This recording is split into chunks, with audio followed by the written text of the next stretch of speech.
This stream contains fast-flashing images that may affect viewers who are susceptible to photosensitive epilepsy or other photosensitivities. Viewer discretion is advised.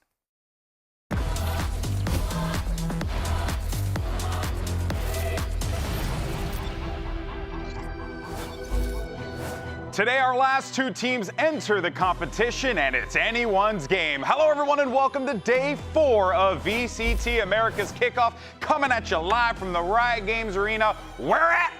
Los Angeles, California. Los Angeles, California. That's right, baby. I'm both here. Are you going to do it every single day? I don't know. Maybe this week and the next week. We're doing this for a year. Well, hey, look, We've been doing this for 3 years. I get removed from the show next week, much to everyone's joy.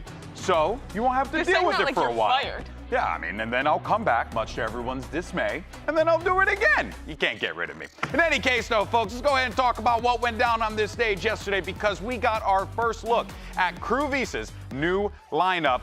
And look, I think overall matches yesterday, right, we went into this not really knowing what to expect, right? What we were going to get out of Loud, what we were going to get out of Crew. We wanted to see if the Loud stocks were real. How good can Crew be? The Loud stocks were real, but Crew was a disappointment, to be honest. I think Haven, they fell into a lot of the same pitfalls, playing, honestly, some quite old compositions in both of these maps. But this day was about Loud. They stepped up massively. Dujazin, again, proving how potent he is in 2025. Yeah, that guy is just completely reinvented himself coming into this year. Then moving into our second series, 100 Thieves vs. Sentinels. Couldn't ask for anything better. Austin is still doing his silly little rope shenanigans, getting every single kill. Insane. But ultimately, it was Sentinels battling back all the way on this third map of Pearl.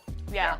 Really proved the grit of that Sentinels lineup there for sure, Mimi. And Zekin finally stood up. Yeah, that's true. And you're starting to see them get into it. You know, it's a good thing. The brutal thing is 100 Thieves losing that match puts them down early in this lower bracket, and they're going to have to play against NRG, who disappointed in their opener. So it's really going to be a gauntlet for them to make it for a team that thus far has been one of the most impressive squads to me in Kickoff versus their initial expectation. Yeah, well, you know, they say legends are made in the lower bracket. Legends lay in bed. Legends lay in bed. Okay, sure.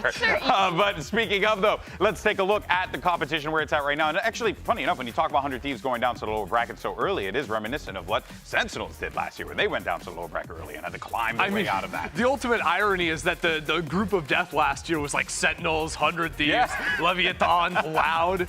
And already we're seeing some of those teams like Loud, Sen, 100 Thieves, I think, have all impressed, even in that loss. Yeah, they really have. And if anything, it means that this America season is going to be stacked, right? Like, really, these matches have been absolutely incredible. We have been treated to so many awesome moments, but we've also been treated to some great storylines. And one of the most consistent storylines this year is redemption, or should I say, vindication. Aha, yes, it's America's vindication, and we're going to talk about some anime story arcs. Mimi, go ahead, start us off. Who do you think is looking to get vindicated? Jay's got a goofy odd photo in that one. He's got the silly goofy guy buff for 2025. Piercing my soul with his eyes. He's not the player I want to talk about, though. My player is Mitch, and I think this is a sleeper one because the obvious players are Finesse, Ye, but you have to remember how far back Mitch's history goes. 2020, when he first joined C9, this guy won the Esports Doug X E United Charity Showdown. Like, he has been here since the absolute beginning of the game, and then went on to play at Champs 2021 with C9, winning LCQ with that squad. This guy has been there forever. His face is really large on the screen right now there. But now he's back after having a stint in Tier 2, and I think already in that first match proved himself. I think it's crazy that Mitch was actually the original plus-minus Yes, player for he C9. This is like his third time back on the team. Because he was playing Sentinel for them, I believe, when Tim was on the roster. Because C9 was like one of the first teams that I commentated. I was watching some ancient VODs last night. I was watching him op on Sage on Bind in like 2020. You were casting with... Hell yeah. I know everyone loved that stuff. Yeah, it was way back when. But this guy already looked good in his first match. He had a solid individual performance. He came out here playing the most 2025 stuff with the Tejo being piloted by him himself. And I thought the IGLing, the mid-rounding was good for C9. Yeah, I get it. You sold me. I'm a fan. You sold me. You don't need to do any more selling.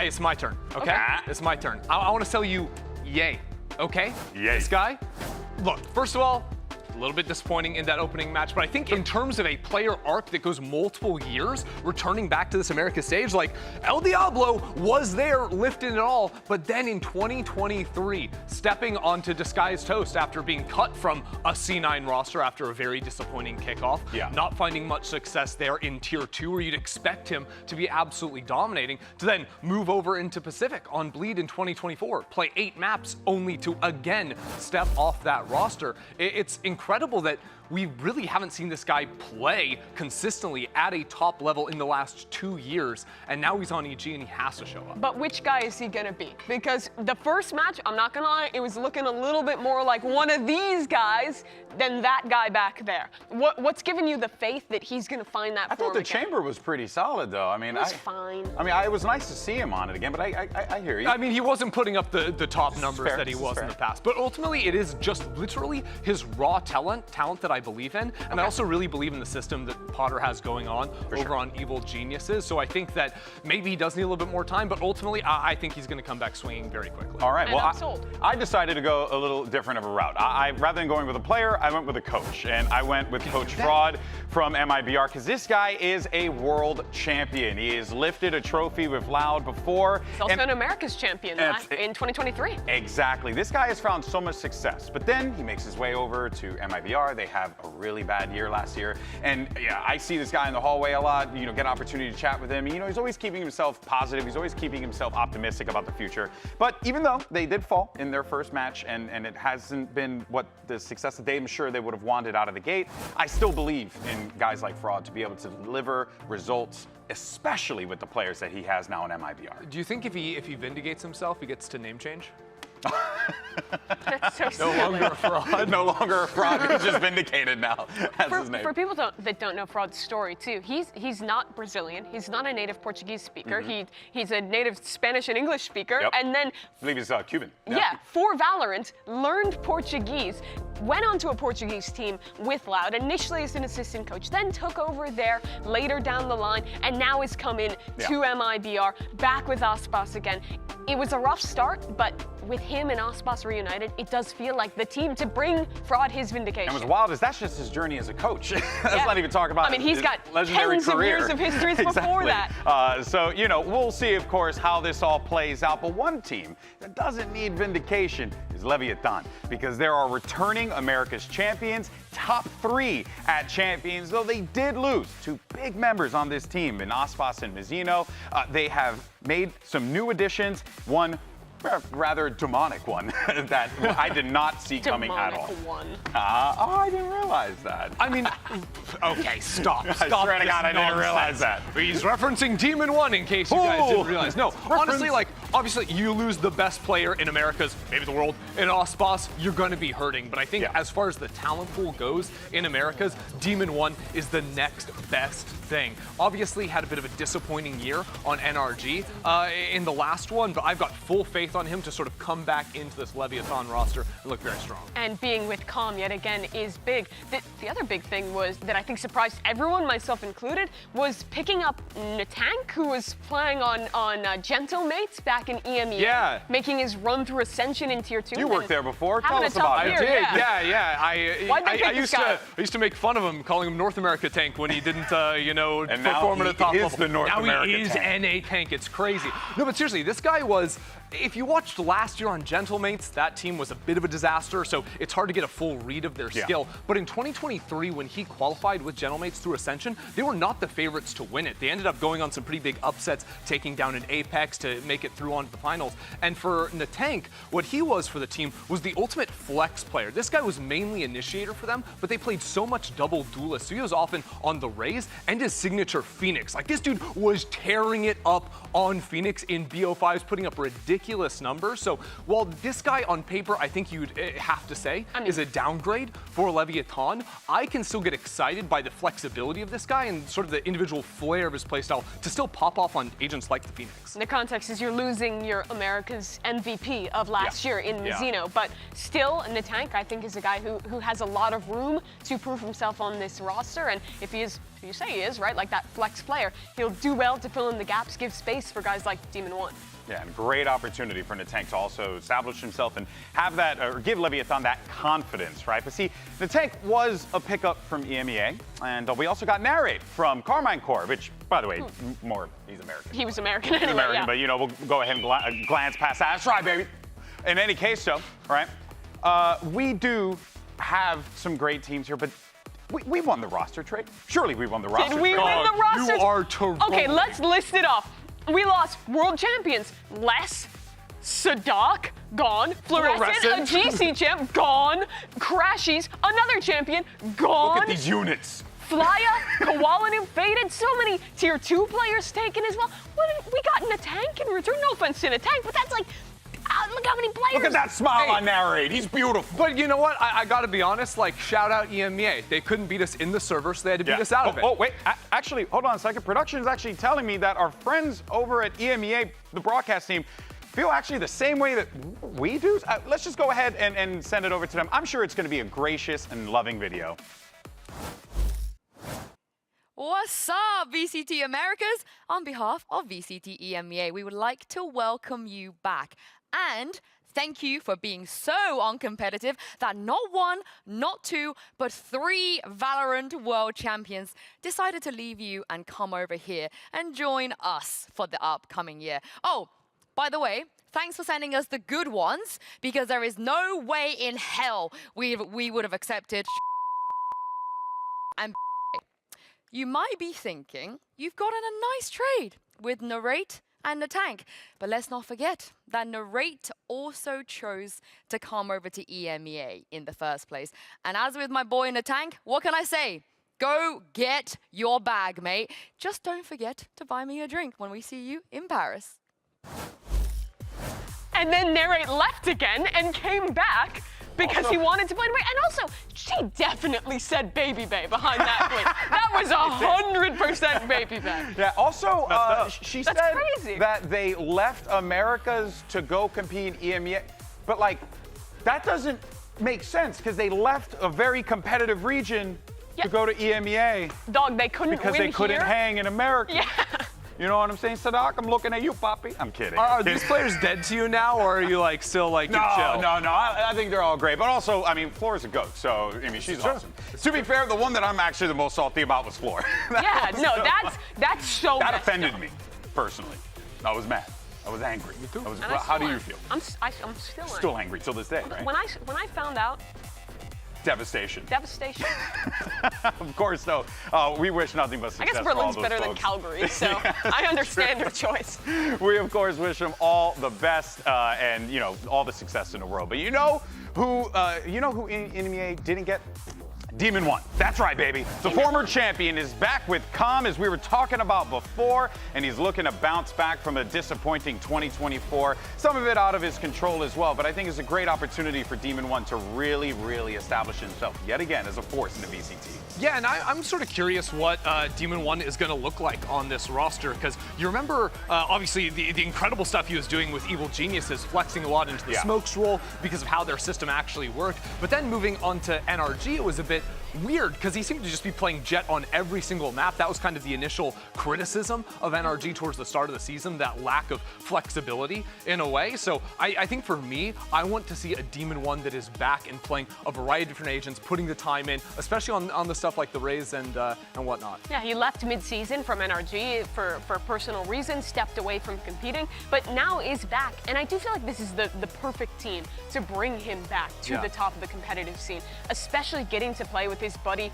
Calm, right? When Calm got married, Demon 1 was there. He was one of the groomsmen right alongside him. They're really good friends. You even saw in Spotlight when they were playing together just how happy Demon 1 looked getting to play back with that guy. You also have Fracture coming back into the map pool. It really feels to me like the perfect storm for this guy to find his form yet again. Yeah, and I think like with the players on this team, you have a lot of ability to like throw rolls around, and I do want to see him playing some smokes as an example. I want to see him. want to see him. I want to see him playing smokes, some secondary duelists. Like I think he can play a lot of different things for this team, especially in a meta that is going to be constantly evolving with new maps coming in and out of the pool. Yeah, I think also with probably going to see a lot more Rays with some of the maps coming into the pool. I would like to see him kind of just doing what he did with EG, right? Like the Jet on the Jet maps, playing some of the smokes when he needs to. Yeah. He has that flexibility. Yeah. And again, you can't read too deep into it, but at Spotlight, he looked incredible playing on the smokes. Yeah, well, let's get some words from Demon One because Riv is standing by with him. Let's listen. I got a chance to catch up with Demon One, sporting a little bit different of a blue and white, but still back on in Leviathan now. I got to ask you, how stoked you to be back? Everybody's really excited to see you. Obviously, I'm super excited to play with Leviathan and Corbin because obviously we won a championship back then, and you know our synergy has been really good, and we've been building up even stronger. And then obviously as a team, we're just synchronizing. Like we've been feeling really good lately, so happy about that. Demon One, happy to see it. Can't wait to see it in game. Yeah. One more thing, el bundle, buy the bundle, kupite nash bundle. 3 languages, y'all gotta buy it now. I love it. I love it. All right. Love to see that there. Well, let's go ahead and shift gears over toward their opponents because you got Furia. Now, 2 days ago, we saw a stand-in roster full of Tier 2 superstars come in and get a massive, decisive 2-0 victory. Really established these guys as forces to be reckoned with. Yeah, and just incredible stuff from the Turtle Troop squad coming on in. I was really impressed by them, and it's also just a great thing for Fury that wasn't able to field the roster to actually stay in the upper bracket and not fall down. Yeah, they played super well. I was super impressed with Stellar's calling on this defensive side. We talked to these guys a little bit. They basically had no practice. They got the call up a week before. They all flew out to LA. They picked the maps as they were doing map picks. They picked their agents as they were in agent select. They just straight up balled out and won the whole match. It was really an incredible moment for those guys. We actually got a second. We ran into Adder at breakfast the other day after he had played, and he was saying like what an experience it was being on the stage, that he didn't even know if he was going to be playing more this year. Was seeing if there was going to be a slot that maybe opened up for him, but just that it was kind of this once in a lifetime opportunity that came across his table, and going out on a win like that was Go just out insane. on top, baby. You know, from the, I absolutely love that, and what a story for him, and really for all those guys as well. And for them having missed out on Ascension too, they were really good that regular season. With Weeded having to step away, being able to have this moment at the end of the year was so good for those guys. That's right, and of course you have Ascension, which is the pathway, which is the tip of the mountain for our competitors in Challengers, because Challengers is back, and make sure y'all out there supporting the Tier 2 scene, because especially in Americas, I mean, you saw what happened with that Furia Super Sub roster. That's the talent that is in Challengers right now playing, and they're very good, and they can very well make their way on this stage and shock us all next season. It's an amazing thing to see. Also, if there's any like GMs out there, like you can like hit up some of those players on on Twitter. I'm sorry, if I was running an organization organization and I saw those 5 kids go on that stage and dominate the way that they did, I'm signing them tomorrow. Just saying. And if you ain't Adder's doing out that, there. if you ain't doing that, you a ding dong. That's it. That's all I'm gonna say there. But let's go ahead though, because following the win, the regular Furia roster was ecstatic about it because they don't have to play in the lower bracket. But good news is, they're here. They made it for today's matchup, Mimi. That they did. I mean, you can see how happy the boys are to see them going out, getting the win for them, and also being able to make it here, clutching up with their visas at the last second, and being able to now represent Furia themselves. But now they're here, and Furia is about to play, and this is going to be the actual Furia team. And we know that the stocks for this squad was high coming into the season. Yeah, but it's interesting. The sub-roster winning almost feels like puts an added element of pressure onto them, right? Like, our Tier 2 subs won a match. If we go out there in our first game and lose now, it's kind of a rough thing. To be fair, it's a difference of playing versus 2G, the newly promoted team, and playing against the reigning champions in your first game. Yeah. It's fair. It's fair. But the thing is, these guys have the talent. They have the capability. You look so patriotic, GB. That American flag behind you? Oh, dear. Actually, but you can see some of the posts that were coming in, too, and how this whole journey went. It was obviously a rough one for the Furia guys. But can you imagine you're at home watching the game unfold, hoping that you're not sent to the lower bracket by 5 people you barely know? Yeah. And then they managed to not just win, but absolutely slap. Absolutely. But this new Furia roster, Chrissy, you were hyping it up. up. I'm excited, maybe a little too excited about this team because we have some great additions coming in. The guy I want to focus on first is Heat, who had an absolute standout year with Crew, switching over to Initiator with them, being one of their absolute best players. And now he's role swapping again to Sentinel, and he still looks just as good when they played in the offseason and won the Tashinya Invitational. I think to a lot of people, this guy was maybe the best Flash Initiator player last year. Which is crazy considering where he was the year prior. Yeah, literally putting up absolutely insane numbers for that team. But I'm excited also by a guy like Rafa coming into the team too, doing a bit of the calling here. He's been playing back in 2022 in the Brazilian Challenger scene. He was on the Union squad that went almost undefeated in 2023, only to run face first into the Guard and M80 at Ascension. But he has been on stacked rosters in the past, was just unable to qualify with them. But I still think he deserves a shot at the big stage. Well, and a shot he got, but he's got himself a stacked lineup and one individual in particular. And come on, guys, it's Furia segment, so you know we're going to talk about him. It's MW Zera, who's back on the stage again. And the question that we have to ask, is this his year? I don't know if I'm getting baited again, because it's No, so Mimi, easy. don't get baited. It's so easy to believe in this guy, because his mechanical skill for all of the years he has been a pro player cannot be disputed. But it does feel like this year he actually has a team behind him that can get the wins. He's also, if the offseason is anything to be believed, likely role changing back to the Initiator role, which I was super impressed by in the offseason. I think it forces him to slow down a little bit. It puts him in more clutch situations in the late round, where those mechanics can be put on display. And his util usage was also really solid when he was playing the Sofa. I'm always a fan of seeing a duelist player switch over into Initiator, because when you have the mindset of a duelist player and you're in that supportive role right now where you're very clearly setting up for them, you kind of know what your teammates are thinking, what you want in terms of different pieces of utility. So I like moves like that. I also just want to say that Furia, while their overall year last year looked diabolically bad on And it was. It was, but you have to think of the year in two parts, because they lost their first 8 matches in a row. But in stage 2, they actually had a few wins under their belt. Like, they were looking much better towards the end of the season, and they are carrying over 3 pieces from last year. So that could either be a bad thing or a good thing, depending on if you're looking at the whole year or just what they were putting up numbers-wise at the end. Yeah, I'm so glad you mentioned about the role change, right? And how much that could play a role here. You saw what it did for a guy like Heat. Who knows what it could do for a guy like MW, who we've already seen succeed in that position before as well. But for now, though, let's actually send it over to Rib to hear from MW as we get ready for this match. Yes, Furia is in the house, and I have a chance to catch up with MW Zera here. First off, you guys got to watch the game from before. How was it? What was it like watching the team play for you? Eu acho que foi estranho de assistir o jogo no começo lá estando no Brasil, porque a gente queria muito estar jogando, a gente queria muito estar no palco, e a gente estava meio apreensivo por causa dos vistos, e foi meio esquisito. E eu acho que não tem pressão, porque a gente sabe que a gente era capaz de ganhar esse primeiro jogo da 2G, a gente estava preparado, a gente está preparado para mandar bem nesse kickoff. E, cara, eu acho que esse time de agora, eu acho que desde a montagem, a gente jogou uns off-season no Brasil, a gente vem mandando bem, a gente está muito confiante assim, no nosso trabalho, a gente não quer pular nenhum passo, a gente está indo devagar, mas a gente está bem estruturado assim, para jogar e pegar qualquer time atualmente no kickoff.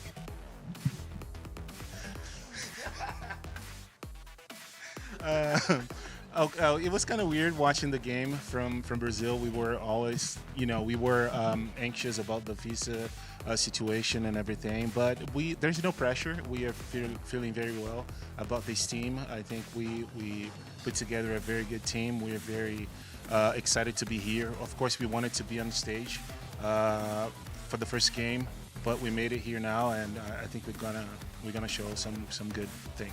What makes it feel good about everybody around you, the assembly of this team? What makes it so strong? O que faz esse time tão forte assim para você? Qual é a melhor coisa dele? Eu acho que o que faz ele ser forte assim, eu acho que a nossa maior característica é a gente se entender no meio do jogo, em relação a gente joga, a gente conversa muito durante o jogo. Então, independente se tá um caos ou não, a gente se entende independente da situação. Acho que é isso. Yeah, we understand each other very well. It doesn't matter if it's chaotic or not. We always get to together and understand each other, and that's what makes this team great. Awesome. MW0, thank you so much. Best of luck in the game. Back to you.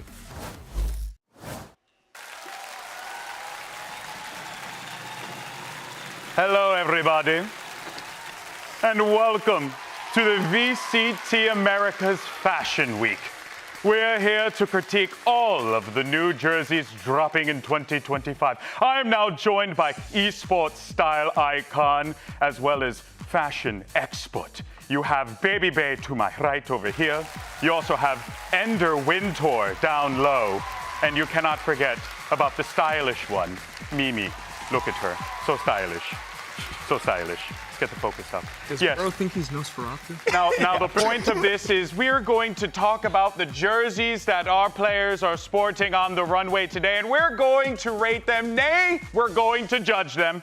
Let's go ahead and start the show. First jersey, it's Zap, giving us his best blue steel impression for 2G. What do you think? Baby Bay, your thoughts? He's looking like the MVP Jonak from the Overwatch League. New York XL. They even have the X's in the jersey. That's a throwback, huh? Why are you mentioning Jonak? My guy. I mean, what's going on here? But no, it does look good, though. I do like the colors. Reminds me of the Cloud9 Classic. This jersey's good. I like the subtle patterns within it. I think the color is good, classy. Too many teams try and do something special, fancy. Yeah. They want to not be like the other girls. This is solid. But this is good. This is solid. I love the 8-bit X's down at the bottom, really bringing that retro vibe back in. A petunia color. Mix-matched lines going on, and also no V-neck. Just very basic, but inoffensive. I'm a big fan, actually. It's a good thing you pointed that out. Yeah. Big fan, big fan. Okay, let's move on to the next one. It will be Cloud9, sported by young Oxy doing his best Red Mountain impression. I'm a huge fan of this jersey. Yeah. I love the amount of artwork that is in it. I think we had some things to say about the patches, if I'm correct. I don't understand the patch at the bottom. Like, you're doing this whole theme, and then it's just aggressively covering up the graffiti. 25, is it 25 years? Branding for the. There's for no the way. youth. How else it's are we supposed to know? 2025. That it's official. I see. That's the current year, Christian. I look at this. I look at this, and I see. I must differ with my respected colleague Andre in that I feel as though this might be doing too much. It's quite busy, there's a lot going on, and you lose the detail. I don't have my glasses on. I have no idea what's going on in this thing. And at any distance, it just becomes shapes and patterns and Well, It's giving 2018 streetwear. Let's see another one though, and we can compare and contrast. This is Evil Genius's Derek doing his awesome blue steel as well. Am I allowed to throw up? He's wearing a chessboard, Golden Boy. Interesting. It's giving plastic tablecloth. At times it does feel like if Blue's Clues went on a picnic with Steve. However, I must say, I like the collar. I like the shape. You I like the like way the it collar? flows. Yes, the collar. The collar. The color? Collar. Collar. No, I don't like the collar. I like the I collar. don't mind it, but like the fit just doesn't make sense. Yeah. They just slapped the EG symbol right in the middle. I'm sorry, the back of it looks way better than anything else. I think if the EG logo was somewhere else, it could look better. But then you have this big, massive, uninterrupted stuff. It's so close to being great. Let's see the next one. Because we don't have a lot of time here. It's going to be Giacomo. What for in G2. the collar is that? There's 8 different collars there. It's a polo, it's a V-neck, there's a shirt thing underneath. It's definitely collar Collar. section. Well, the color is red. It's collar. red and black. I like the colors. And I don't like the snakeskin. colors. I don't know what's going It's on red here. and black. No. There's only 2.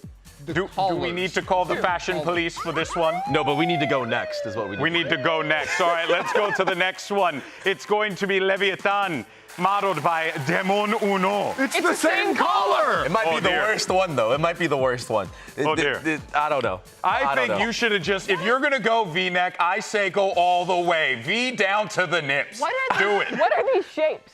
I don't know. I don't know. Looks like don't they're know. trying to do like the Louis Vuitton look. I will say, though, the best thing about this is how it looks from the back. Wait, that Even font? one is giving Let's a see lot the of next backing. one. It's Let's see the giving next printing one. press. It doesn't even say serif Leviathan font. on the jersey. It's, of course, John, quite talented, rocking the new 2025 Sentinels kit. I like it. I think the cityscape is interesting. I wish it was cut a little shorter. The shirt is so long that it feels like the cityscape is like too low down. Yeah. If the cityscape was higher up, I would like it more. It's definitely pointing the eyes in a certain direction. Well, the problem is when you sit To the down, crotch. when you sit down, you very clear can't here. see it. Yeah. That's true. If you sit down, you can't see it. This is true. I really I like love the V-neck on this one, stripe though. around the armband. I must say, very nice hair. Well, let's go ahead Very and nice do hair. this show, shall we? The defending America's champions are ready to return to the stage. So let's go ahead and get this show started. It's Leviathan versus Furia. Day 4 of Kickoff starts right now.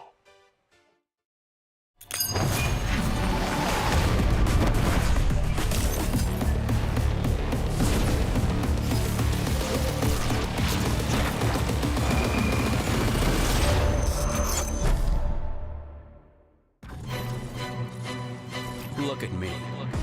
Who am I? Who am I to challenge you on the big stage? To stand in the way of your dreams? You've never seen anyone like me. And just hope you'll never have to see anyone else like me. My future is certain. Yours is not. I'm fighting for the trophy. You're fighting for second place. Now look at me. Who am I to judge their performance? To hold them accountable? Well, I don't need to be on the team to be a part of the team. To be heard across the world. To care about winning as much as they do. Look at me. Who am I? Better yet, who are we? We are the showstoppers. Something you can't ignore. We don't crack under pressure. No, we bring the pressure. When the competition comes calling, we always answer. It's showtime.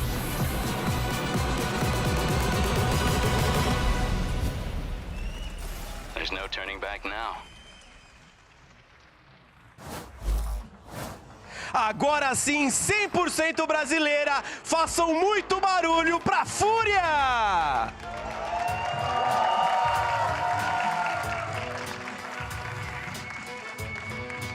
And it's the debut of Furia. Now, this is a squad that was supposed to be with us last week. They couldn't. The super subs came in, did the job, and put these boys in this position right here and now. A massive opportunity here for Furia to really play off of what was built up for them. But you made big moves in the offseason for Furia, bringing heat out after his incredible year on crew, now back on a Brazilian team and ready to show what he can do again on the Americas stage. Yeah, I just got to shout out crazy kicks on Havoc. Man is looking stylish as ever out on stage, already making the Furia jersey look even better. But I'm excited to see what this team has in store after what the subs gave us the other day. Exactly. Let's go ahead, though, and bring out their opponents. Y ahora, los reyes, los campeones de Américas 2024, Leviathan! And you heard Gato there, the champions of Americas. They were the ones that were on top of the mountain going into champs. Everyone was high on the Lev stocks. Even though they didn't quite get what they wanted, Ender, it still was a great season for Lev. Look, you've got America's champions on stage, and you've got two world champions back side by side in Demon 1 and Calm. This team is going to be a treat to watch this year. Yeah, it's been a long time since we saw Demon 1 playing on the Americas stage for VCT Americas. He left middle of the year on NRG, now looking to make his return with one of his best friends, former teammate in Calm, now back together again. And, you know, also, too, we didn't really talk about, like, King and the importance that he brings to this team as well with the way that, you know, he keeps his squad together. He's the leader. He's the one. He knows that responsibility. So now he's got to do that for Demon 1. He did it last season when he had, you know, Mizzino and the rest of the crew in there, but now he's got to do this with Demon 1. Can he, though? I absolutely believe he can. I think the growth that this team showed over the course of last year, right? Coming in Kickoff a year ago, they actually disappointed off of the get-go, but quickly in stage 1 righted those wrongs of the start of of the year and carry that momentum through all the way until the end. You also get to see the debut of VCT America's first import player coming over from EMEA in Natank. Had that run with Genomates to make it through Ascension, qualified to VCT EMEA. Didn't go so well last year, but now with a new team, a new league to prove himself. There is so much that I think Leviathan could do theoretically in Agent Select because of the flexibility of their players, and we saw a little bit of that. They played a few games in the offseason. We saw a little Demon 1 Raze, we saw some Demon 1 Astra, so it was moving around just a little bit, and I'm wondering in sort of the month and a half they've had since, how much they've solidified that, or if they're still going to be mixing it around. And you can see your series layout will be Haven, Split, and if necessary, we'll take a trip to Fracture to close things out for this series here. Thoughts on the maps? Not really much to read into, at least for me. I mean, to me, I'm looking at Jet versus Raze maps because that's the constant debate for Demon 1, right? Because Haven, that's a Jet map, as Jet as they come. And then you have two pretty standardly Raze maps coming in. And he's shown that he can play the Raze. He was trying to put that in the wheelhouse, but I would love to see a Demon 1, if he goes to a map 3, back on his Brimstone on Fracture that he was tearing it up with on EG. With Tex on this team, they have the ability to flex him to that duelist role like he was playing in Challengers with the Guard a couple of years ago. So, like you're saying, this team has a lot of options in Agent Select. Yeah, well, Agent should be coming up in a moment here. Let's see what we're going to get. All right, for Furia, it's going to be Cypher, Silver, Breach, Jet, Omen. Pretty standard, nothing too crazy on it. Yeah, the Brazilian teams, they're loving basic on this map. Same old default comp. If it ain't broke, don't fix it. But reminder, we are seeing MW0 on the Cypher. It'll be Havoc rocking that Jet, so a little bit different to years past. Starting things off, though, pretty standard Demon 1 on the Jet. It's maps 2 and 3 that we're looking to see what Leviathan's identity will actually be when it comes to the Raze map. Story of this game for me is Calm and Demon 1. They had such incredible synergy when it was that Initiator Duelist duo 2 years ago on EG. And they're back on their #1 agents as well. Calm and Sova, synonymous. Jet and Demon 1, unholy. Well, now it's time to jump into the action. Let's see how this all plays out. Riot Games Arena, make some noise, and let's go ahead and send it over to your casters. It's Doug and Baby Bay. Thank you so much, GB. There's a lot to be excited about. You've got Leviathan, who are debuting this year on the stage, and oddly enough, for Fury, as Ades mentioned, a debut as well. We're finally going to get to see just how good this roster can be. Yeah, and speaking of debuts, Havoc's debut last year was 2-20 on the first map on of Breeze. Yes. The KO. Yes, but we now, try to forget that. Yeah, exactly. Yeah, but now he will be on that duelist role, and he looks way more comfortable on it. In the offseason, this team has been dominating everybody.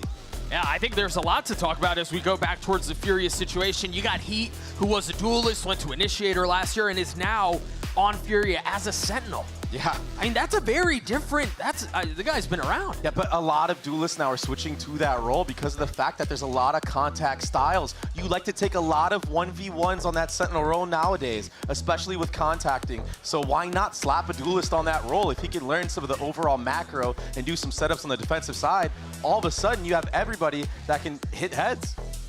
I mean, he didn't really show a drop-off when he transitioned to the Initiator role either, so yeah. He can do it all. Yeah, I still think he's outrageously talented. As you guys can see on the big screen, we have a problem. It's got to be the third day in a row for me and you with the tech issues, man. I don't think we've had a match without one yet. But you know, we're getting him out of the way. Yeah, we're getting him out of the way early on here, Right. So we don't need to deal with it for the rest of the year. It sounds like, and again, as you can tell, it does seem like it is a monitor issue. Once we get that thing plugged back in, we'll be starting off on Haven. Look, there's been plenty of discourse around the return of Demon 1. Is he going to be playing controller? Is he going to be playing duelist? The meta isn't really towards Jet maps, kind of, but I do expect this to be the MO for this squad. On Jet maps, Demon 1's on that role. Otherwise, I would expect him to be on controllers. Yeah, and even in the offseason, we saw him playing Jet on this map as well. In that, I forgot the name of the event. You were there, literally there for it. The one that was here? Yeah, the one that was here. The Riot one? I wasn't here, man. Spotlight, bro. Yeah, Spotlight. Yeah, he was playing Jet on Haven in Spotlight. So, I mean, he's already going to be warmed up. We know what he can bring to the table on a team like this when he's on Jet as well. And being reunited with Calm, I mean, you heard him in the interview. It's going to feel good. The vibes are going to be there. So I'm happy that he has a second chance, per se. And I'm glad that he's back in a match with Calm. I think it's going to be really good for him. Yeah, I think it was something we discussed in Spotlight. It feels like VALORANT is just better when Demon One is a part of the conversation. It is time for the Samsung match start. Load up fast with Samsung SSDs. Leviathan starting on the attacking side. We'll see how this plays out. Pretty standard comps across the board, too. Yeah, no one really incorporating that Tejo at all on this map. Leviathan, it looks like they're going to prod up into this front B area. Maybe just go for a full site exec here. That smoke will buy a little bit of time, but if Demon One is dashing across it, forget the smoke. May it be damned. 85 HP, swinging backside, finding a second, not able to connect on the third, but Khalil has arrived at the scene, and he is dealing plenty of damage. Havoc on the swing, it's all on to Calm. Light armor, a chance to make a play here. Rafa on the tap, he's gonna have one last person he's gonna have to deal with, and that is Havoc. A refresh and a reload of the clip. Utility out, it's a 50-50 game here. Is he sticking it? Is he gonna get a tap? He did get a tap, and the classic clutches things out. What a start for Lev. Calm, so good in the clutch. We've seen this time and time again from this player. He's always the last man standing, to a point where it was memed, Doug. Yeah. But when he wins the round doing it, you can't complain. And this is why he's on this roll. This is why he's always the last one alive for the team of Leviathan. Started off the right way, you feel me? There you go. Let's go, boys. Someone 1D? I think one of my favorite things about Calm is no matter what the situation, if it's a win or a loss or the pressure's high or pretty low, you're always going to get the same Calm every time. Yeah, and yeah. he's behind the scenes, you know, back in the studio, like just very chill, happy, good dude all the time. It's so easy to root for him. I was about to say that he's just a good guy. He's a and good he dude. really Yep. does wear his heart on his sleeve. You can tell in game when he's just not happy with a play that he's been making, but he always is going to try his absolute best, and you can see it through his gameplay, even when he's not performing at the highest level, which we know he can. I mean, keep in mind, him and Demon One are champions. Yeah. Like, no one's really forgotten. Well, but what I do think people forget some is how that year started for them. I remember having conversations with Calm at the beginning of that year when things looked rough and they didn't know if it was going to work, and Calm was the recipient of a lot of heat at the time. And you know, even when he joined this roster. Yeah. Because of who Ospas really originally wanted on the team. Yeah. He got a lot of flack.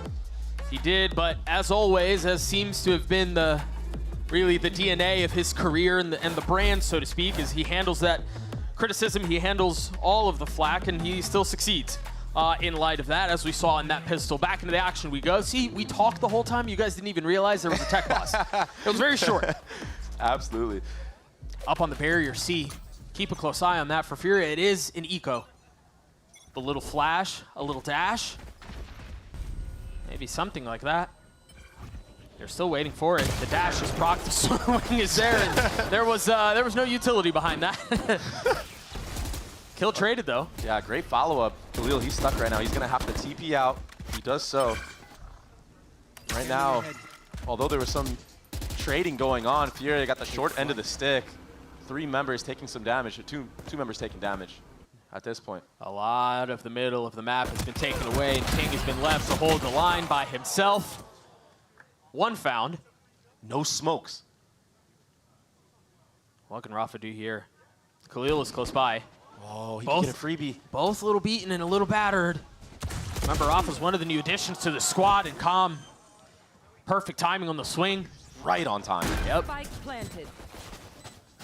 A little bit of damage has been dealt here, but that said, Leviathan still have 3 rifles to play around. Yeah, major ones at that. A Guardian, a Phantom, a Bulldog. Yep. All heavy hitters in the server. I think right now for Furia, it's just trying to get as many of those weapons out of the hands of Leviathan as possible. There was a dart that was shot all the way back towards spawn, that C-long area. It's to make Leviathan think that maybe they're set up in the back waiting for exits there. It's a mind game right now. They're forcing them into CT because of that. If this dart doesn't get a scan, oh, it does. That's what say. It could be some damage. There's the damage, though. That's another. 2. I mean, Maybe a third. Get out of there. Wow. I mean, Leviathan win the round, but not a single weapon carried on over. So what does that do to the round that we have before us now? What does that do to the bonus? Now you have to commit a full buy or just have scraps to work with. Your economy isn't as good. If you carry over some of those weapons in the following round and you're able to win, you could snowball the map. All 5 rifles being down. I mean, that's really rare. I feel like we haven't seen something like that in a long time. In a very, very long time. Yeah, I agree. It was all that mind game as well, that dart from MW Zera. Tex contacting in garage, and he's going to feel the fire right now. Wait, what? He turns on him. Fortunately for Lav, King was there. He equalized that a little bit. Paranoia will buy some space. That's still so ridiculous. Rafa's on the flank, though, and there's nothing to cover garage. If they're not facing it, that's a weak spot. Calm has gone all the way back down C-Long. Might have to get out here. Doesn't have a dart, at least not yet. Meanwhile, Rafa with regen armor trying to fill in. And it's getting messy, it's getting dangerous. Getting flushed out. This has trouble written all over it. Kills continue to get traded back and forth. And again, it's Calm in a 1v2. Oh my goodness. He's done this before. It was on B last time. This time the dart has been cleared. He was able to stop it, but he got halved. He should get the defuse, but hey, messier than it should have been. Came down to a couple seconds. This time Rafa, not the one defusing the spike. He's the one that's going to take it into his own hands and sit down calm. A valiant effort though from Leviathan. All things considered, remember they had a little dodgy buy. And this little flick, I mean, that's just a crazy timing that Heat decides to turn around. Yeah, just again goes to show you that Initiator, Sentinel, whatever, the guy still frags. Yeah, he can shoot. Yeah, he's still nuts.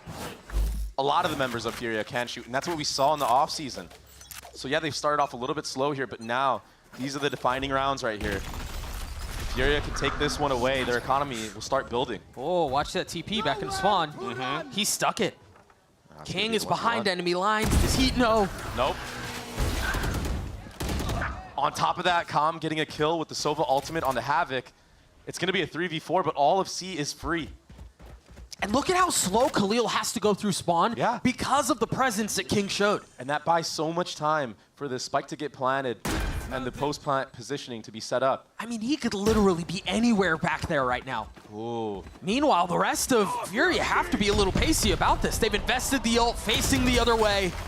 Nowhere really for them to go. One has been cleaned up, the second will fall. And Khalil's left alone. Amazing use of the Breach ultimate from the tank there. Agreed. In round 4, too. I mean, you look at that and go, oh, maybe a little early, but I like it. Yeah, when you look at the money from the side of Furia, you understand how important this round win is for Leviathan. They break the economy here. It's going to be, you know, maybe a couple guns with this one being saved, bought into the next, but, I mean, he's sitting at $100, man. Like, that's rough, bro. Yeah, he's broke. And that's Cypher utility. It's not cheap. Nope. He's going to have a sheriff, or maybe if someone wants to drop him a weapon, he can get something, but when you invest ults into rounds like that and secure the round win, you put yourself in such a good spot, and that's what Leviathan have done. There's that TP that we were talking about. Yeah. You know, like, he wanted to clear him out. It's just not ready for him to be that close. Even when you know that there's a good chance that Omen is TP'd behind you. I need it's a 50-50. right now. Boom, boom, boom, boom.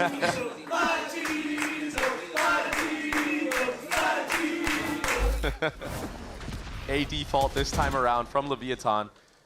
Trying to show a new look. It's been a lot of presence towards C and B. That garage area, I mean, it was getting bullied. I think that's why you saw this adjustment from Furia. It's a really light investment, but they took all the mid space. Rafa will get taken down because of it. That's no breach util now. You don't have to really worry about that many traps, at least back behind utility. Freeze here from the defense. Yeah, waiting for any type of re-aggression from Furia. A lot of teams tend to try to group up, re-clear some space on the opposite side of where the pick happens. But Khalil, he's the one with the weapon. He's the one that it all is riding on for Furia. Can he clutch up? Big spot here. He's the only one with a rifle. That smoke will provide a little cover. Only finds one. Great trade. That was really their one saving grace, if there was to be one for Furia. And doesn't really get the value that it needed to have. Yeah, he would have had to go absolutely massive. Calm. Calm that's going massive right now in the back line. Calm covering the flank. Yep. Who would have thought? Havoc upgrading to a Sheriff. I think they may have heard him as well. I believe one dialed in, but what was that? Yeah, you don't see that very often. Not against a guy like Demon One either. That was so fast. I mean, it didn't really matter in the grand scheme of things, but No, still. I mean, if nothing else, those are confidence kills, Yeah. right? Like that matters as the rest of the half plays on. Exactly, it's a confidence peak. I mean, he's sitting at 3 and 5, and to sit down Demon One, who honestly everybody thinks of when you think of Jet, it's got to be a good feeling for yourself. But is it going to be enough? Is it going to spark a fire for Fury to come back? Oh yeah, oh yeah. Let's go. Calm is feeling it. Yeah, you can tell the vibes are good on that side of the stage. For Fury, though, here, a possibility to answer back. They have an op in the hands of Havoc. They have 4 ults to play around, and Heat's 1 pip away from his. Calling so far from King has been really good, along with the firepower he's been having on this roster as well. They want to fight short. Khalil's been inserted. As the smoke dissipates, Yeah, they're sticking around here, too. It's pretty good that they bait out a drone. Demon One doesn't want to peek this long area. They know that there is an operator in play. And with that drone not seeing anybody towards A, they might think that it is posted at C. they're committing. They planted a smoke to try to obfuscate the exit. And one of them did not make it across. Keep a close eye on King. TP's away. Smoke now refreshed. Meanwhile, the rest of Leviathan have gotten up onto B. Tex wins a crucial 1v1. They have a lot of options here. They can choose to stick B. They can funnel towards A, but they decide to stay. They do bait out the Sova ultimate. Demon One with the knives popped. About 40 seconds left in round. Attack is down. Sorry, that's Havoc with the knives pop. My ultimate is Tex. I mean, Tex hard. Yeah. page triggered. 2 high impact frags in this round so far. Round winning. And he's still going for more. Yeah, The Cypher ultimate paints the picture. Whether or not it was round winning is yet to be decided as Tex gets put down. Do you expect Demon One? Do you expect the second? This 3v3 here, King holding the line as Rafa on the swing. Crouch provides a little bit of cover. King's under a lot of pressure here. Demon One is very patiently playing his time here. He has not gotten aggressive, and now he's left in a 1v2. He's got a rifle. He spotted one. The blade's through. He's going to push into the smoke, and Khalil overwhelms him. The defuse goes the way of Furia. I thought for sure with the post-plant position that Leviathan had, it was going to be over, but I got to give credit to Rafa on this moment. The IGL head-to-head against King, that was the round-winning kill. If King doesn't fall right there, that breach utility isn't able to stun him, and it's done. Great patience on the retake as well. Furia, they didn't really force their issue. They were methodical. They made sure to watch their back. Demon One was just a little bit too late on killing the players on site. I wonder if that'll be a part of the conversation. Furia calling a timeout. Yeah, that's tough. I mean, I feel like in that spot that Leviathan was in, surely they could have won that, but I think Demon One just couldn't get value in that spot. He was kind of stuck in between going for that reflank, but with King dropping, it kind of keeps you in the same spot. And this is a very early timeout, I do have to say. After a round win, too. I mean, a close one, but a round win anyway. I think maybe it was called when those first initial picks were gathered, that's why.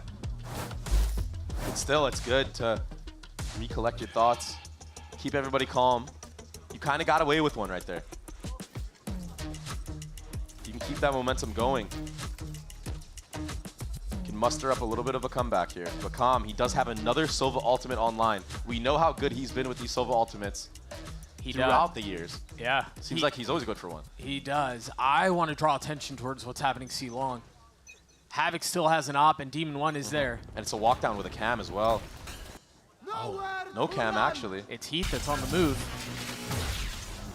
Oh, almost connects. You talked about how good Calm has been with the ults. Not really finding a ton of value there. It almost was there.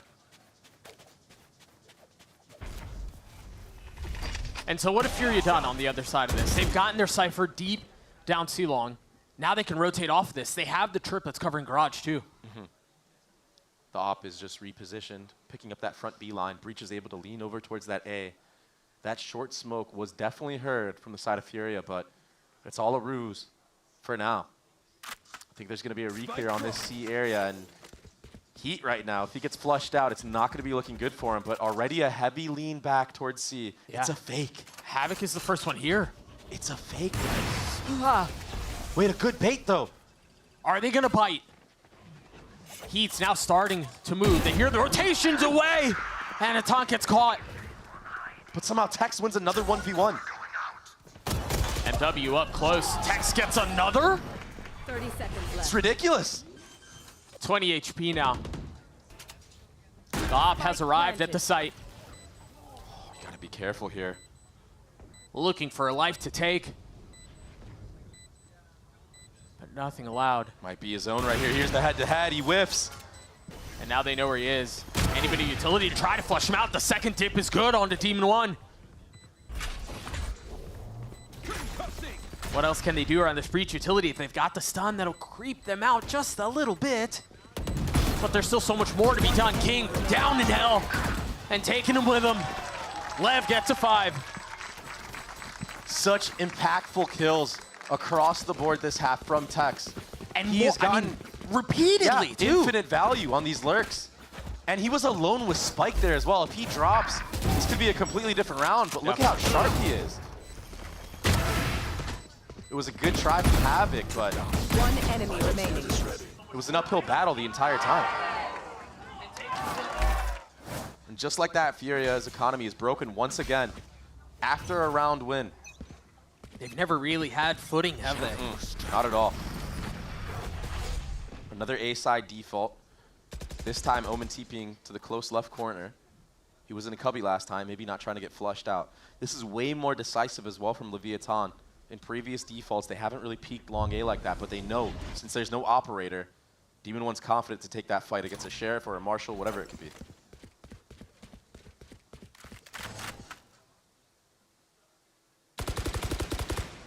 Now some garage presence being shown. It's going to be a drone from Calm. A smoke off of the C side as well, so really being methodical about what you're clearing out and what information you're denying.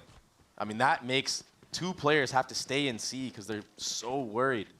Here's a drone to re-clear, but Leviathan are already all grouped up A. I mean, especially in a map like Haven, those little denials of information matter so much more. Havoc tries to catch a quick one onto Tex, deals a little bit of damage, just a chip. 40 HP for the Sentinel. And now they're trying to brute force their way out onto this site. They have resistances that are here, but the thing is they are ill-equipped. These Sheriffs not really providing any value. The Spike now playing it, MW and Khalil, the 2 that remain. Great calling from King. I have to say it. Yeah, the drone re-cleared garage, and then Furia painted the picture. Okay, yeah, Leviathan are going towards A, but they're all already there. This is just mission impossible right now for Furia. You're just going to die to the Spike here. Hopefully you can get a Sheriff headshot somewhere. Maybe. But Tex is actually going for the kills. I think Khalil maybe posted for him. A nice shot. He could take that upgrade if he wants. Or he can just keep taking names. Yeah. There's 2 weapons that they can get, though. And I think that's a call. They're going to try to get out and grab him. Yeah. MW grabbed the first one, and Khalil gets a second. You definitely made something out of nothing. Yeah. But still, you don't win a round. You're down 2-6.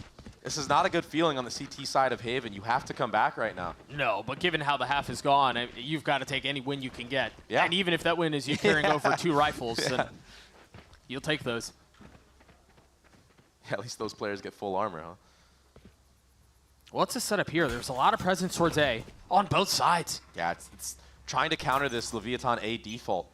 But I just fear that Leviathan are just too confident at this moment. They're up 2-6. They could really just afford to run it down at this point. I thought Rafa would have an early stun to try to keep him back, but it's late. Meanwhile, Demon 1 is fully pushing forward. It's a beautiful entry, and now MW Zera has to get out of dodge. King is in heaven. Drops down to hell now. The site was never safe. Just overwhelming Furia. Spike planted. And much like has been the case for the majority of this half, it starts, and then in the blink of an eye, the round is effectively over. It's just so interesting to see how the game has adapted, and we're not even seeing a Teo on this map. But the pacing that we've seen in VCT this year, it's been just so much more aggressive. It feels faster, yeah. It's really a different game. So Viatan with full confidence, full steam ahead. They just roll over the entire A site.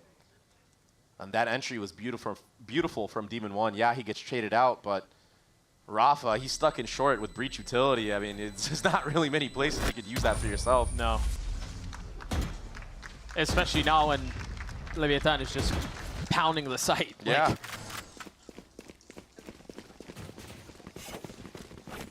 not really given the opportunity to play. And Furia had 3 players geared up towards A to try to fight something there, but He just felt late. All of it felt late. and it's disjointed too, right? Like you have a breach in short, your Jet is basically alone long, your Sova was in between both. Either Furia aren't able to set up the trap that they want, or they're just discombobulated. I mean, it looks like they're going to try again. At this time, Sova a little bit closer to Havoc. He's got regen armor. Here's a dart. Oh, gets broken before he stands. Havoc, Box to dash, peeks out and drops King. Well done. filthy. There's a little bit of crunch coming in from short, too. That was not pretty, Doug. No, the newest addition to Lev. On the punish. The only upside here is for Furia, there is no smokes you have to worry about. You can play in a little bit longer angles, maybe even A Heaven if you want. But instead, MW's era, he's playing so up close and personal. This Cypher ult's gonna fish everybody out. And the timing couldn't be any better. They were pushing down mid. I mean, you can throw a sight smoke down, but they know you're not back sight, buddy. Speeding up towards C now with the paranoia. I believe that tagged everyone. Havoc's in a really good spot to make a play. What a clutch smoke. He's got to stay quiet, though, concealing his position. Slowly spammed out and dropped. Heads up play by Comp, but the punch is coming back. Now Heat in a 1v2.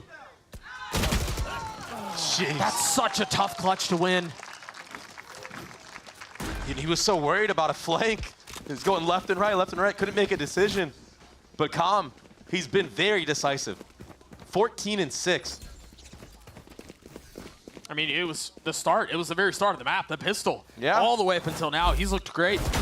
I mean, Havoc, it was a great smoke of the dart of Calm, but Calm just had the intuition he knew. He's using the Phantom as well. He sees those Vandal Tracers coming through the smoke. He's gonna pop your head. And that was, I mean, he had used the shorty to try to clear out logs too, so he was convinced that there was someone close by. He knew. Another attempt at an A fight for Furia. Havoc, another entry. Nicely done as Havoc gets another, settling on the third. And you know what? What was different this round compared to the last couple? Because it seemed like the approach was the same. You know what the difference was? Havoc just basically said, I've had enough, all right? I've had enough of losing. I'm gonna take things into my own hands. And I'm gonna try to carry this round. I'm gonna do my job as a duelist to get us going, get us back into the game. There was a drone out from MW and he was able, or excuse me, Havoc was able to peek under it, and then yeah, it was just, it was open season. Yeah, you have MW's era just basically watching Havoc do all the heavy lifting there. Hey, good job, buddy. I saw the shots you hit. And Op back in the hands of the duelists. We're gonna see those shots one more time. There was the drone. Disgusting stuff. Yeah, he just really had enough. I mean, most duelists in that moment are gonna get out after the first, after the second. Dash away, yeah. Play the numbers game, but he knows that he has to take out as many as he can, because that's the type of game that Furia are in right now. Havoc's trying to go fast again. The dash and the blades. Tex is there. Not only the blades, but they're also getting flushed out by the ult from MW. Off your feet! And Op was posted C-long as well from Khalil. That reach ult gets nothing, but it does give them info that no one is here. That's just a reactionary intuition. All it seems like. They thought they were funneling down B-long. I mean, it worked out on that bonus round, but... Careful, Calm. Deep fight down C-long. And now a freeze from Lev. Yeah. Pretty unnecessary as well from Rafa. I do have to say, you're up 2. I mean, that would have secured the round if he gets it, but yeah, you're right. It feels like... Yeah, but if you go down there, I mean, you basically give a chance back to Lev, who have been doing great on contacting into spots, getting picks. I mean, look at King right now on the mini-map. This is just a distraction. If you can kill one, that's great. No way but King is going to... Then there's King pushing up, as you mentioned, all the way up garage. And he can get more right now. Look at this breach. Rafa's stuck. They're clawing their way back into this thing. Rafa is now down. This was a 5v3 that has now gone back the way of the attack. Mr. Do-It-All. But now even at 2 apiece, Heat creeping forward. Calm left alone. Of course. He's hit 1v2, failed the other, and an opportunity to do it again. And a dart coming up as well. 2 seconds. The first shock will connect. Havoc so weak, second through, and now the dart. It's all about the swing and the fight. Now he's dinked the first one. Can he get the second? Remember how weak Havoc is. Off the swing, the Red Bull clutch for Calm. That just has a nice ring to it, doesn't it, Doug? Love hearing that. The Red Bull clutch for Calm. We hear it so often. Bringing his team back into the round and then closing it out on top of it. Even using his dart so that he had a window to swing. Yep. And the thing is you know he's going to do it. Yep. But you still have to break that dart, because if not, he's going to pre-fire headshot you. Right. It is inevitable. Calm is inevitable. A massive round to close the half for Lev. 9-3 the defensive side. We'll see if the next half has a different story to tell. We will be right back.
Oof, stuck paying for that old phone?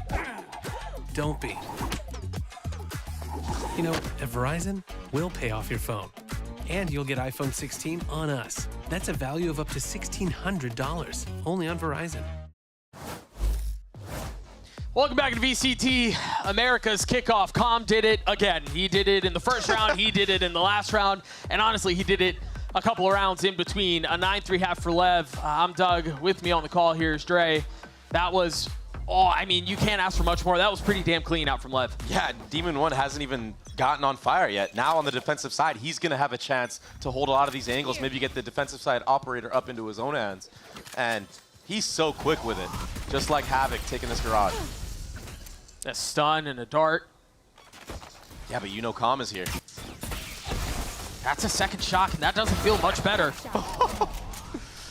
Havoc is stubborn, isn't he? Yeah, he is for sure. But he knows he's got to take him out. Sticks around, takes the fight and wins it. But weak here. This is a tough angle on the swing, man. Crispy. He's just trying to rotate. Now Furia know that. They know that they cut off one of the rotators. Demon 1 is now aggressing that A main lobby area.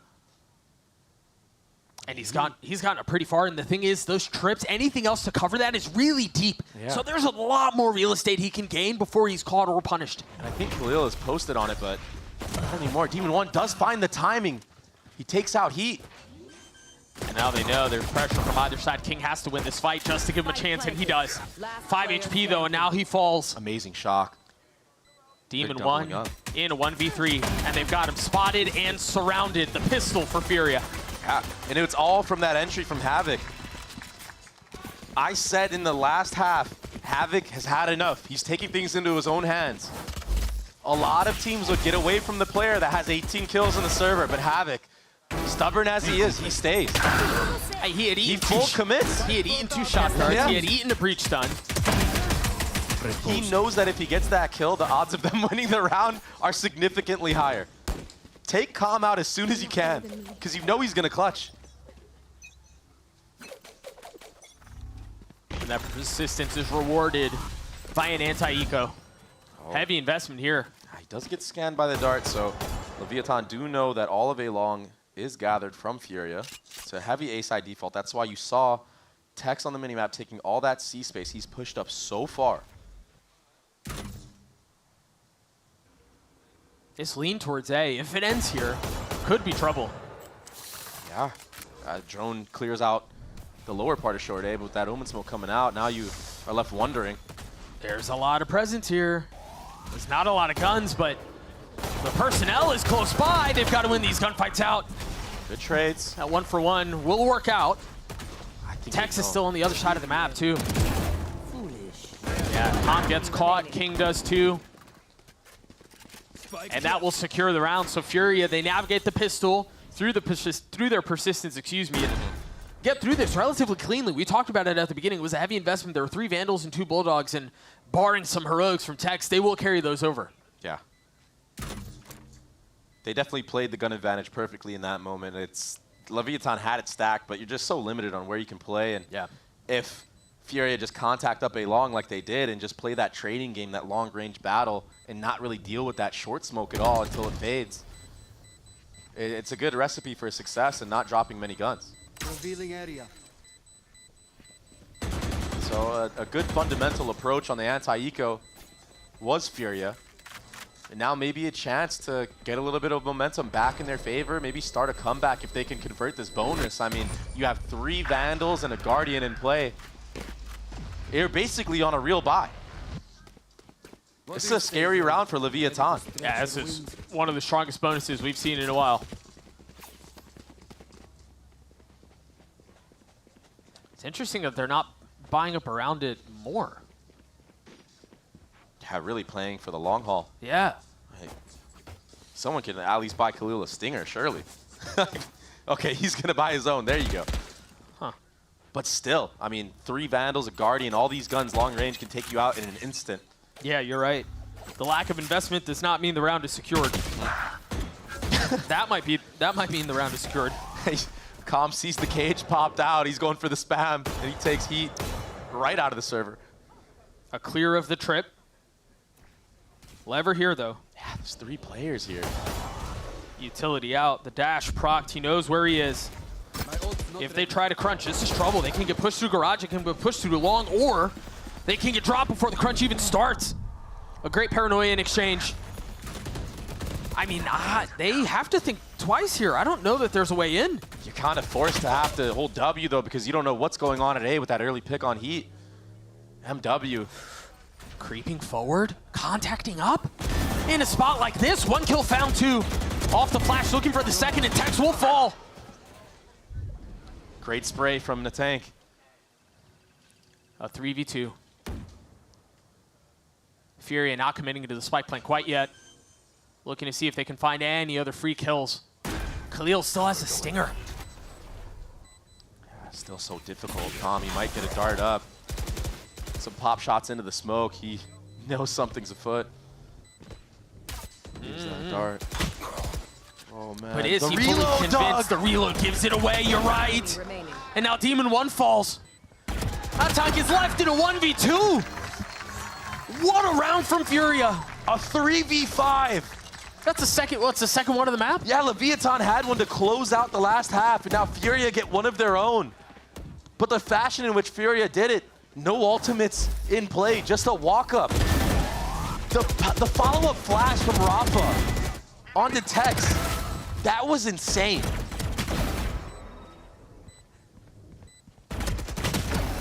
I mean, at any moment, if Tex peeks back sight, he gets 2 free kills because Rafa sitting in the back with a flash out. Yeah.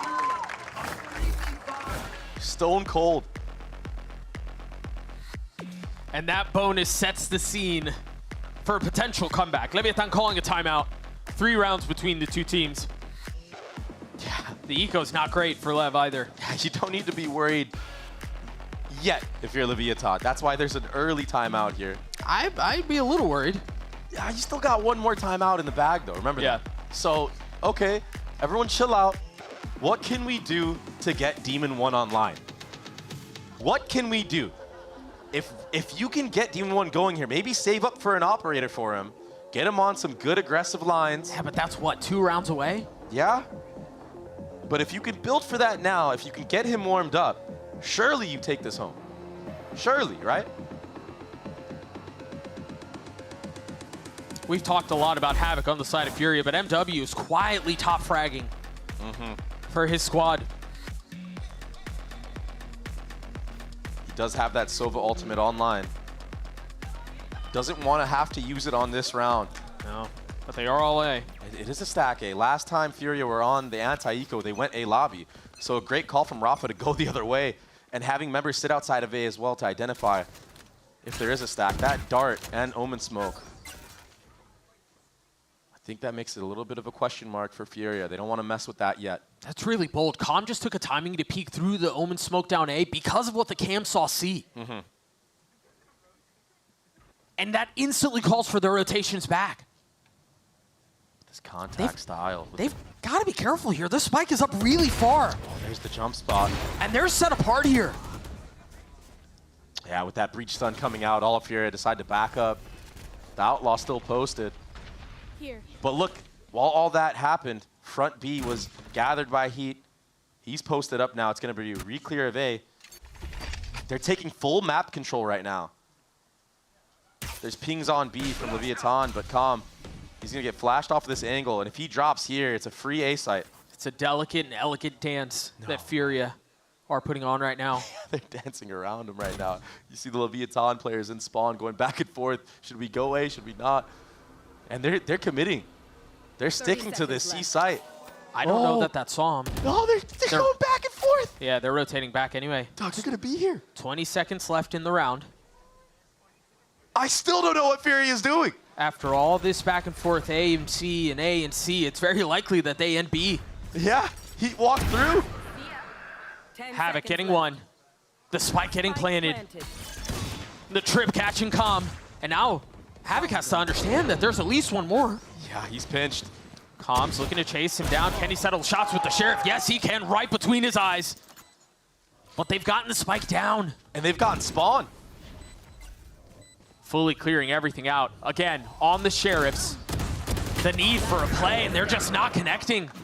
Unless it's Calm. But a 1v3, 17 HP. This decision right here, it looks like they're just trying to save the Outlaw to get in the hands of Demon 1. That feels like an op setup play for a couple of rounds. Yeah, definitely. But I think he's just going to fight here to the death, maybe. Maybe try to yoink a rifle, because I think Demon 1 does have enough money. Whoa! The box kept him. The box kept him from dying to the spike. Yeah. Fusion cells. Okay, my arms are good. I do have to say, though, as cool as it was looking and you think that Furia was completely outplaying Leviathan, if you do something like that in an actual gun round and someone's there and takes Heat out, all of a sudden you have 20 seconds left in the round. It's ruined. And you got to force somewhere. You might run into that stack next time. I looked like you walked into that. Yeah, that's rough. That's rough. there. Heat does have that Cypher ultimate from that as well. 2 ops on the board here. The flash to get Demon 1 on the aggressive line, but the other one's towards A. And he's so aggressive. Is he going to face check this Omen Smoke with an operator? As one does. It looks like he wants to. I mean, once this starts fading, if he's scoped in, he gets a kill for sure. He doesn't even have the dash proc. What? Oh, this is off the cam. We saw a trap play like this. Paranoia off the swing, and they've overstayed their welcome. King gets 2, Calm gets another. Nice trap play. The Soval to back it all up as well. They found my wire. Demon 1 pushed all the way up C long as well. MW and Heat left to their devices. It is a free B site, but Leviathan are okay with this. They'll play the 5v2 retake. Yeah, 1000%. There's just no way. That's just no way. Offensive is what that is. That looked magnetic. He's going to get a second, and all of a sudden the security of the round continues to dwindle. It's going to take more heroics from Heath, though, if they want to win this. 3 for King. Way closer than it should have been, but Lev gets to 10. Yeah, it seemed like he had a chance, too. Just a little bit of whiff shots at the end. Heat completely demolishes the players anchoring the C site.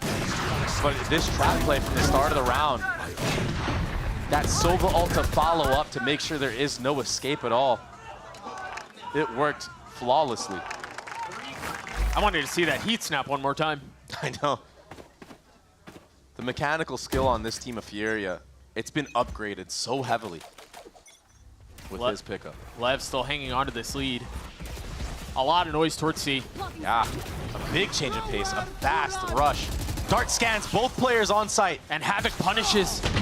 Khalil does too. They've gotten everything they want.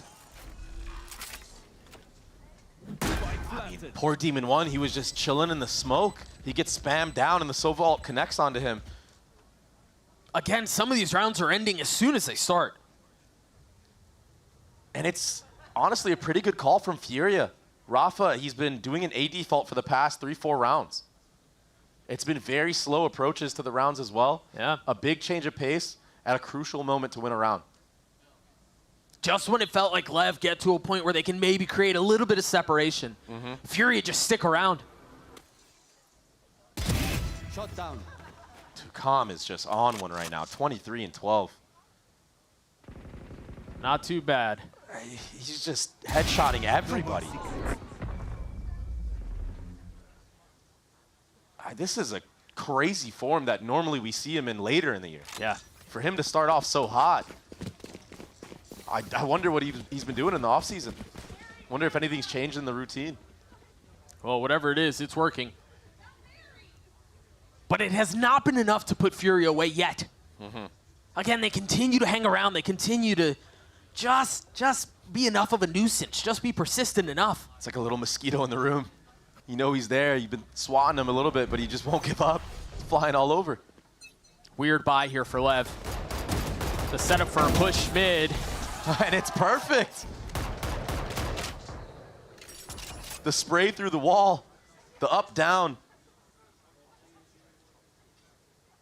What an answer back as well. I mean, in almost the exact same form to the previous round. One enemy remaining. Heat's been spotted.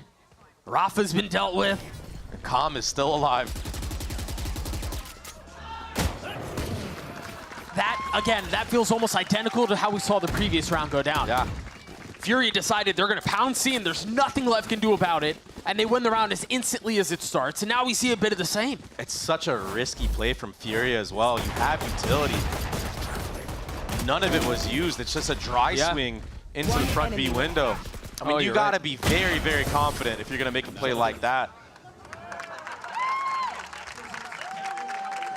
Maybe that was the problem. Maybe confidence, maybe a little bit too confident. Second and final timeout called for Furia. Leviathan still have one of their own as well to play with. We keep that in mind.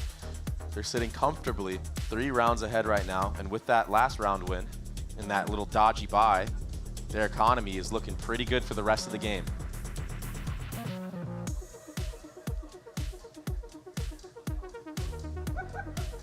I will say,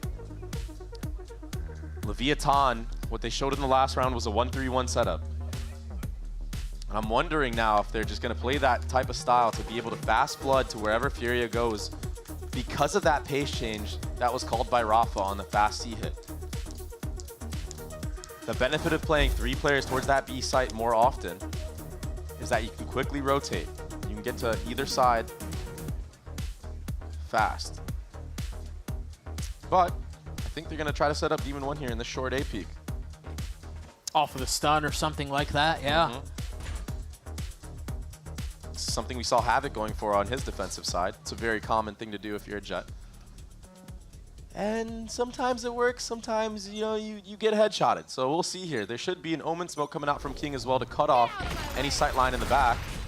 And it's a dash short. Stunts traded, and both Jets are close.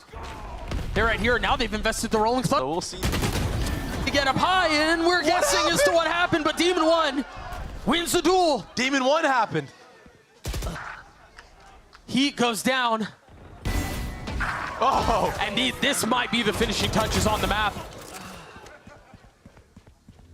The weapon has been upgraded, and now the side is theirs to take. Rafa left in a 1v3 with ult in hand and Spike. A second consideration of the plant. He's got some time to play this out. And he has an ultimate available as well. If he can get a pick, maybe invest it, maybe clutches it out. That's such a tough decision. It would have to be a split-second one at that. 50 seconds left. He still has enough time to try to get a pick before he goes for this spike plant. I mean, he could also leave. Oh, he's done. Wait! He's not! Oh my. Gets one. I can't believe that breach stun missed. I thought it was right on target. Yeah, me too. I think Calm thought the same thing when he peeked out. Oh, we got him. Lev getting to map point there. We'll see if we can take a look at it again. Yeah. Because it did look like it was on. This was that entry. Demon 1, he understood that it was the Jet that was here in short. We do get the replay, but that one tap, that's what I'm most impressed by from Demon 1. Because if he starts feeling it like that, all of a sudden in split, in fracture, if it goes there, he's going to be a demonic presence in the server. Relatively quiet return to the stage for the 2023 Champs MVP. That said, though, Lever in this fight. Yeah, they're trying to set him up right now. All this is for Demon 1. He's going to be the front line here. Calm. He does break that drone. And there's a lot of presence. I mean, all four of them are here. They want to take this fight. And most teams in this situation would take that C site for free. That's why you see King use that ultimate, but he knows no one's there. Now, doubt in the minds of Leviathan. Oh no, by process of elimination, they have to understand it's C, and that's why they're starting to huddle up that way. The smoke first out, but the dash through. Disrespecting the early bit of utility and investing some of their own. That TP back from Khalil could be everything. MW's down. Heat is too. But again, he's got to be pacey about this. He's got to accelerate this if he wants to make a play. Player standing. But it's just too little, and it's just too late. Khalil, the 1v4, now spotted, now positioned, given away, but he's stunned, and he's dealt with. Map 1 for Leviathan. Leviathan, what a great starting performance. They looked phenomenal on their attacking side, Doug. The calling was great. Calm had some huge moments, some huge clutches. He had a huge map. And Demon 1 at the end there to solidify the map win. That gets him going.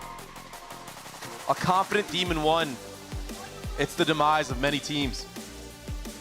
I think for Lev, they got pushed.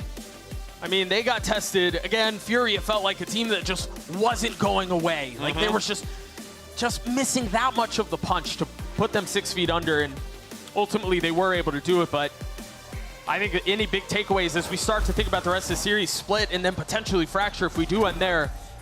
These Fury guys can shoot, and they have a couple of really cool ideas. Yeah, the problem is I'm not seeing that same fire I saw in the offseason. They don't look as dialed in, even on the team play. I saw multiple players in that offseason stepping up huge for Furia. That is why they were able to shine so bright. I mean, they did just land in LA, what? I mean, yeah, very recently. Very Again, true. they missed their first match because of Issa issues, but now they're back, down 1-0 against Lev. We'll see what the rest of this series holds for us. We'll be right back.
Hi, this is King, and this is my team, Leviathan.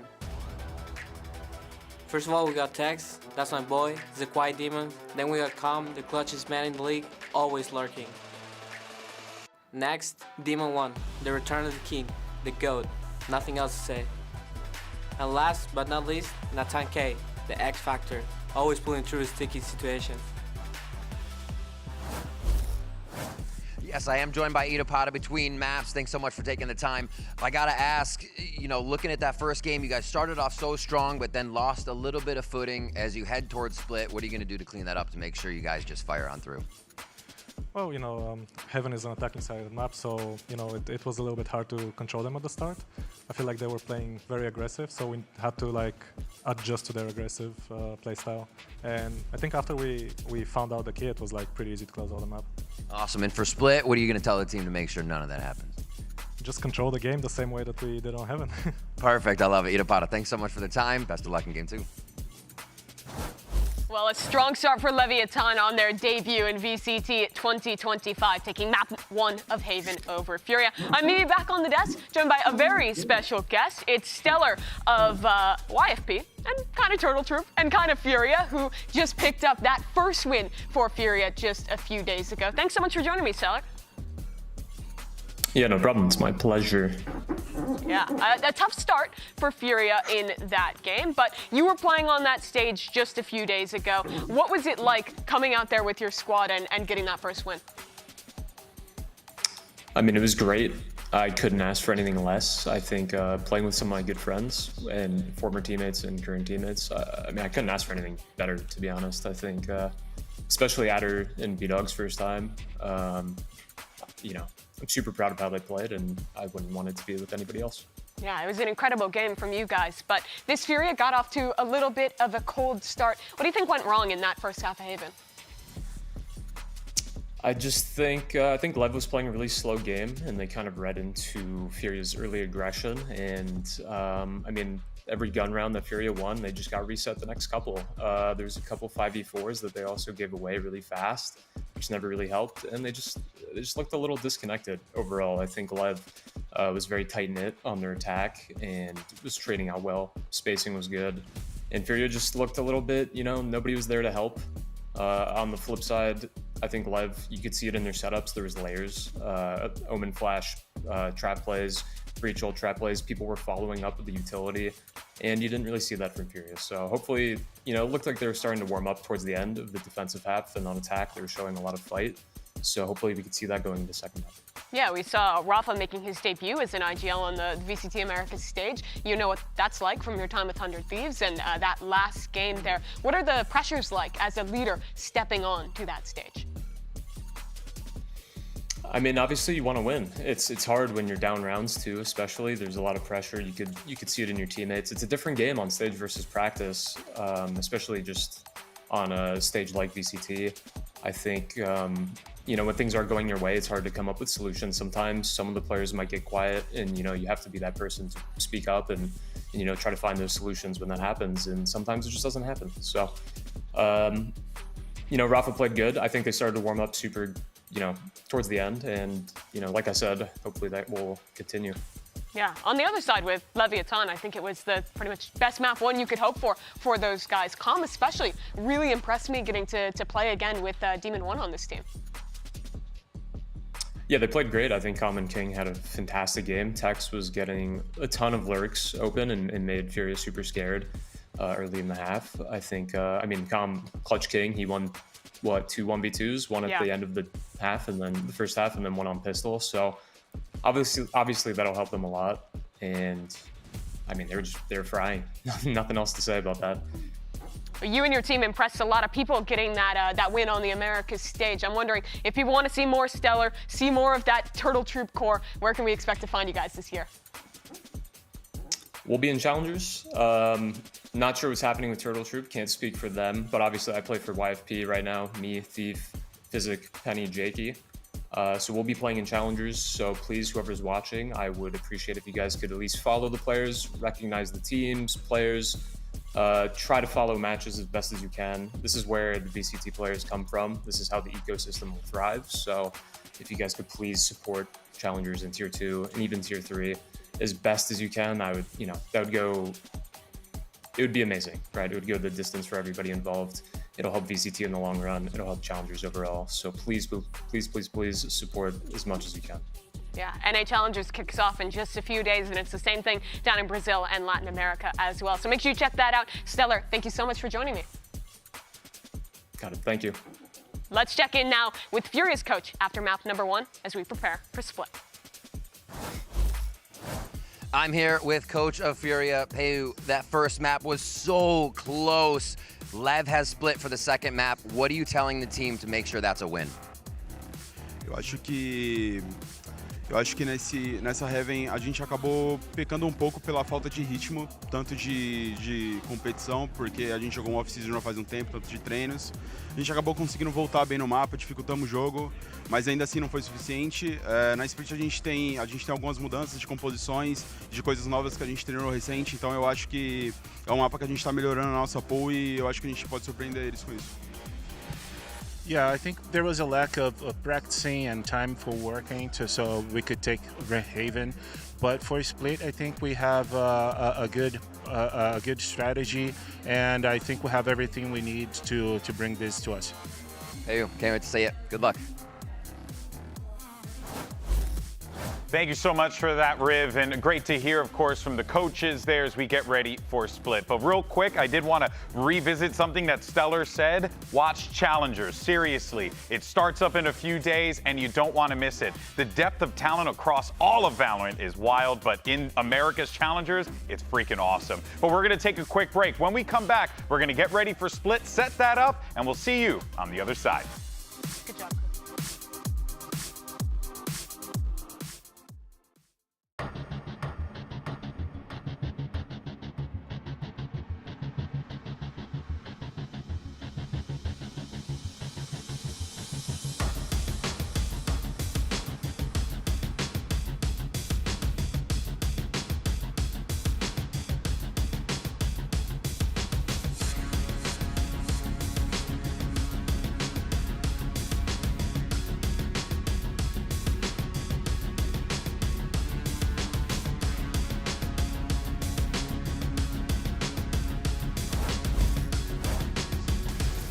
Welcome back. Split is on the cards. We've got agent select that we're going to have to deal with first before we get there. If you are just joining us, first map was a banger. Haven 13-8, the way of Leviathan, but now again the opportunity to equalize as we go to Split, Dre. Yeah, and I'm wondering right now, for the side of Leviathan, are we gonna see Demon 1 on the Raze? We know he's been great on Jet. Everybody knows that. But on NRG, the Raze was very questionable. So is he gonna be that guy, or maybe is he gonna do a little role swap with Tex? I mean, I guess we're gonna find out very soon. I'm very surprised by the Sage pick though, yeah, but maybe taking some inspiration from Crya. Yeah, the prevalence to it as well. I think maybe seeing it once, but seeing it more than once is really interesting. On the other side for Lev, we do have Demon 1 on the Raze. All of the tools you imagine will be funneled towards activating him. I'm so excited to see this. Did he finally figure it out? As a Jet player myself, it was so hard to get in the mentality of when to use utility on that character. On Jet, it's just go kill, man. You have an escape card. Raze, all of a sudden you have to think about util timings, especially on a map like Split. If you waste your nade too early, okay, they baited it out, now you don't have it for the retake. So many different ways you have to approach it. But Leviathan, they are starting on that attacking side. And if they can create a similar pace as to what they did against Fury on the last map, I mean, it could be a very bad start. I'm trying to think about the last time we saw a Split that didn't have at least one breach. Yeah. It's been a little while. Or Hiteo. Yeah, that smoke towards Mail suggests that they want to go into ropes. Khalil's on the other side, but he's not around for long. You know how risky it is to walk through that mid-smoke? Who knows what's waiting on the other side. Great kill from Tex as well. Yeah, Sage Wall used B, but it's already a 5v3 for the attacking side. Leviathan, they've looked so sharp so far. I mean, Tex just one tap Havoc in A main. Wasn't even close. But again, just to talk about that walk through the mid-smoke, if there's a setup there, if there's firepower behind it, you're dead. It's such a gamble. And sometimes that's what these pistol rounds come down to. And if they consistently fall your way, then yeah. Sure. That Sage wall breaking is going to be the cue for everybody to do the B execute. And this is just going to be so hard to retake into. King still has that Omen flash. This dog is clearing out a lot of space. Only a raise nade and a dog used to take sight. The dog may have even gotten a little bit of suspicions of where Rafa is. Yeah. Still choosing to play in the smoke, though. Yeah, this is a full post-plant setup right now. Furia, all they have is a molly and 2 heals, man. You gonna heal your way into the site, Doug? Can't imagine that'll work. That flash is set up for a little bit of a swing. Calm and Demon 1, ex-teammates reunited. Side by side as they effectively secure this pistol for Lev. It's flawless. An absolute flawless pistol round from Leviathan. And those heals, they did nothing. So the Sage comp will fall on this pistol round, and it was this entry in mid. I guess there was a room, but for some follow-up, King with that random right-click through the smoke just off the sound. Dude, there are times I watch Tex aim. Yeah, he's unreal. It's just like, it's smooth. It's smooth and snappy. It doesn't feel like accelerated. It doesn't feel rushed, but it's always precise. If you're in the vicinity of his crosshair, he will take you out. You're cooked. And he stepped up huge joining this team. He's another player that everybody was sleeping on, honestly. Tier 2 duelist for the guard, going over to a sentinel role. He's made that change. Looks so good. A 1-3-1 approach for Furia. A little bit of curiosity. That flash, identifying that there are at least some players in B main. That prompts the walk up in mid. Yeah, so 1-3-1 for Lev. They've gotten so far up off the dog to clear out ropes. So smart. But again, it's a curiosity from Furia that has them here still. Off of the contact, you imagine there's a flash set up, but patience. Yeah, Calm knows, man. He's left alone. He's got a lot to deal with on his own. But I love how they play that. He didn't really have a weapon that you wouldn't mind dropping. Yeah, they don't care if he falls there. Same with Tex. Both players playing isolated. If either drops, they'll just react the other way. And those, I mean, that decision alone just shows some of the preparation and how thoroughly Leviathan are thinking about the game. How many times have we seen a player isolated with the wrong gun? Yeah. It gets picked up by the other team, and all of a sudden, who knows what happens? Smart investments. It's just going to be a shooting range here for King with this Guardian. Having to play a little bit of duck hunt. Which rope? They've had enough. Tex. He's going to try to finish out this round by himself. Havoc does take him out, though. Progress towards the ult. Yeah. Hey, this time around, Leviathan holding on to the majority of the guns that they invested into this round. And Calm, he's sitting at $3,500. He can upgrade to a Phantom if he wishes and still buy the next round. A good anti-eco from Leviathan. Especially in comparison to the last one. Oh, yeah. They learn from their mistakes. And let's all keep in mind, Leviathan have always been phenomenal on split. I feel like they've always been very strong on this map. They ran this composition last year. Calm, he's not new to playing the Viper lurks on this map, dating all the way back to EG.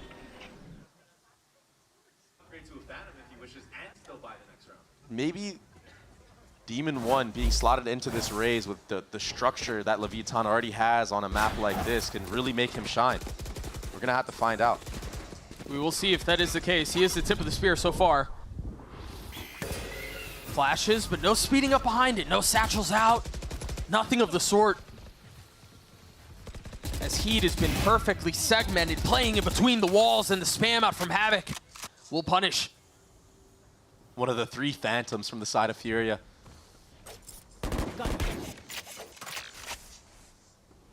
It is going to be an upgrade of the Vandal onto Demon 1, though.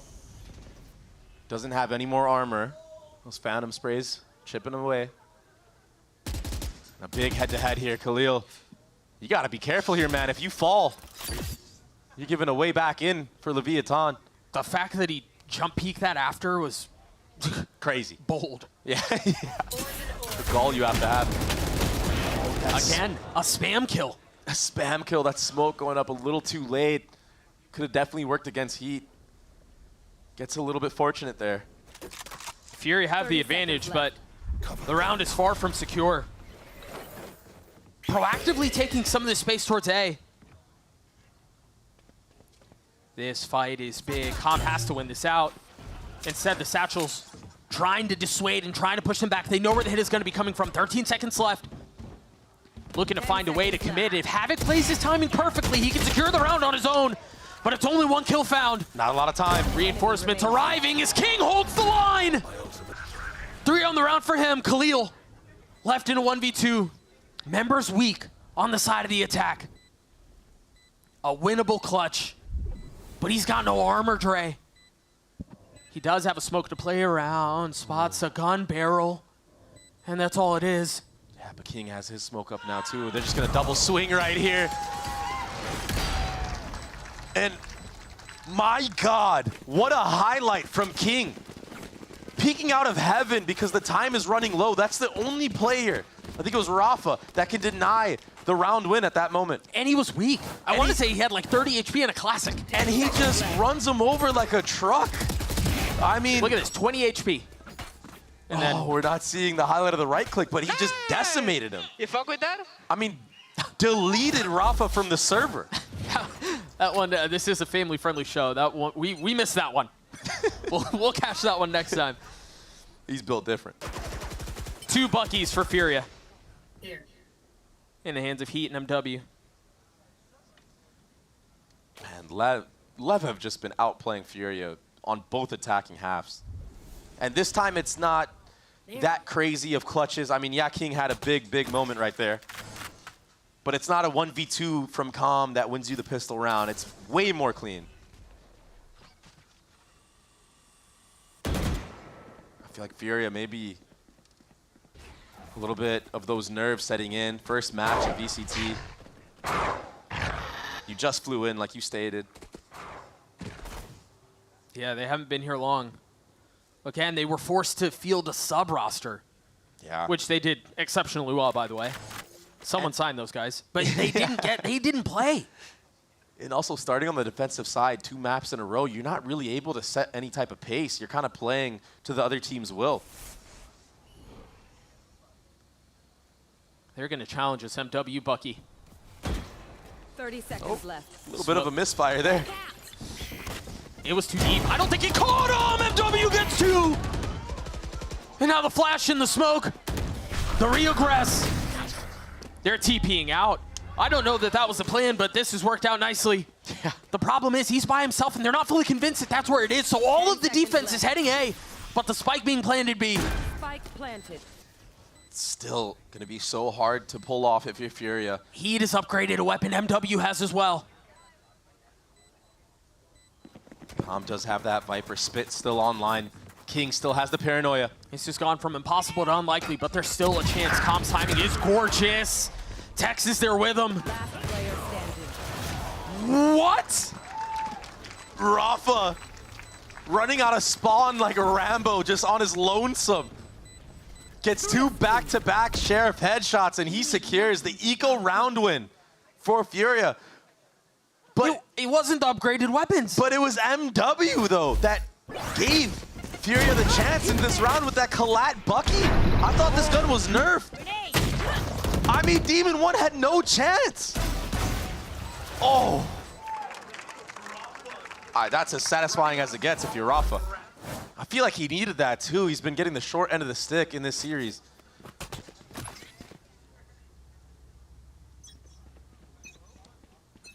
And the economy, all of a sudden, for Leviathan, it's dwindling down.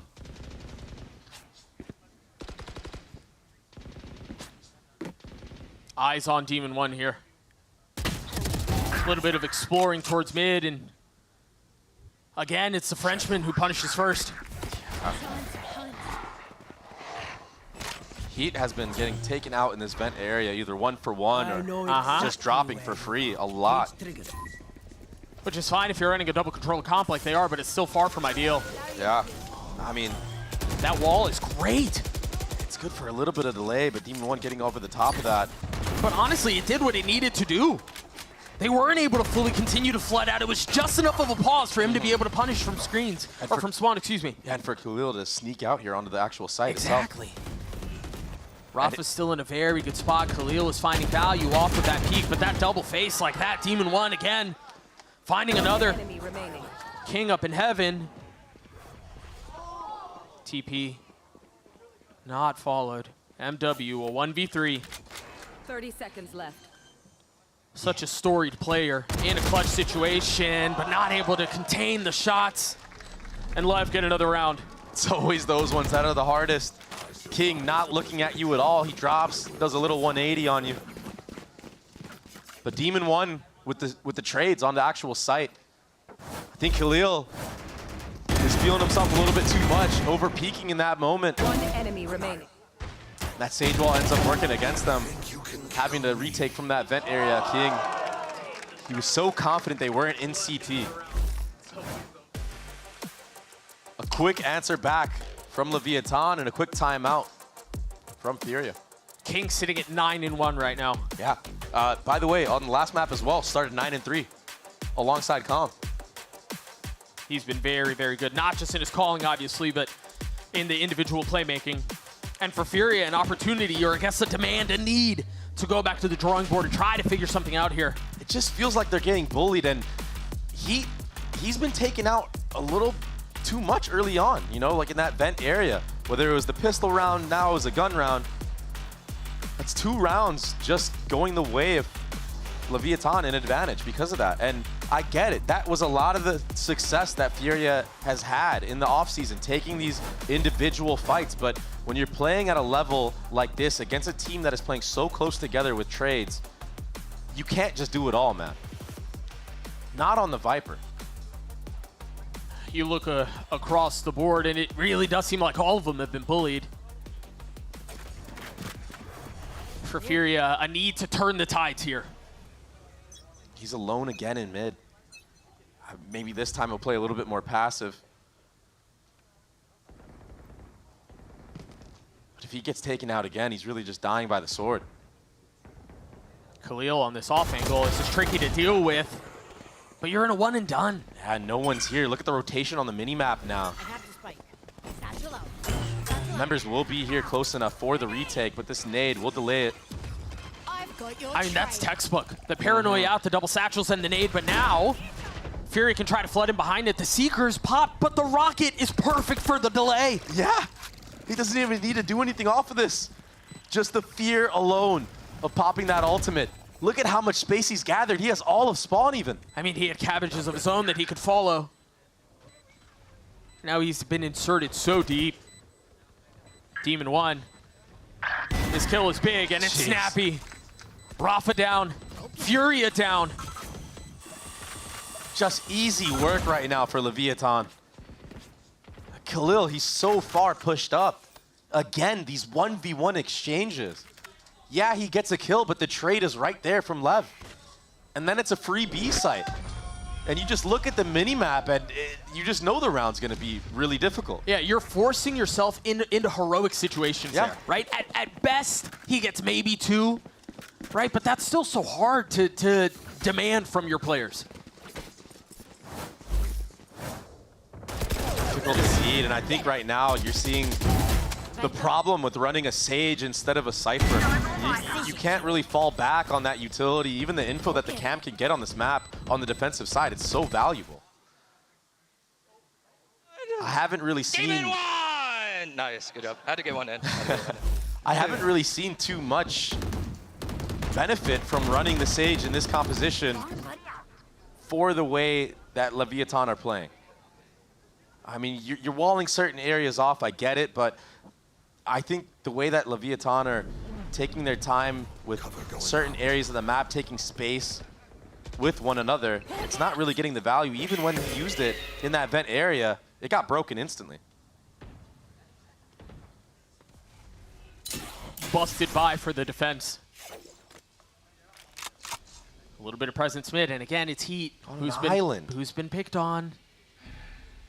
Oh, no way. Oh, is he going to TP behind them? Is there a flash setup? There was.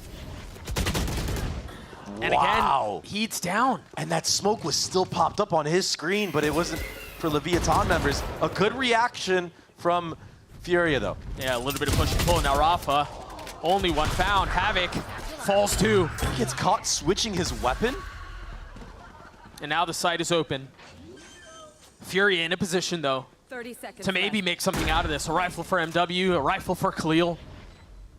This fight is everything, though, and it's, again, it's set apart. I mean, it's alone. MW's dry swinging that. Khalil hasn't even gotten halfway across the map yet. And I just feel like the members of Furia just a little bit out of it at this moment. Maybe feeling that pressure, maybe a little bit tilted, Doug. I mean, Havoc in that moment, one of the rifles in the round, he's caught quick switching his weapon. I mean, these are things that happen when you're just not fully focused in. I think they're quite, I mean, there are a couple of things we can point to there, right? We can point to Heat getting caught mid. Yep. Again, we can talk about Havoc. How many times now? Right. Talk about the solo swing back site, or back into spawn, excuse me. The truth is, Leviathan are imposing their will upon Furia. It's an op in the hands for Rafa. Maybe this is the response to some of that mid-aggression, but Demon 1 is one of his own, and it's towards B. And that thing can still sing. That was so fast. I don't think Khalil even saw him on his screen. That's how quick that shot was. It's a notable investment that Furia put into this op as well. And another first blood. So risky of Heat to jump spot that angle. You know an op just killed your teammate. Viper's Pit invested. He's not having none of that. Still confident in their ability to win this round. Furiathon double down. I mean, Doug, even that jiggle right there to spot out somebody close. I mean, that is just... Lav are on another level right now. Good res. That's now the second ult they've put into this, and we're back on equal footing. Look, everyone's going towards this vent to A. It's a deep smoke. Havoc's ult. Oh, it's so good! So good. Connects onto 2. I mean, they've clawed their way back into this one. It seemed like a done deal, but Havoc gets 4 and Furia get their second. Perfectly timed rocket. You saw he was dialed in on that A main. He was very worried. He's not switching his weapon this time, Doug, but he did switch to a rocket and it netted him 2 kills. I like the way that Furia approached this round. The beginning, again. Wow. That's how quick that was, huh? Yeah, he barely saw him. He's just instant dead. But the reaction of Heat to use that Viper's Pit to give a little bit of room for Rafa to come Sage Wall off the body of Khalil, that was very cheeky, very cool. Oh, and then obviously the res. And yeah. I mean, it was a rocket that won it, but it was far more competitive because of that. I mean, denying all of that B forced them into A. Look at what they just tried doing. They dropped a deep smoke into spawn and then popped a fake TP ult. Now look at what MW has to do. They just have to dog their own spawn. And that gives you practically a free B site. It's going to be the head-to-head. Havoc does win it against Demon 1. But if they can't win these fights on site, none of it's going to matter. Leverage deep into their playbook, but only 1 kill found. And the thing is, they don't really have control over the site right now either. It's King left in a 1v3. And Furia back up. It was a cool play. It was a good ruse. But Havoc, he didn't fall for that. His eyes were trained straight on that B main fight, and he took out Demon 1. That was just the start of it all. MW, been seeing some brilliance from him as well into that B heaven area. It was this hold right here. That flash is unfortunate, but it was this hold between MW and Havoc. Yeah. That secured the round. Signs of life for Furia now. It's not too late. This time, 3 members in mid to deal with this default. The op again for Rafa. Haven't seen him get a kill on it yet. Leviathan understanding where the Sage is now in B heaven. I mean, essentially using so many pieces of utility. What is that random swing from MW into the Viper wall? maybe he was trying to line up a timing with Havoc, but it just wasn't there. Jaws comes off the angle. You hate to see it. And Havoc, oh my gosh. To timing it out on his side, and now Havoc, you're right. Everyone getting timinged right now. In a world of hurt, manages to satchel away and gets a spam shot in exchange. Sure. Yeah, good, man. Why not? Good for you, Havoc. Good for you, man. That's insane. Even numbers, just like that. That pesky little wall is still causing problems towards B. But they're going to see that Rafa is on an island here, and they have a free B site. They're doubling down on this, even though they know the rotations are coming over back B. Tex is a little bit behind on this, but they've invested the pit. Spike finally down. And Khalil is ahead of this in the pit already, looking to make a play, continuing to push forward. Calm waiting on the other side with Shorty in hand. He's been in the pit so long, the decay has surely got him down to nothing. Situation on a knife's edge. Again, keep an eye on Khalil. He's starting to flank around. Tex is waiting on the other side. Havoc is now dealt with. He's now down. Calm gets a spam on the second, and the round for Lev. Great ultimate from Calm, getting that site. But it's Tex who gets that opener onto MW, who randomly swung out of the Viper wall. I mean, it's just such a gamble. And he wanted that 50-50. He heard the Cypher cage pop. Enemy remaining. But the problem with falling there is that... Bro, I took a fat risk at aim, just grabbed the orb like an alpha male. You're him, bro. The problem with falling early like that is you feed Tex's ult. And his ego. And his ego. What a funny guy. Fast towards A here, really fast towards A, but MW has gone unchecked. I thought the flash was going to be good, but the reinforcements are better.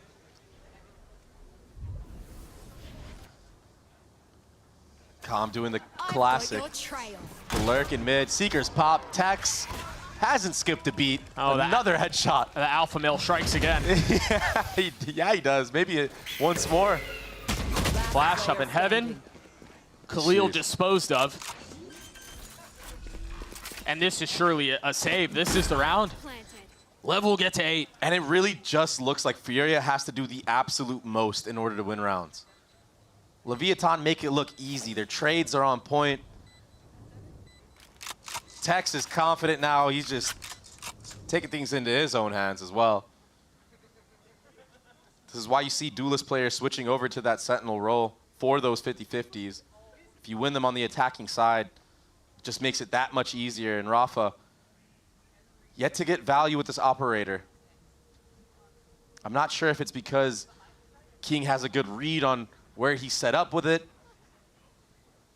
but it's just not working.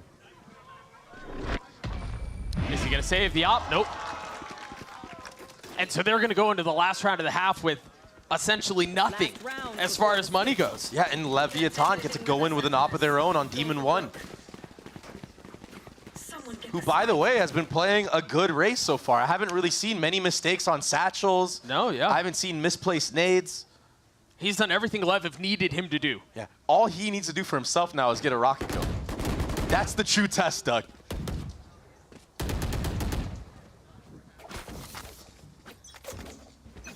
Last round of the half. Oh, man. There's a rocket kill you were looking for, but it's actually Havoc who lands it. They draw up a little aggression and they punish. Lev caught asleep at the wheel and now on their back foot. Deep smoke flash on the other side. The spike rotating back towards B where Heat is waiting. Tough angle. Oof. You don't get many shots like that. Good bait of the one-way. Once mid presence is shown from Furia, that's going to be Tex's cue to maybe walk up a little bit. Try to find a kill on that A main. If he was able to do that, maybe you split into A at that moment. But the proactivity from Furia on this defensive side, it's looking really good. They pushed all the way through B. Should cause a heavy lean towards A. The smoke is late. Rafa's timing could be huge here. Oh. Move, man. Yeah. Get out of my way, bro. There's the timing. Oh, but he was looking the wrong way. And now they're going to rotate back into it as the smoke goes down. Gunfire erupts. And King walks away on top. Free B site. Texas still A as well. MW's in a position to maybe make a play, but you're right.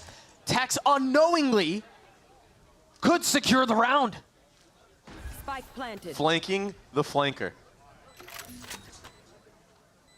Oh, wait a second. The timing is big here. The timing is really big out from MW. He's going to get one pop to Secret, and now he's going to know there's one on the other side. But Tex strikes once more. Last player standing. Furious still not really in a position to will their way back into this. Blue's going to have to 1v3. He's gotten one, and that's all. It will be another 9-3 half for Lev. And just another dismantling of the defense of Furia. King, he's sitting at the top of the scoreboard right now, and he's calling like a madman. It was a great start from Fury. I love what they tried dialing up here. They hadn't shown that aggression this half. Yeah. But it still wasn't enough. And it was the impatience. One enemy remaining. From Rafa trying to clear out that vent area, from MW peeking the flank on Tex a little too soon. A 9-3 half for Lev. We'll see you guys on the other side of the break.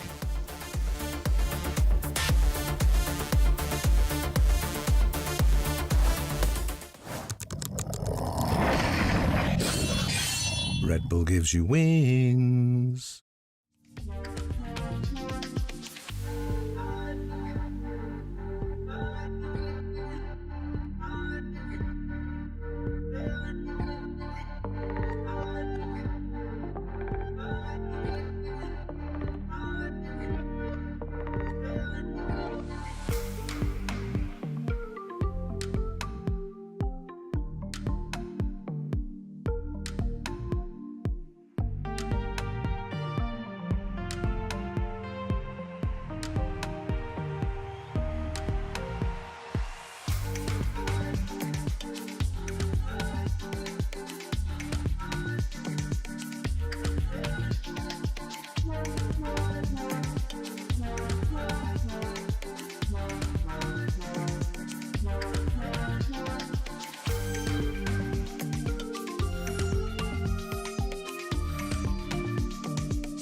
Leviathan fans with plenty of reason to be excited and plenty of reasons to be smiling. 9 of them, to be exact, as they've really obliterated Fury. And I think, Dre, I want to get your thoughts on this because it feels like Lev are playing the game as well as you could ask for, but it also feels a little bit self-inflicted on the side of Fury. It feels like they're shooting themselves in the foot a bit. Yeah, they weren't really playing as a team. A lot of the swings that they were taking were just individual. And when you're losing the 50-50s like that, you kind of have to rely back on fundamentals and playing with your teammates, but we didn't really see much of that.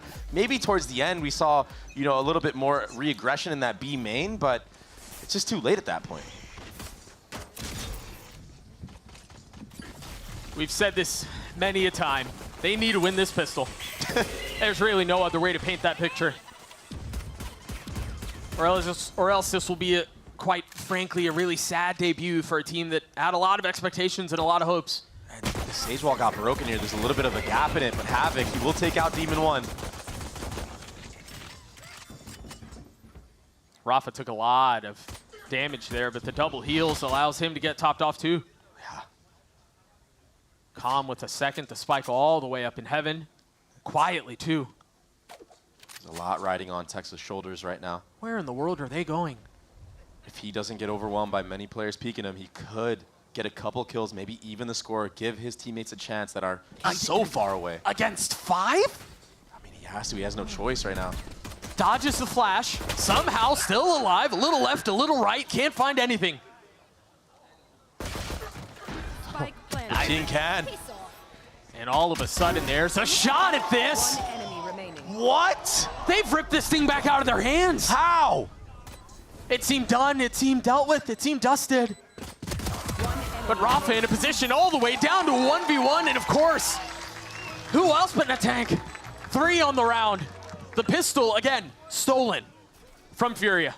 it just looks like Leviathan are trying to get them out of here. Yeah, they got dinner plans or something? Yeah, I mean, they're just 2v5. Don't mind if I do. Gonna be eating good tonight. I mean, I just don't understand the decision making to want to take spawn at that point. You have a 5v2.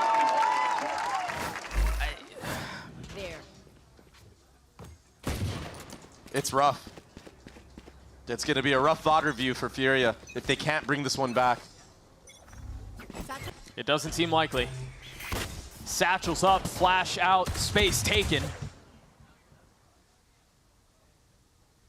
Smoke arriving on time from King across the map. Drops 2 here. Only thing that's gone across has been Khalil. Calm's in a tough spot, the swing out, and there it is. Calm's gonna fall too. Can he upgrade the weapon? Yeah, but Doug, we've seen this before. We've seen Furia be up numbers. You're not wrong. Do you think they can do it this time? I don't want to answer that question. Quiet creeps across the site. The Spike checking spawn. They're not fully comfortable, and they do have some time to think this through. How do they manufacture a round win? I don't know, man. This time might have been working against them as well. The freeze might just do it. A 4v2. Tex and King. 30 seconds. That's not again. Not again. Tex is still here, and they still don't know he's here. I mean, maybe you suspect it given the cage going up, but Tex's position again is everything, and now it's a 2v2. 13 seconds left. The spike still hasn't been planted. They've done it again. 2v4. I believe that's 3 this series. Yeah, 3v5 on the first map. 2v5, now 2v4. Just in case your mental wasn't boomed enough if you're Furia.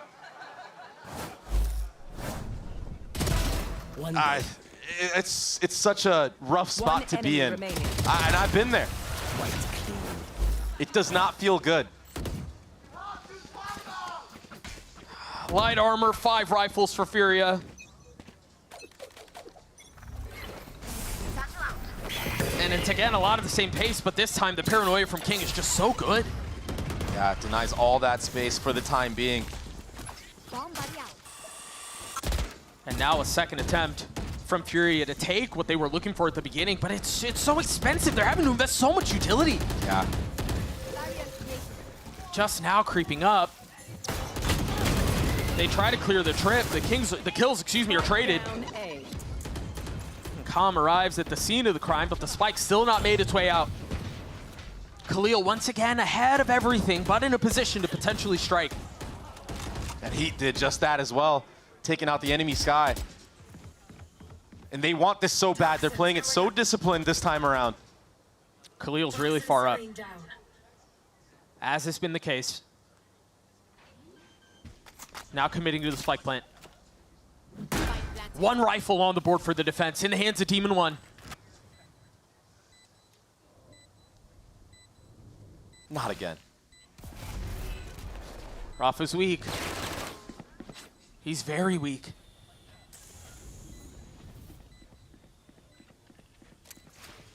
This just gets so much harder as the spike ticks away. Yeah, I think Leviathan are just going to go for exits at this point. Heat takes things into his own hands, gets proactive, kills Tex in the vent. But yeah, Leviathan weren't going for the retake this time around. And finally, Furia convert a man-up advantage situation. Calm, he's going to try to do as much damage as he can. Might be able to snag a rifle, but Havoc will take him out. And so far, what we've seen from Furia has been a lot of A pressure. Every single round, 3 rounds in a row, take A heaven control, take A ramp control, take A main. I think Tex was trying to read into the way that Furia have been playing, and he set up towards that B site. Now he's switching back to A again. He's like, okay, if you're still gonna keep going A, I'll go back. But this was a much-needed round win for Furia, just to get the confidence that they can win these man-up advantages. Because they've had plenty in this series, Doug. They just haven't been able to convert. Deep smoke towards A. You hear that orb getting picked up. Opting to put it on the Sage. That should be called out by somebody from Leviathan. It's a heavy mid-presence. And Lev are hell-bent on controlling this area of the map. They had the Viper orb, they refreshed it with the Omen smoke. And something I want to talk about while the action isn't really happening is what Stellar was talking about in his interview. Look at the layers that Leviathan have, even in that mid-hold. Viper Molly comes out, there's a Sky in the smoke to help you out. In the previous round, when Furia went Heaven, you had the Omen paranoia, you still have a trip set up. A lot of different layers in the defensive side. But Heat snags that kill and screens on the comm. 50-50 going their way. Texas still here. He's by himself, sure, but they've walled off spawn, so they're going to have to clear that out, and that's a timing window for Furia to accelerate. Good The slow, good flash. is really nice. I thought it might be just a little short and he'd get away with it, but once they sniff him out, they hunt him down. That was a cracked execute. Even the Sage slow over the top to deny a player that's anchoring in there to get out. And it seems like Lev are just going to save this one out. Yeah, not going for the 3v5 this time. Maybe can scavenge some kills. Cover going out. And that tank is one away from his ult. Would be nice for him to get that online.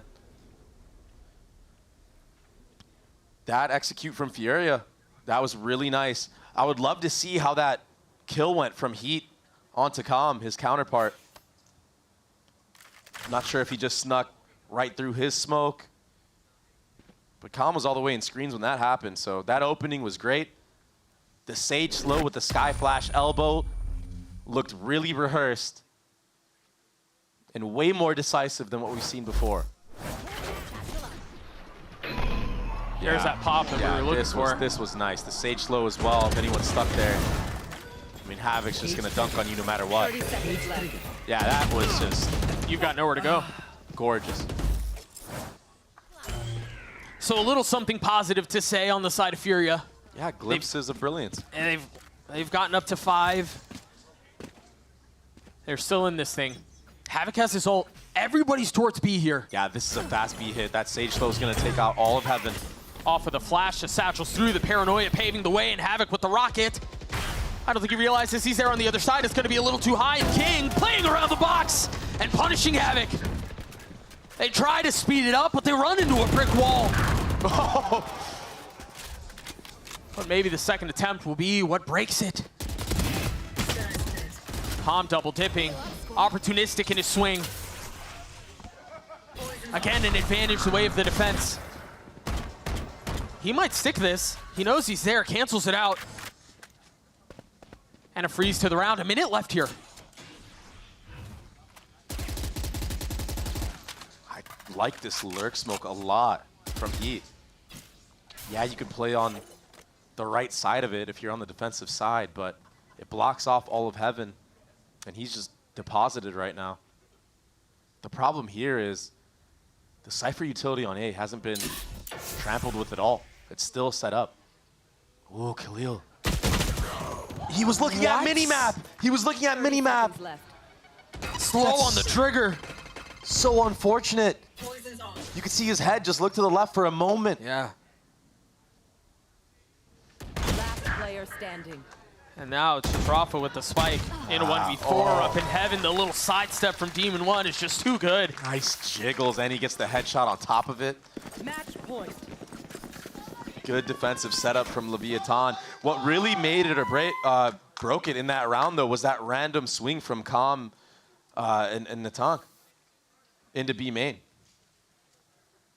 Yeah, the second They didn't regress. use any utility. They just went for the swing, got the trades, survived. Calm was able to be healed up.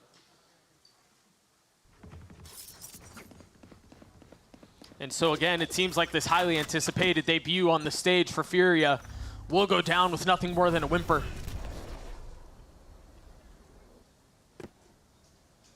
Look at King. He's ready with an Omen Flash. He was looking towards that A ramp. Had noise been made, he would have used it off the rip, but now he's a chance to use it in the mid round. That one-way cam is still up. Oh, it sees 1A main. It's always the feet. Demon One's ready. He wants a kill right here.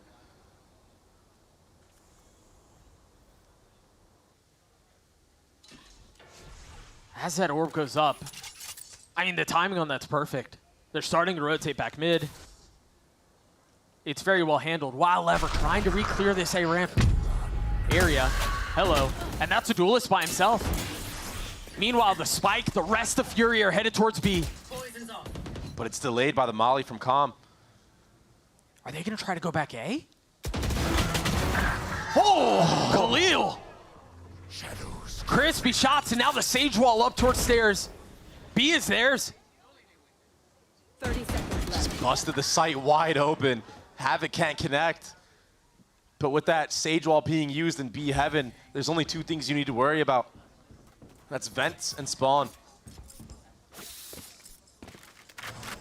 And I think if history repeats itself, Leviathan should just be going for the save. I mean, yeah, they're not even moving at all. That's why you see Heat on the hunt. Maybe can fish out some of this weaponry. Make the next round a little bit easier. I mean, they've built themselves a really long runway. Lev have to be able to put Furia away. Yeah, that's why they're fine saving these guns, not going for it. Yeah, no reason to force it, you're right. And sometimes when you go for that retake and you just feed kills to the wrong guy on the enemy team, all of a sudden they can just get going. They can get a spark in their system. They might be able to take over the game. So not dying could be the right approach. I mean, that's so snappy. So Furia here still sticking around. They've got Not back in the hands of Rafa. And, you know, we talked about it in the first half. It didn't net a ton of value. I don't think he got a single op kill, man. I mean, I could be wrong. I don't think he did, though. Well, it could be a lot easier here on the attacking side, though. The defense has to use their bodies a lot more. That flash is good. That flash is so damn good. That's something that they were ready for in the previous round as well, just not from that up close and personal. And now you've got yourselves a man down in an attack situation with an op. Against a Viper's Pit in mid. Scout destroyed. They put the op down, though. Rafa is upgraded, or upgraded, I guess in this case, to a Vandal. The spike out, Heat single-handedly getting a couple of kills, but the spike's on the other side and it's by itself. And now they're in a really awkward situation. Do they hit the res? Do they try to rotate back? They've lost control A. And take a look at Calm's position. He's playing this so well. Rafa needs to get this res off before it's too late. Carefully creeping forward and looking to put him away, and he does. Again, it's Calm on the flank. They just had no chance against you. Leviathan blow through the competition of Furia. We did see some positives, though, from the side of Furia towards the end, but the slow starts was very, very rough. They put themselves in such a tough spot.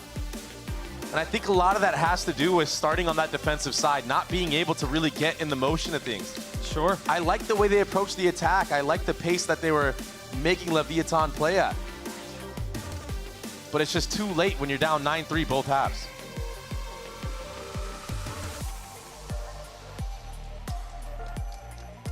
And we saw a lot of highlights today from Calm, from King, Tex even, looking very sharp. Hey, Calm almost dropped 30 on the first match. Yeah, 27. Hey, it felt like he was almost at 30 at halftime. With clutches. Again, a great debut for Leviathan on this stage. With the roster changes, with the return of Demon 1, with an import. With an import, who looked great, by the way. They looked, utility was amazing. They looked incredible. And then again, I'd be remiss if I didn't mention King and his calling. Yeah. Somehow the guy continues to be underrated. Yeah. Demon 1 looked great as well on the Raze. He played better on the Raze than the Jet. Yeah. When you have a system around you like like this on Leviathan, I mean, it's no surprise that you can look great.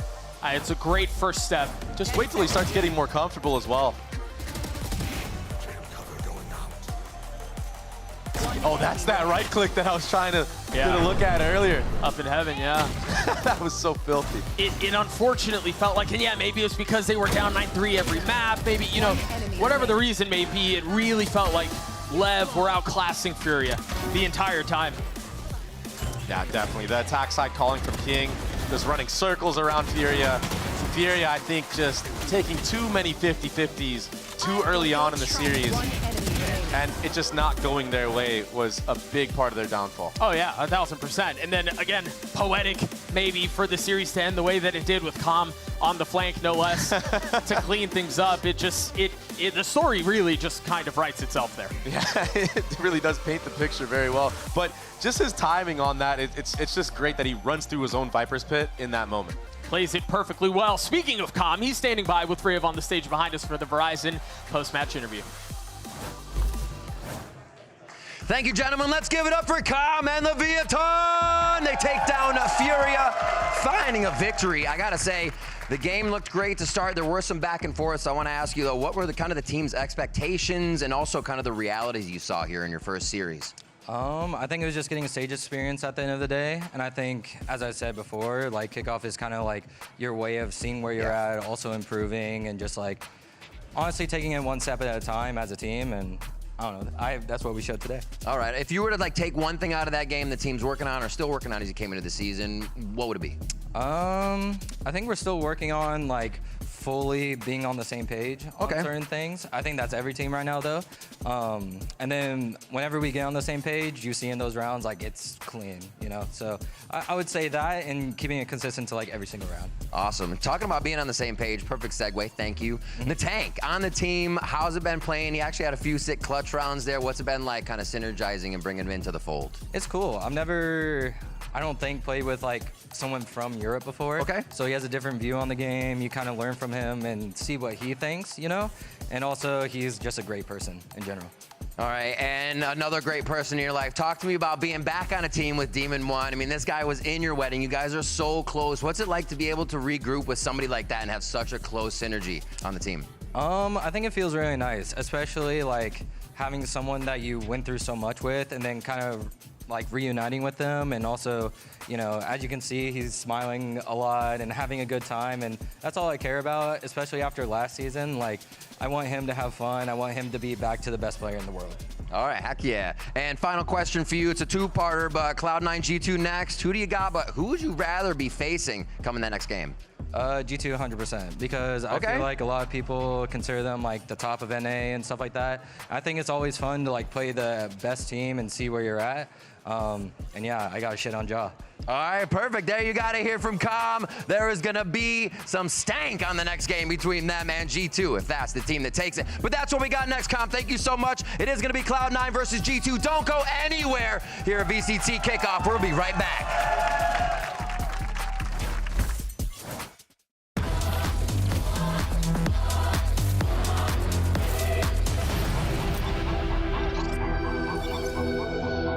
I've got a bunch of different mice. When you find the one, you know it's the one. 저는 이게 제일 좋은 것 같아요. Look at this. Isn't this perfect? 누가 만들었는지 알려주는 것도 같이 들어있고. This mouse is ready for a fashion show. It's Pulsar by me. It's by me. It's Pulsar by you.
Who knows about C9? They're all over the place. They did a lot of roster changes over the offseason. My ex-teammate Net, he got an opportunity on C9, so I'm happy for him. Unfortunately, we have to play each other, so I'm sorry, Mike, but I'm gonna have to put you down. I like to play against One Leaf. The last time we played G2 was in Berlin, and we beat them. But obviously a new roster now, so I'm excited to play One Leaf again, and something that it matters in. Oh my gosh, Seppa with 3! They're a good team. They have a lot of X-Factor potential, bringing in Net, bringing in Oxy, Vic. All those players could take over a game. There's no discounting C9 at all. They could upset any team in VCT just because of that X-Factor. Welcome back, everyone, to VCT Americas Kickoff and our final match of this opening week. It's G2 Esports taking on Cloud9. Of course, I'm Golden Boy here. You got Ender and Mimi as we're going to break it all down. And oh boy, we're about to see G2 take the stage. I'm so excited for this squad. They've made some massive changes, and let's go ahead and talk about this because G2 came into this lineup, came into 2024 as our Ascension squad, right? And now they're gonna have to fight for that position still, right? Because that's how it works. They need to hold on and make it to champs, otherwise they're gonna be in the gulag. Look, it's a tough spot to be in for sure, but this team could not be better suited for the task at hand. You look at their run last year, what they were able to do after that disappointing kickoff, running through the rest of the regular year, performing very nicely at Champions, and now with the addition of Jogmo, this team is going to be a behemoth this year. Absolutely, you have one of the best cores of 2024, not just Americas, all of the world in VCT. And now you're adding in an incredibly clear one-for-one upgrade, breaking Jogmo out of EG and bringing him over to G2. Yeah, probably the sickest jailbreak it really in VCT was. history. It was awesome. It was a great video. But just the idea, as you guys were saying, that Leaf and Jogmo are going to be on the same team together. It's crazy. It's insane.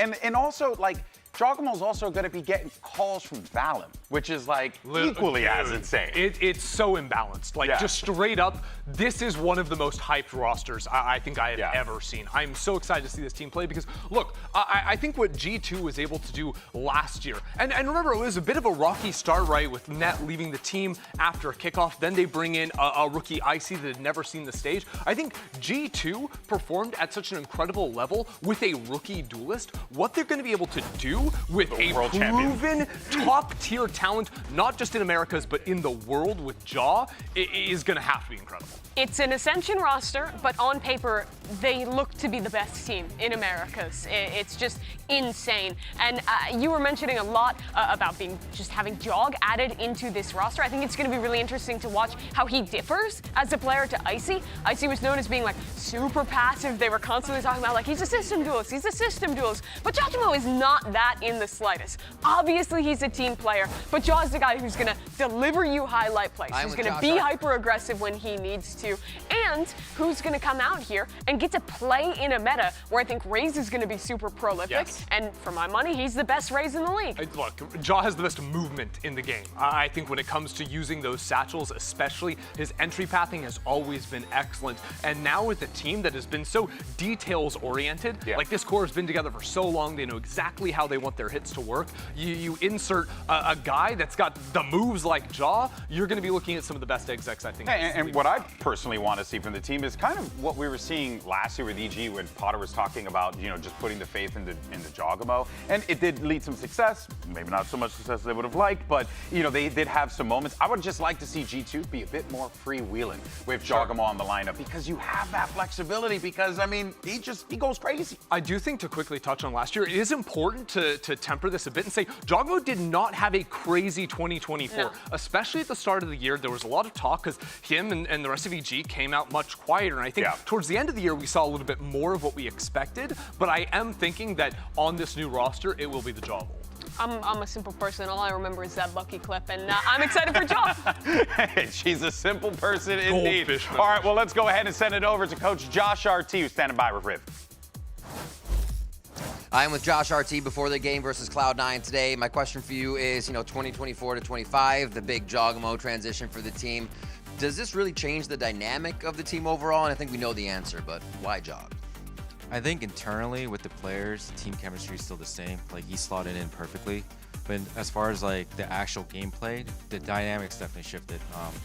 I think the current meta definitely helps him, and we're able to just like go on his pace, and we also taught him like how to play the solar pace that we're known for. So I think this year will be a lot more dynamic, and a lot more switch ups.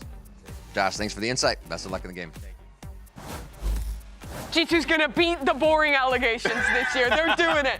They're gonna let him have a little freedom. Some slow, some boring, some exciting judgment play. I like boring because I think that like what you get with Valorant's calling is just like really high percentage Valorant, where they're not always taking big risks. Although I do think that maybe there's a little bit more opportunity to do that. Oh, without a doubt. But the addition of the Jogfather to this squad really gave G2 something that they could not refuse by having him on this team, because he brings so much. You even heard Josh RT talk about it in that interview with Riv briefly about the attitude, the demeanor. He fits in with these guys because if you've ever had an opportunity to talk to Jogamo, he's like the chillest dude.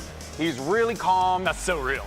No, he really is. I have had a lot of conversation with the guy. He's just a real chill guy, real low key, and that fits the vibe quite well for G2 because those players are also like that. They're quite sociable, and I think that Jogamo being on that team is really going to help the squad like not only just come out of their shells, professionally, but also, like personally too. Sure, yeah. I mean, he's not like the ego duelist where everything's about him. Not at Like, all. I totally believe Josh RT when he's saying that this guy will slot into the team culture really nicely. He's also a guy who clearly believes in systems. I mean, you heard him last year with EG. He was really committed to what Potter wanted, her vision of the game, playing into that. We're building up that he's going to be this exciting player. He's going to be willing to take risks, and we'll see some of that. But I think Jaw is the ultimate star duelist to fit into a system, be able to play that slow reserve style, but take those risks, be that guy when he needs to. And for that reason, I think he's a perfect fit with the rest of this G2 team.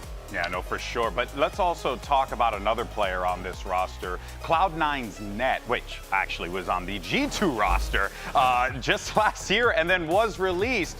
And that was a heartbreaker because Net had been with this team. This core, the guard core, had been together for so long at that point. So to see Net removed from the team, that was quite startling. Well, truthfully, last year's kickoff really reshaped Net's career, right? Because remember that day of playoff games they lost to MIBR, and then against Sentinels they're knocked out after just losing the one map? If they're able to win there, first of all, Sentinels run doesn't exist. G2 might be in that position. Net might still be playing with G2. Wild. But that poor performance on that day led to this cascading effect where now he's on the other side after going down and playing with M80 and failing to qual himself. Now he is up with C9 trying to beat the same G2. Yeah, and him failing to qual last year meant that he was in back-to-back Ascension finals and neither year got to play out in Americas for the entire time, which is crazy. But now thanks to C9's offseason, where they made a lot of changes, he was that last-minute addition, subbing in and replacing out Moose on this team. And now,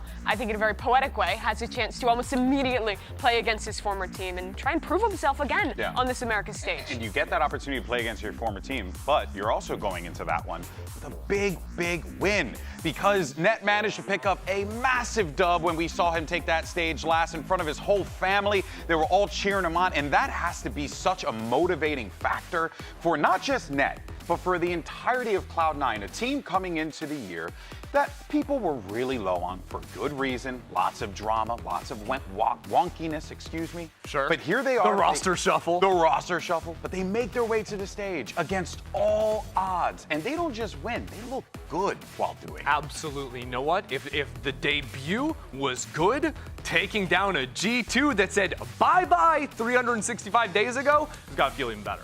Yeah, exactly. It's going to be awesome. I can't wait. But for now, though, let's actually send it over to Riv, who's got some quick words, emphasis on the quick with Net. I am here with Nat before their matchup. I got to ask, playing against your old team here, any hard feelings going in, a chip on your shoulder as you want to take them down? Definitely a big chip on my shoulder. I'm looking to take them down. That's it. Quick, short, sweet. Good luck in the game. That's it. He just wants to take him out, plain and simple. Now, with all the roster moves in the offseason, there was a lot of skepticism around Cloud9. But as we talked about before, they showed up and won in 2-0 fashion against an NRG team, Mimi, that everyone believed was at the top of the world. This is really a poetic game for C9 to start their year. First of all, showing us an incredible implementation of the Taeho on Fracture. I love especially the way they were using that to bully arcade control from NRG almost every round in that default, leveraging that into some really nicely called mid-rounds from Mitch. And on top of that, Christy, Zeppa was like one with God in this game. He was outrageous. Literally, out straight up. I mean, he's playing one of the Taeho maps, then he's playing the Clove over on Fracture, just looking absolutely insane on that. It's funny, you look at that series, which was a 2-0 for C9. Everyone in his team across 2 maps, negative. Him, extremely positive. Dude was absolutely frying. And he was getting so much flack, as we were talking about in that game, going up against NRG, because, you know, a lot of people were like, why is Zeppa here? Blah, yeah, blah, but they're out of their freaking minds. Clearly they are, man, because this is... I know that Zeppa in the past had been inconsistent, but it's also, you gotta look at the whole picture, right? It's not just one individual, it's a team game. Yeah, not only were they beating up on the Zeppa's a fraud narratives, but they were also beating up on the we need Oxy to carry Cloud9 narratives, because he didn't have a super good game by any means. You can't have your cake and eat it too in that instance. You gotta have a team environment. They won with team play, with I think better decisions coming into this new meta, a better implementation of Taeho, and just a better game plan across the board. Absolutely. Yeah, it really was. And then, you know, and we can continue that conversation with Zeppa here. He had so many highlight moments. And I think that if he's able to pull that off here today, guys, that would be a massive, massive win for them. Not just obviously because they get the dub, but also because Zeppa gets to continue to prove to everyone that he belongs in that roster. Map 2, it was the Taeho for him, but map 1, that Clove was really excellent. I think people forget about Zeppa's history. He was not always the super supportive initiator player. When he was playing against the Guard, which is now G2, way back when he was back on C9 still then, he was the Raze player, he was the primary duelist, he was swapping around with Leaf for that role, and he was an outstanding individual, and he showed that kind of gameplay on the Clove.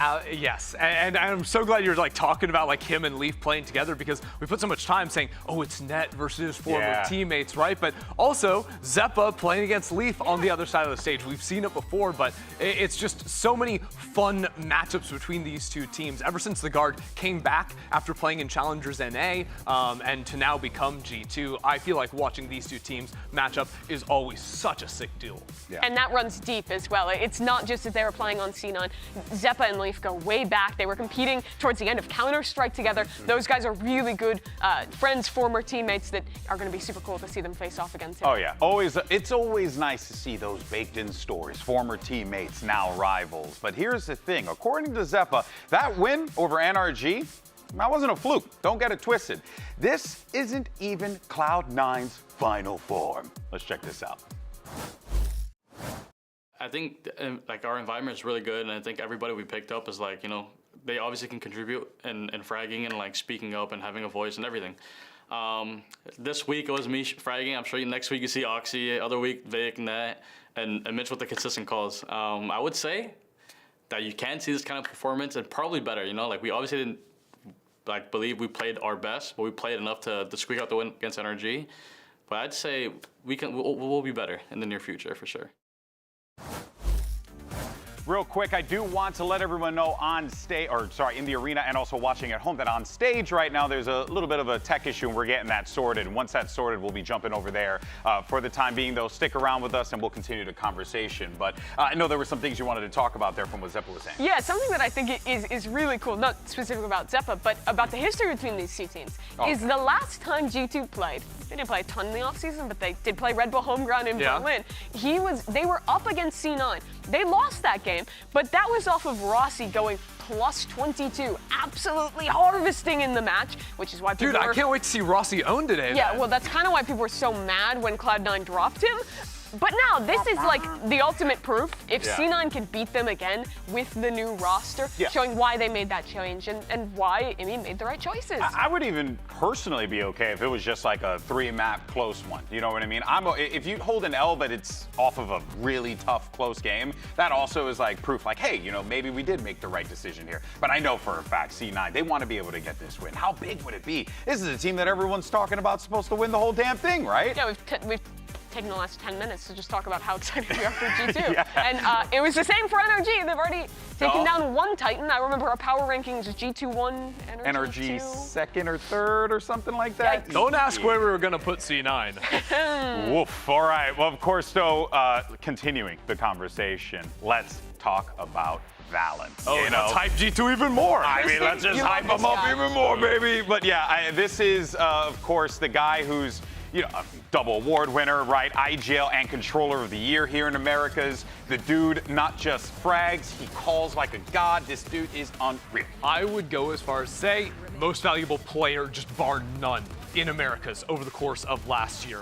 From what he's doing IGLing to just his raw skill in the server too. Like also the brand ambassador. This guy is top fragging more than half the maps G2 is playing. He's super clutch in the late rounds, and his calling style is just G2's overall team style, and it's worked so well for them to propel them from Ascension all the way to, top 8 champs. You know what's crazy? I last night was taking a trip down memory lane, and I was watching a 2 or 3-year-old VOD of the guard against Optic on Fracture, which is why I was talking about former teammates up against each other. What event was that? Challengers. It was the qualifier to. Was that when we were in Lotus? No, it was before that. Qualified to Reykjavik online tournament. Wow. But I was watching the desk, and you were making the same points about VALORANT Was I 3 saying the years same ago thing? about how good he is, We have to how find great the footage. individually. He's such a good young IGL. Still true now, 3 years on. Next time G2 plays. I didn't say he was a young IGL. I just said he was good IGL. Well, you did then, because he was 3 years Next old. time G2 plays, we got to find the video and put it back to back. Actually, I think that would be amazing. It's crazy. I genuinely don't think my opinion on VALORANT has changed. I think this guy has been really at the top of this game for literal years now. Yeah, and there hasn't really been much of a reason to change that opinion, considering the success that he has had, especially what we saw last year as well. Now, ahead of kickoff, we spoke with VALORANT about why Jogamo brings so much to this G2 roster. Check it out. We kept the same core as last year, keeping all 4 players except our duelist role, and that's where Jogamo feels like he slotted in perfectly. He kind of brings in that X factor, that fearlessness, that almost ignorance in the server, that he doesn't care about what you're doing. He's going to focus on us, and he's going to make sure he's getting his job done. And so when we play in these high pressure matches, when we play when, championships are on the line, I'm always looking at him to kind of get us going. And so that's how I feel about this team. That's how I feel about his contribution into this roster. So I'm excited, and I feel like once we get that opportunity, like last year where we were back-to-back domestic grand finals, we were top 3 in Shanghai and playoffs and playoffs and champions, but now I feel confident we have that key player to push us to lift that trophy. That has been the thing that they have missed for a while, that impact player that can go in there and cause carnage. Jogamo's that guy. Absolutely. Chrissy, question for you. Yeah. Do you think 2022, if they had Jogamo on the team at Champions, would the outcome have changed? In 2022? Oh, sorry, 2024. What In year would it have 2024, been? yes. Literally, 2024, if they have Jogamo, they win champions. This year, I think they're winning champions. Next year, same 5 players, they're winning champions. Yeah, because you did predict 20. I can't predict further than that, because who knows how many agents will be in VALORANT. That's true, that's true. I'm a good friend. Let me help you out here for a second. Last year, they bombed in kickoff, and they still went on the run they did. Yeah. All good. Okay. It's just kickoff, guys. But why are you bringing it up, though? I'm just covering. Wait, are you saying bases. G2 are gonna bomb me? Are you putting the bad vibes? I'm not saying they're gonna bomb. I'm saying they bombed last year. They're gonna revoke your sunglasses. My sunglasses? I don't wear sunglasses. Come on. Mimi, do you hate Zip, Jogamo? zap, zap. No, I love Jogamo. He's a great Then player. why are you saying he's He's one gonna of my bomb? favorite players. I was trying to help you. All right, well, while Mimi tries to help her friend and fail just spectacularly, let's go ahead and hear from G2's 2025 lineup. Let's meet the team.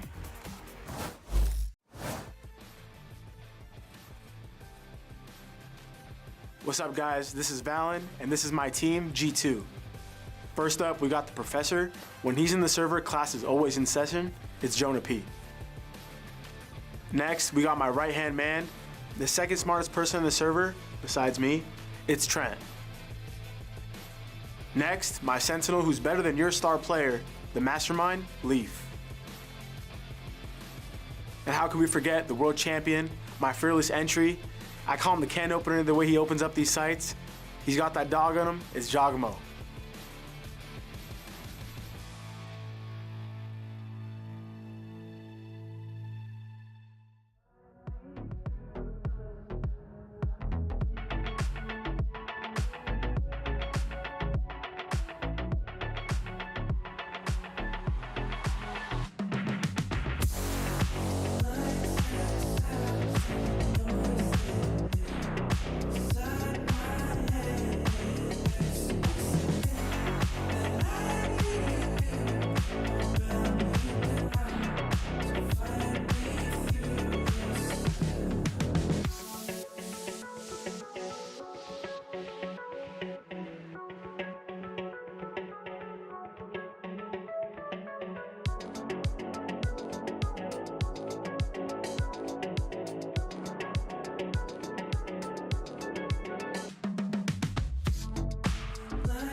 Hey, what's going on, everyone? Welcome back to VCT Americas. We're getting ready for our matchup, G2 Esports going up against Cloud9. We do want to let y'all know who are watching at home as well as in the venue. A little bit of a tech delay, as you can probably imagine, so we're going to be getting that resolved. Once that is resolved, we'll be jumping straight to the game, so you don't have to worry. But for now, hang out with us, right? You know? Yeah. We like you. We want you to come on over. Come on, water's warm. We got room on the desk. We got cookies. You know? No, we don't. Mimi don't know how to bake, but she tried. I do know how to bake. I've actually got chat right here. I know, you were so I'm hanging out with everybody. You were so mad at me when I said that. I don't bake often, but I do know. It's very simple. You just have to follow instructions. All right, best dish you can bake right now. Go. Best dish I can. Best thing you can bake. Like I could. Or Yogurt bowl. I have. Sick. I made a focaccia shaped as a frog once. Oh, okay. I'm gonna frog shit. Now I look like ultimate frog fan, but oh, Willie Street Co-op. Shill. You silly goose. made frog shill. Now, before we do anything though, we were talking a lot about G2, but I do kind of want to revisit the conversation just a little bit with Cloud9 here while we have a bit of time. Just because, you know, as we were talking about the new additions that they had made, people that they brought in, But one individual in particular, we had talked about him, but I want to revisit Mitch, simply because it's wild that this guy was competing for C9 2020, like years ago. Yeah, literally. And like it comes full circle and is right back here. Let me give some context. I was watching those VODs last night. I was just looking back at like super old stuff. Why? And because it's fun. It's fun You're too. just it's a cool. VOD So goblin, and I they were appreciate playing on Bind. He was playing Sage. He was opping almost every round on Sage. The box, in short, was still tall. There was like no Dude, good that box was tall. Yeah, there was like the observer client was incredibly jank, but he was kind of feasted with the op on Sage. So you think he's going to be opping on Sage today? Yeah. Yeah. 5 years on, for real. That's why you watch those VODs, to find out. Oh yeah. Phoenix mirror match on Bind. Sage, also Phoenix Jet, one of the most amazing comps. People just found out that having 7-second cloudburst was good. Dude, this game used to be crazy. When people learn that they could just grab the snipe, shoot, and then immediately get away with it. People thought Jet was bad on release too. Yeah, it's wild stuff. Well, you know what? Let's go ahead and have some more fun and chat more about Mitch and see what he has to say as he dives into this new Cloud9 roster and how he fits with it. Mitch of now is more leadership, more of like a dad figure on the team, I think. We got a bunch of Zoomers running around, so I gotta, whip them into shape in the server and also, give them advice, out of server when they need it, and kind of just, the chill guy, I guess, of the team. Yeah, as a millennial who has to whip up a couple Zoomers, I know exactly what you're talking about there, Mitch. Here are your predictions, and across the board, we all went with G2. No one believes in Cloud9. One of the most consistent teams of 2024 with a clear upgrade to Jojimo. They should absolutely win this match, but we also thought NRG was certainly going to win the match against C9 last time. Hey, C9 2-0 G2 the last time they faced off, so... I will say, though, it is certainly interesting how even with C9's success, none of us believed in them at all. Come on, this G2 roster should be gas. But that's still crazy. They beat the team that's supposed to be number 2. Okay, but real talk, if Zeppa is shooting like the other day and Oxy is back on form, this could actually be really competitive. Yeah, and that's the thing that I'm most excited for, right? Can Cloud9 keep up the form, and can G2 respond in kind? Because this matchup is going to be awesome no matter how you break it down. You got G2 going up against Cloud9. So let's go ahead and bring out those teams and get this game underway. Riot Games Arena, it's time for the final match of Kickoff Week 1. So let's get right into it and bring out your first team. Make some noise for Cloud9!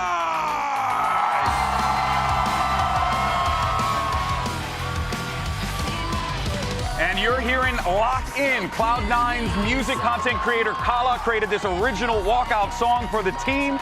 Congratulations to Kala, awesome achievement, and we look forward to hearing it all throughout the season.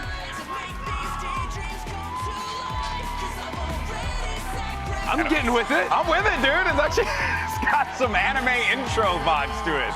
I'm vibing with it. It's pretty dope. I've been watching Way of the House Husband. So it's picking up a thing or two? Picking up a thing or two, Oh, man. But yeah, this Cloud9 team have an opportunity here to really shock everyone and get a win against the team that is considered to be the world beaters of Americas. That would be huge. Certainly would. They beat them in the offseason, a different roster then. They've made some changes since, but already a super impressive debut for Cloud9. Let's go ahead now and bring out their opponent. Now, let's bring out their opponents, making their America's stage debut in 2025. Make some noise for G2 Esports! And G2 is back with a new walkout song of their own, and this one I'm particularly hyped to talk about. This is Golden Era featuring Isaac App, good friend of mine from Rocket League, aka Turtle. Shout out to you, buddy. But yeah, G2 back with Isaac. Another walkout. We'll be hearing that all year long. Is it by the bundle, though? That's what I'm waiting for. Okay, a little chill, I dig it. It's a different vibe, right? Cloud9 had the anime intro, and G2 came out here with the mixtape. You know? No cha-ching SFX, no buy the bundle yet. I'm liking it more than last year. That's what you listen to the analyst desk for, folks. Some good old-fashioned musical breakdowns. We're analyzing the music. Basically the Fantanos of Valorant. In case though, get ready for this map select. See where we're going to be going here, as these teams are going to be making their choices, where the battlegrounds are going to be located. I'm excited to see if we get, we're going to get some Raze maps. Yeah, you have Joggamon. We've got to see it. I mean, look, when we saw C9 play before, we saw the Fracture and we saw the Lotus, right? We saw some Clove, we saw a couple Tejo maps. C9 have definitely been putting in the work this offseason. I'm feeling like we might get some kind of Tejo mirror match here. We saw that debuted from Cloud9, both maps their first series, and I think Raze maps tend to be really good for Breach Tejo as well. Yeah, I mean, Lotus, Split, definitely good on that one. We've seen some Tejo on Abyss as well, like even over at EMEA, we have seen like Tejo and Breach. There was a lot of crazy stuff getting locked in. But honestly, it is worth saying G2 have usually played a more controlled style of game. Sure. Think to their old Abyss comp that they were running initially, where it was double smokes, the Viper and Astra, the Killjoy as well. So I would be more surprised to see G2 playing the Tejo, playing double initiator style, because they've historically leaned into a more controlled game plan. My fear was just seeing like basic stuff, but and there you go. Well, from Cloud9, you're getting, that Tejo deadlock. We did see them use this before. I really like it. Yeah, with Tejo now coming into the meta and the Cypher nerfs, I think Deadlock and Vice are so good right now. Deadlock in particular, super strong on this map. Those post plants are potent with Yep, and the crouch nade combos with Tejo. I think ever since the nerfs to the Pinks, hold on. Boy, We got a little Tejo, we got a York for Jog. Wait, this is kind of sick. Oh, people have been talking about Yoru being an absolute tank of an agent. Yeah, no Sentinel though. They're gonna be very mindful about when those lurk timings can come in. All right, folks, this is it. Final match of the week, Riot Games Arena. Why don't you do me a favor, make some noise as we send it over to your casters. It's Uber and Wyatt on the mic. Thank you very much, Golden Boy. It's great to be back here in the Riot Games Arena for our last match of week 1 of our 2025 kickoff, and it features two teams who couldn't have approached the offseason differently. Absolutely. We have G2 coming in here off of a fantastic 2024. They were the team that ascended into the league, and as the league progressed, got better and better, qualifying for multiple international events, making it to the playoffs, deep runs in both. But they dropped Icy, the duelist they brought in last year, to add world champion Georgimo. Everyone is looking at this as a straight-up upgrade. He's one of the best duelists in the game, has been. The firepower from that man is unreal. He's on the Yoru here on Lotus, an unorthodox pick. I'm excited to see what he can do. It's going to be Cloud9 starting on the offense side, a team who do the opposite. They went for the sleeper picks out of challenges and have come up already with good results here in the kickoff. Zeppa, the one to watch after the game against NRG, lights out across both of those maps. Once gets his lights knocked out there by that fault line, but they'll be ready to push on out here. TP out straight away. They look a little bit dangerous for Valorant. That wall will go up just to obscure the view, but Trent backing up, caught before he could round the corner. All of C9 gathered up, ready to explode through tree. G2 on the rotate. Do they want to try to take the fight to them, though? They're battered net pretty low. Zeppa and Mitch, not so much. They're able to get in and make this fight, but Net, yep, just going to be that anchor player. Didn't have a lot of help to work with, while the rest of C9 get up and in onto that A site. I like this. They're trying to flip the site, take control of Heaven. Valen is ready for this, though, with the Paranoia on standby. Not a moment to send it just yet. Barry, though, is in stairs. G2 have limited options to get into the site. Nox, he's going to be forced back by that Paranoia. Jorgamo stunned briefly. Now you got to go for it. Leaf and Jorgamo looking to group up here. Here comes the Tejo util in. It's going to be back and forth. Leaf's able to get in there, though. Vic trying to play around this one way to some degree.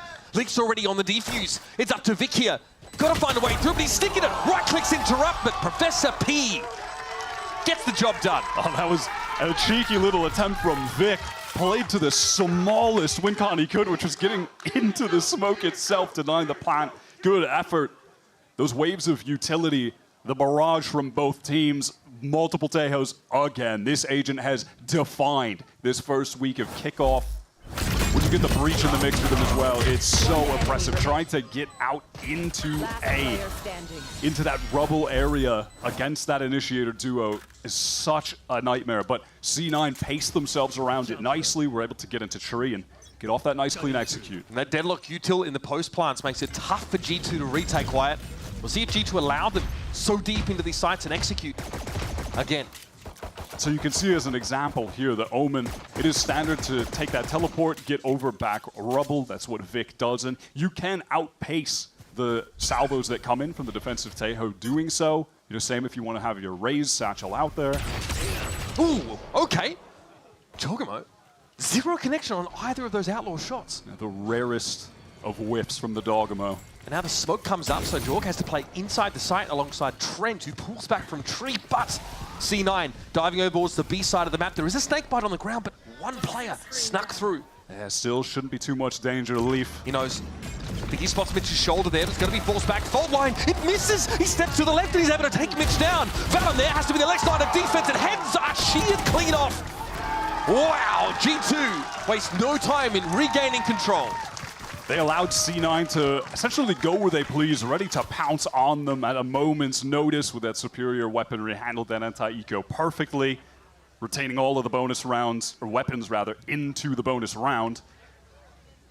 Looking good so far. Strong start for a team that people are looking at to be the best here in Americas.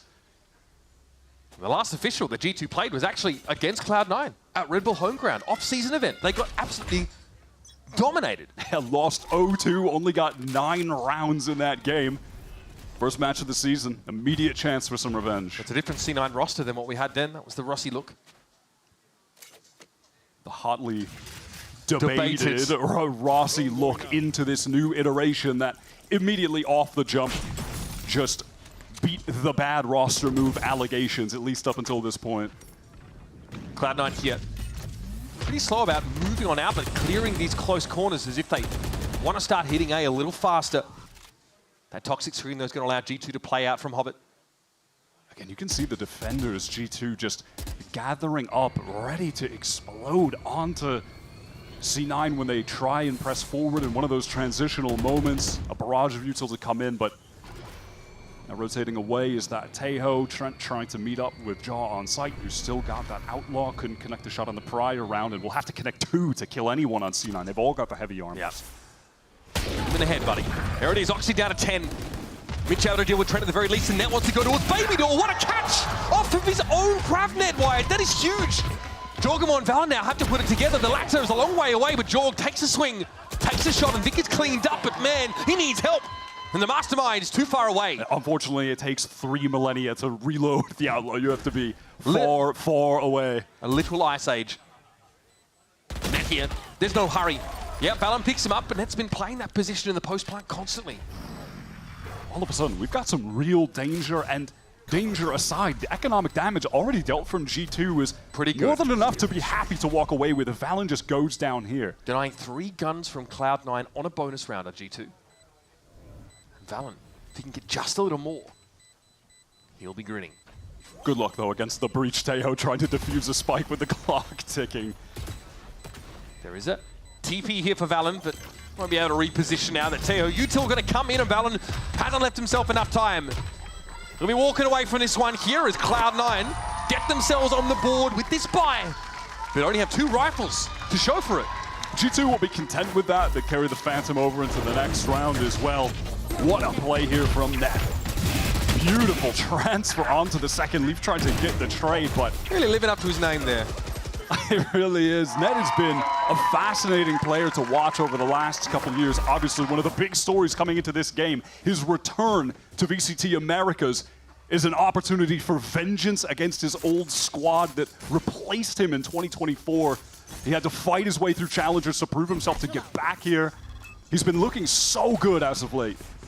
And there's a fast push up here for Oxy now as G2 start to converge on B with 3 players.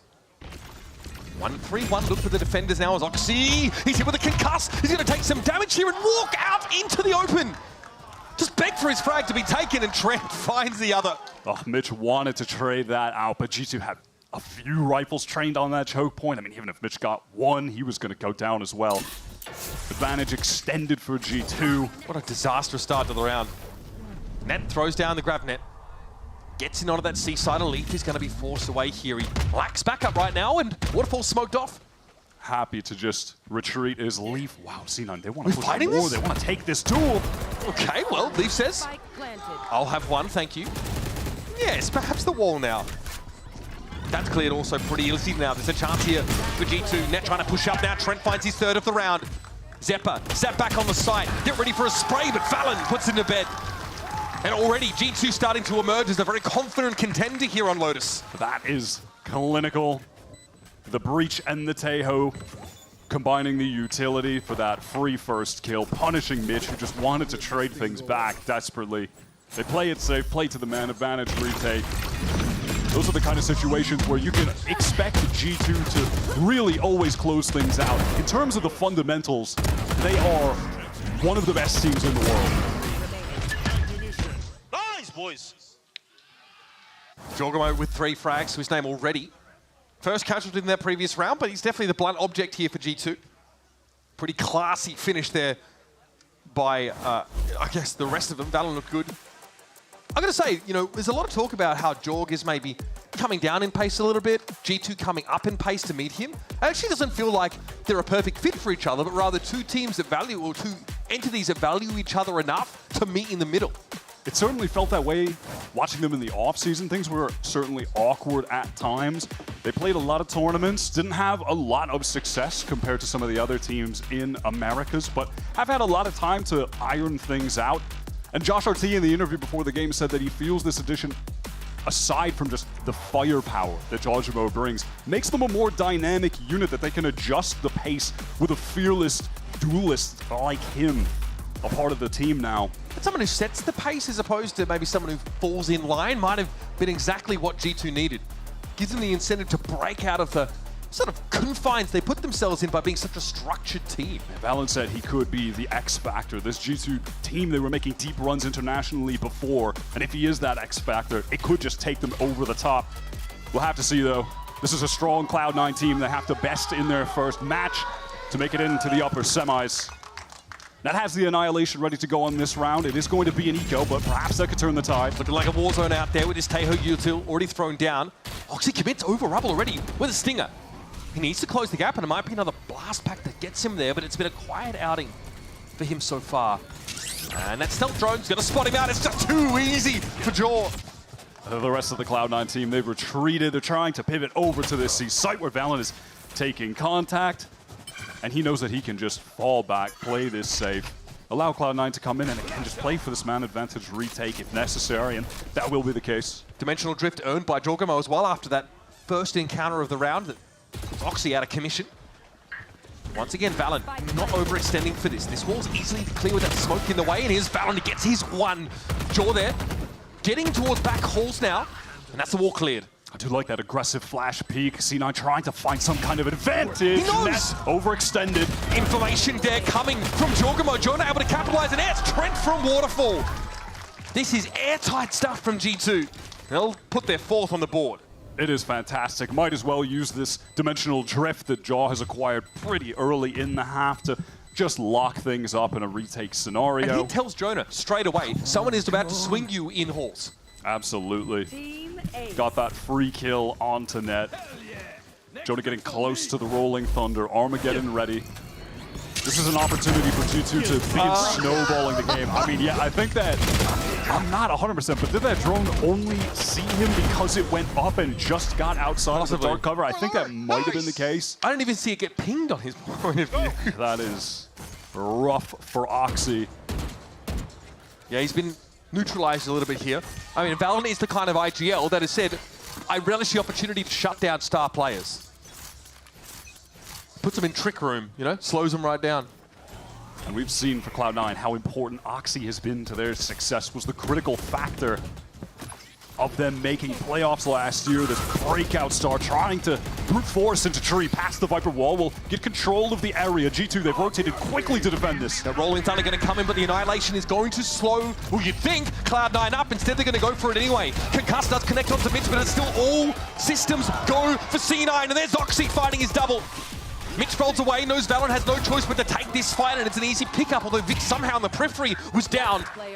Jonah P finds his, and now Leaf has to fight in against Oxy and Mitch in the post plant. Oh, that was some great movement to get the kill on Zeppa, his longtime old teammate.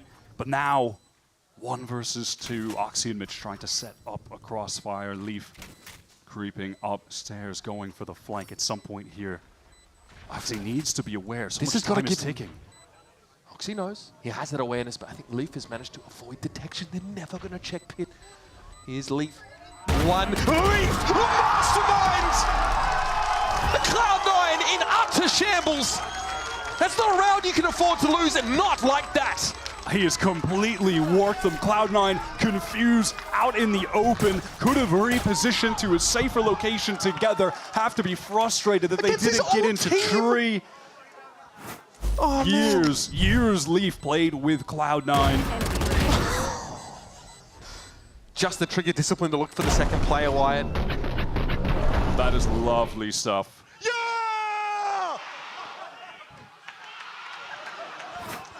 A little confused as to why he spotted them both His out body there, language to be honest. makes it look like it was obvious, but homie literally went upstairs all the way through up and down into tree. The most circuitous route for the retake possible. Looks like C9 hitting the gas showstopper quickly, but denied by the Molotov on the ground. Oxy can't get past. And he doesn't want to commit further to try and guarantee a hit off that showstopper. Fair enough. Rolling Thunder here makes things awkward for C9, and Giacomo found Zeppa. Digs him out on the A side of the map. Now narrowing options down for C9. They have to re-clear that area. Zeppa needs to begin heating up. That's a really winnable duel for him. It was a slow peak from Giacomo. He was silently walking. Zeppa torched NRG in Cloud9's debut. Really shut down those saying he should have been one of the casualties of C9's roster moves in the offseason. With that breakout performance in match 1, needs to step it up here. They need him to be in that kind of form.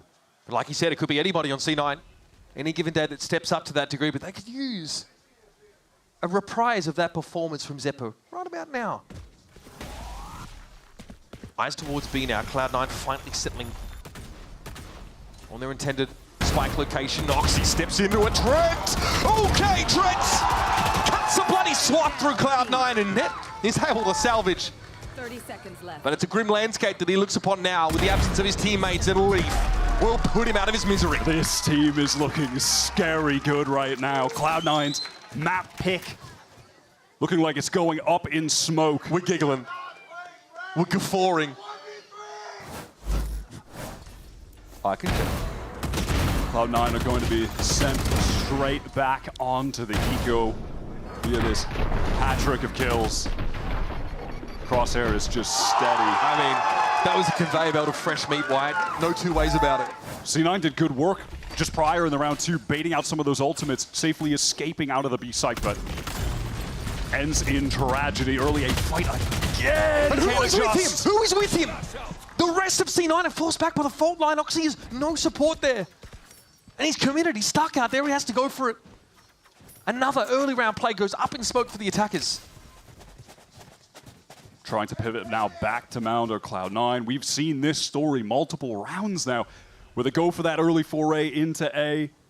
They try to insert someone or find a pick, but it's really just resulted in loss of life. They pivot to C. G2 give the side up. They play for the man advantage, retake, rinse and repeat. Valen can take his time here. He is flashed, forced back, but the Leaf is there. The second wave steps up, deals with Vic, and now stands confidently in between both of these salvos. Surely you can't have another one. Zeppa might swing on this one. Net from the high ground, though, deals with it. Sting is here. Remember, it's an awkward buy for C9. They've done well to at least get into the site, but still no plant. That's the first time we've really seen G2 try to fight before the spike goes down. Giacomo on the flank gets a free one onto Zeppa. It's all in the hands of Net versus former team with no HP, no weaponry. They're brimming with confidence, White. There's no need to wait for them to plant. No need to give the extra credits over to C9. They are being throttled in every metric. And Net just doesn't even see where his assailants are set up. It is suffocating to play against this G2 squad. Dominant in the map control game, and utterly fantastic at the fundamental VALORANT situations, trading off of each other in these retakes, swinging for together at the proper times. And this is These guys are so good, man. This is broadly considered an attack side of the map, but Cloud9 have been suffocated. They've never really been able to you know, hit a side, get an easy plant, and the retakes have been sublime when that's happened. We have Cloud9 with the full buy. Big ultimates to play with here to stop the bleeding. Leaf feeling the pressure from the fault line, going to drop the Viper's Pit, try and delay this C-side execute, allow some rotates to come through. And he avoids all of it. Every one of those ultimates, yep. Okay, well, Leaf's going to sit inside the pit that wasn't able to be cleared by all of that util. There was someone caught inside that Annihilation at the very least. Looks like they were rescued though. Was it a clone? Was that a Yoru clone inside the Annihilation? We'll need a replay on that from the point of view of the Annihilator. And Okay. I would love to see what happened there. I could not tell through the mess of the pit and just seeing Leaf trying to dodge around everything that was happening. I'm thinking Jorgamo might have boomed him into the next dimension. Well, we'll check back in on that. And this time C9, they're back on the pivot to A. I like this util to re-clear Rubble, but they're flashed up, denied, and the guiding salvo forces them back out of the choke point. The retake wall gets thrown up. Denied head vision and Cloud9 now 34 seconds to work with. B is the only option they haven't tried getting net. Actually able to find some momentum. But Jonah P steps back up, sits him down. And now you've got no choice. Cloud9 had to throw themselves at this solution. And it's going to be Vic solo TPing forward. Jonah lazily takes him out. Now with 2 players left, this is Cloud9 in a position to try and plant, but time is short and Jaw. Yeah, he can't see the planter. Valen, though, tries to make something happen from upper, but it's a solo endeavor. This is must win for C9. They can't give this round up. They can't afford to lose another. Zephyr is low. Leaf knows he's up there, and he is starting to creep up on the site. Zephyr is holding passive angle here, and he swings it! George just deals with him. Now Leaf can potentially try and work around the extremities of this poison orb. Someone give it a tickle, surely! And that's why it's called the can opener, not cannot. They drop the orb, perfect timing, double face. This G2 team, I'm blown away so far. Everything that occurred in the offseason, the opposite is happening in VCT right now. Oh, it is the clone! Oh my god! Oh, crazy. So not only does he take 3 I kills, can't he believe that. just counters the deadlock ultimate entirely. Oh, Net goes fishing and comes up with an old boot. You hate to see it. Gotta be a pause here. Second for Cloud9. They have burnt through those all in the first half, and Imi knows he needs to get some attack side rounds on the board for these guys before they head into the break.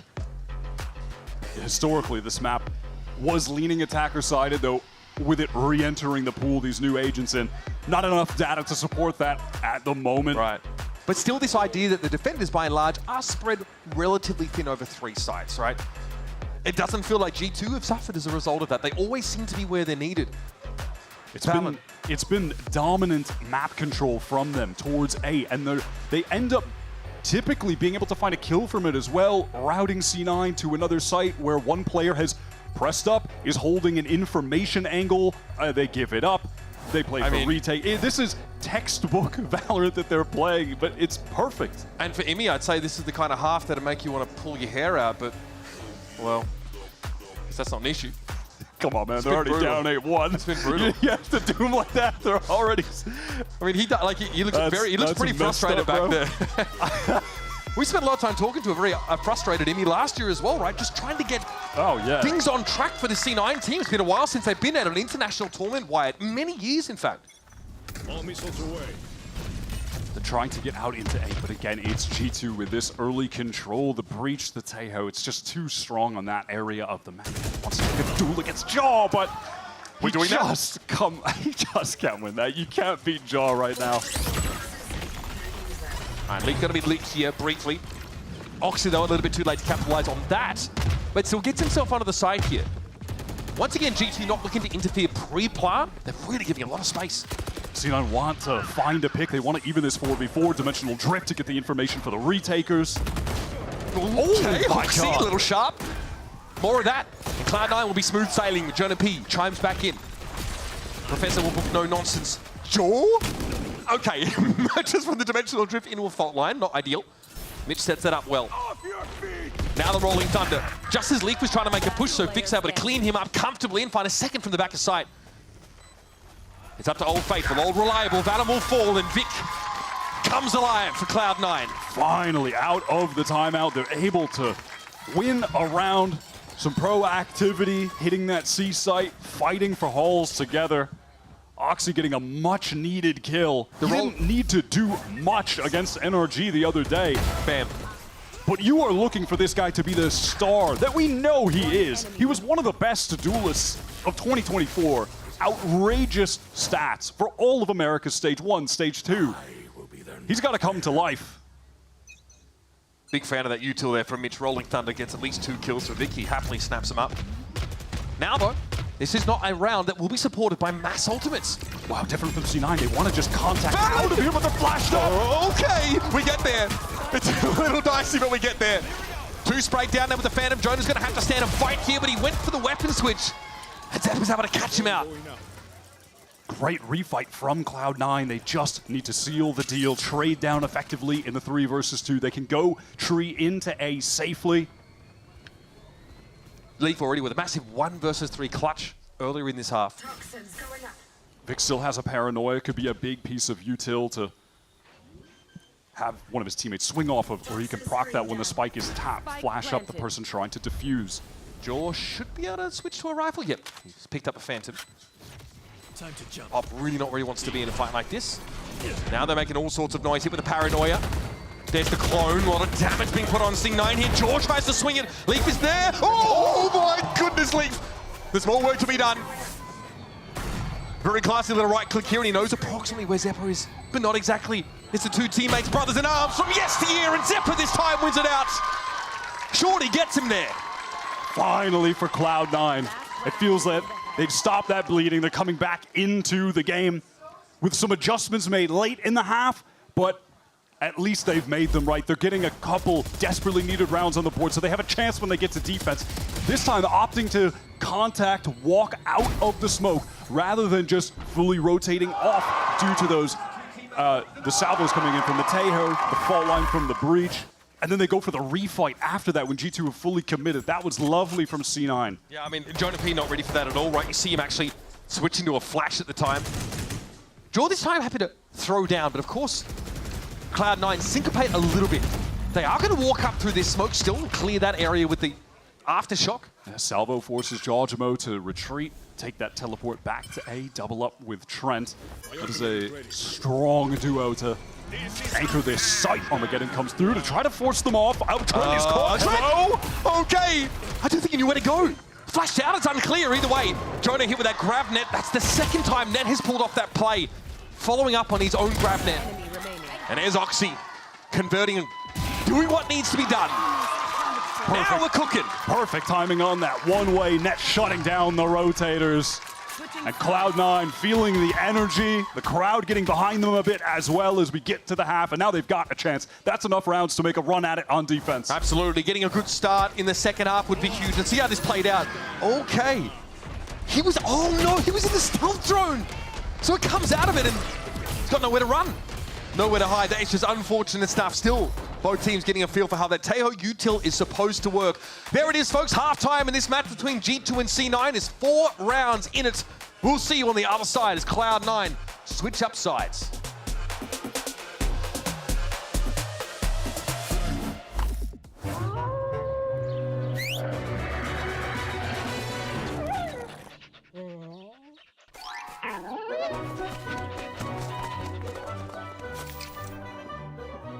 Red Bull gives you wings.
6 consecutive rounds put together by G2 started to put the fear of God in Cloud9, but a very timely Imi timeout there just before round 10 sees C9 get to 4 rounds in the half. It's, look, it's not amazing. They definitely were hoping for a little bit more, but still 4 rounds to work with. It's a staging ground to build off, and hopefully with a 1 pistol. Certainly. They rallied back before the clock struck midnight. 3 rounds strung together in a row. Something we've seen a lot for C9 so far is Zeppa top of the board. Let's see if they can play even better on defense. They looked good against NRG the other day. They had a lot of cool trap plays with this deadlock and then using the damage from Tejo. Both teams looking to make extensive use of Valorant's newest initiator. It's going to be Vic called upon here to be the contact player from the C side. And okay, Joe. Shoulder peek to confirm there is an Omen in the site. Paranoia is going to force Vic out entirely, though, so for relatively little cost, G2 is set up on C. Yeah, time for a full retake situation. Fair bit of utility for Cloud9 to work with. There's a stealth drone for Zeppa. Vic has that Paranoia to try and get back in, and Mitch's fault line just cycled. Not a situation you see super often on a pistol round, but let's see if C9 have a protocol for this, if they've got that set retake ready. Yeah, grab net there as well for net. Okay, there's a fault line, comes from both ways. In fact, 3 players from C9 stunned up, but G2 aren't in a position to capitalize, and here's the fight. Jorgamo with the right click on the site. Valen doesn't want to fully commit. He knows he's a little out at sea. The rest of his team are sat on mound, and Valen is going to be the sacrificial lamb to try and hold them up. He gets his, and now from long distance, and all this terrifying util, Cloud9 have got to fight through a literal avalanche of explosives. Unfortunately, it is going to be so difficult for that retaking team on a pistol round where you have less HP inherently to wade through all of those explosives with all 5 players alive spamming at you while you're trying to defuse. You can't tank those hits. You just can't. The Tejo does far too much damage. I loosen that pistol there for Cloud9 just as they started to build back into the game. That is going to hurt. Jorgamo wastes no time in adding an outlaw to his arsenal. The defenders want to gamble for a full A fight, rushing down rubble, and Trent simply containing back towards spawn. Will fall back with the rest of the team who intend on going to a very vacant C site. Yeah, cat's out of the bag now for Cloud9. Now they're just going to try and chase them down. Obviously a pretty long range. Leaf is the ghost player here, so definitely considered a little more expendable despite the fact that he's been ranching Cloud9, 15-7 his scoreline. And we're all in the C side now. C9 looking for a retake here, maybe from B through Waterfall. And that they try to flip the site just a little bit. Can play from back halls. They know that all of Cloud9 were running through A, so they've taken some really excellent forward positioning. Valen can give this info. No one is wrapping up towards hall side, he says now, though he might smash it. Sees, oh my goodness, okay, 2 for 1. Take that deal any day of the week. And now the professor is also presiding over things. Hardly necessary, maybe extraneous, but still. Net now has very little to do outside of perish in the most honorable way possible. I personally recommend a 1-man charge. Unless he gets a kill, it's a repeat of history from the first half. G2 take the pistol, and all 5 players survive on the anti-eco, putting them in prime position to close the door in C9's face and head over to Abyss, which is G2's map pick. Oh man, there's just no one to follow up on that fault line, and Valen was already getting out of there. I think Oxy was supposed to be the follow-up. Thank you, Trent, thank you. That's what friends are for. Here we go, Cloud9. Might be their last chance with the economy on the line with a full buy. Not set up to aggressively play into rubble this time. Okay. Just purely predictive that someone would be jiggling or holding C with the dark cover there. I guess the fully armored target. Actually, I think that was the half armor, half armor player. Either way, Vic. Those ones are tough to swallow. Oh, Net wants to re-clear, but Leaf, keenly aware, doesn't forego the watchful eye on that angle. Just want to remind people this is a bonus for G2, one in which they have 3 Bulldogs. And one in which they're about to win. C9 make a miracle happen. C-site free once again. That's where G2 are headed. and there's no one home. And they know that for a fact after Net had sort of pushed up off of that. They're about to get 2 free upgrades as well, by the way. And they've had the C site for free 2 rounds in a row. This time now with a very undermanned C9 who, well, I think they're thinking about holding on to these weapons as long as they can. They might just have to go for the save here. Little 3-gunner. Keep enough weapons that they're not just strictly playing for OT if they send it right now. G2, they can hunt.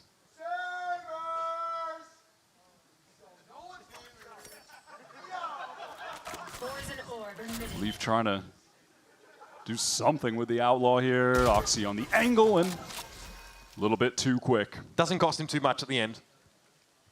Cloud9 really, with 3 guns, have nowhere to go. And all they've really learned about what G2 are doing is, well, they're not fighting aggressively on Rubble yet. That's at least the conditioning that's been set. Cloud9 spending resources on that A side of the map early in the round, but just not been able to come up with anything just yet. And so, I'm sorry, 2 players walking into that Outlaw line, that is a tough one.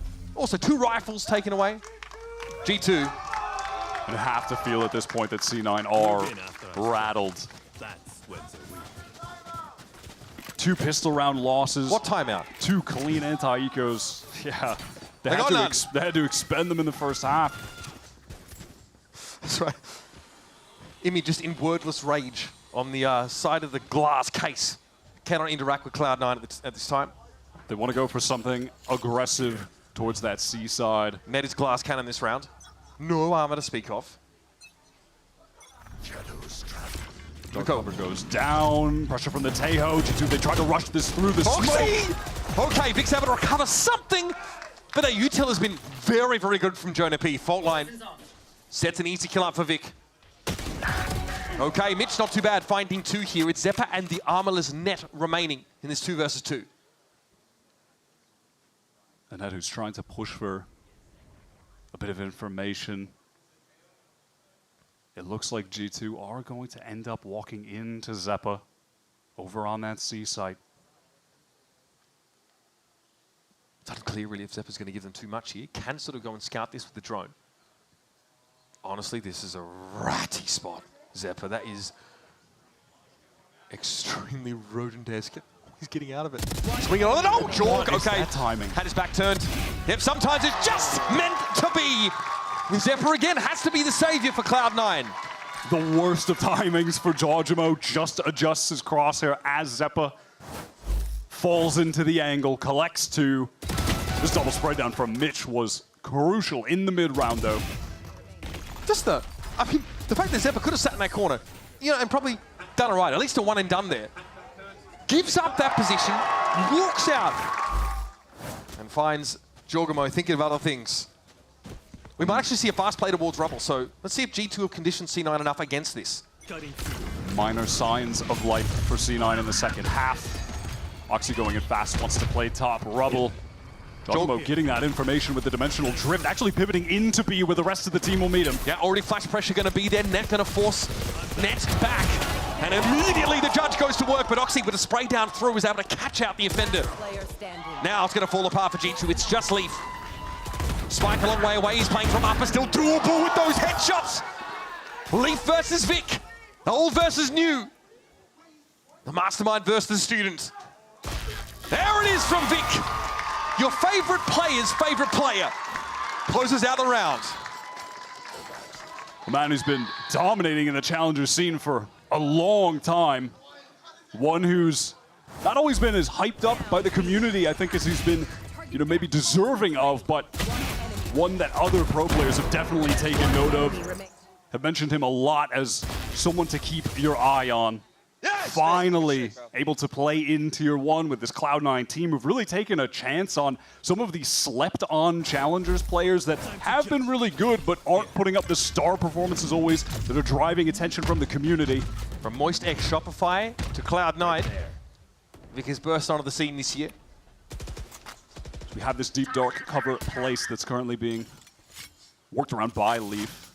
Now tucked into the corner as the rest of his team press up towards A, playing off the wall. Georgimo is in deep. It's rare to see a Viper on this map nowadays, which is funny because it used to be a must pick. Net. The lame laps. brimming with confidence, pushes out a B, runs into a drone. Clowns on him a little bit. Jorgamo hoping that flash is going to keep the stairs players at bay for a little bit. Clone is going to be hit. Jorg pushing ahead of so much of this util. He's got the site locked down, but all of Cloud9 able to pull up to upper. You can just see by his pathing the disregard for his own life that Jorgamo has, man. He is fearless. Disregard for his own, but also his opponent's. It's an easy pickup for him. No self-preservation mechanism ends up being his secret power. And that was an annihilation sent topside by G2. Trent lets it go. Fallon again, rock solid! He's third for the rounds. Now it's up to Nets. Try to unravel the chokehold that his old team has put him in. He does have the annihilation if he can maybe find another kill. Can't afford it. No, he can with just 200 credits in the bank. He's going to fall back. Too little time, especially considering the Taeho still living for G2. Could play a mega passive angle and just send out the guided salvos to get an easy round win. And this smarts. Why, this really hurts. Cloud9 after a very competitive, but ultimately successful series against NRG. Pick Lotus coming into this game, think, okay, let's continue to go to work on some of the biggest names in Americas. It's NRG into G2, that is serious business. But here, map point against them, and they've really struggled to stand out. This G2 squad is delivering on the expectations that we had set for them coming into this year. It's been a great debut map. One more round to close it out and go to their pick Abyss. Cloud9, they're up against the barrier here. They want to fight them in the choke. They're like kids in a candy store trying to get through onto this A side of the map. They want to brawl for it. There's a TP away. Jorg up on Rubble, and Oxy is already in there. Fallon got taken down. That was the peak on the left side of Rubble. Jorg now has to think twice about going for this, and Oxy is deep. The cat amongst the pigeons. Don't mind if I do, he says. 9th frag of the game. More muted outing for Oxy, but come alive just now when he needs to. They want to pivot towards C. Net is just jiggling, ready to throw the grav net in case they are walking in, but Leaf. What about the dead speed? net? Oh my god, the reaction on that is sick. There's Jonah P. Vic is low, by the way. Just a strong wind to blow him over, and Jonah P. is a hurricane. We're even up, though, in the post-plant. Leaf stepping forward on the side, getting ahead of the util. Oh, it's just too easy, baby. G2 really throw the gauntlet down on C9's map of choice. It's a 13-6 result. And G2 showed they were serious in the off-season, went shopping for a world champion, come back with a roster that looks terrifying. That was an absolute dismantling of Cloud9 on their map pick, one we saw them beat NRG on just the other day.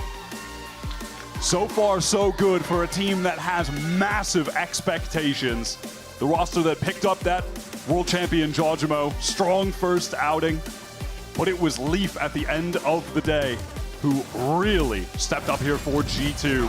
Dominant on the Viper. And a big part of the problem is only 4 attack rounds here for Cloud9, despite the pretty effective util usage from Mitch, of course, and getting a lot of value out of the Taeho of Zephyr, who had a great game in general. They just can't convert and get smothered across the map by G2. It feels like G2 always knew where to be. I'm excited to see what G2 have on offer when we get to their map pick, Abyss, which is coming up next. They've only played it a couple times, and last we saw them, it was a loss to Lev champions. I'd like to see what their level is now. We're going to step away for a moment, but when we return, our desk with GB are going to break down this first map of our last series of the week.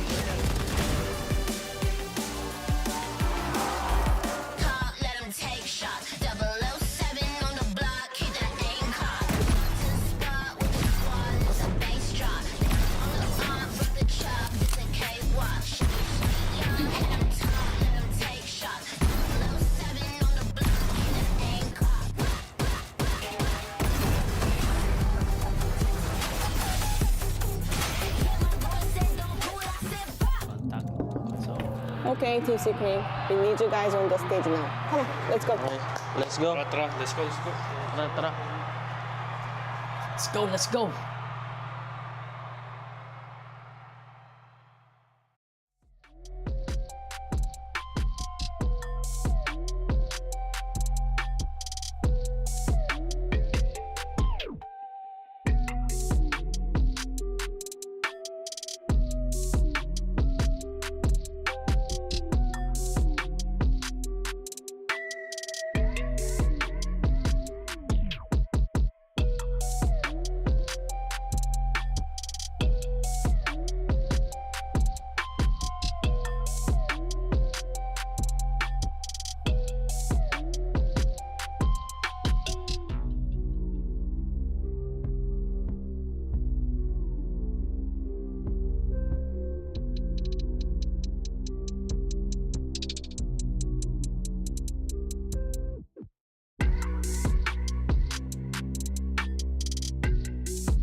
I am standing by with Josh RT before game 2. Now they take out map 1, not even their own pick, but you are going to your own. I am standing by with Josh RT before game 2. Now they take out map 1, not even their own pick, but you are going to your own pick. Players are already playing amazing. G2 seems to always be able to field great players, but I want to know your approach that also helps that. How do you keep that mental strong? And we are always seeing G2 stay in the game. What's that coming from you? Well,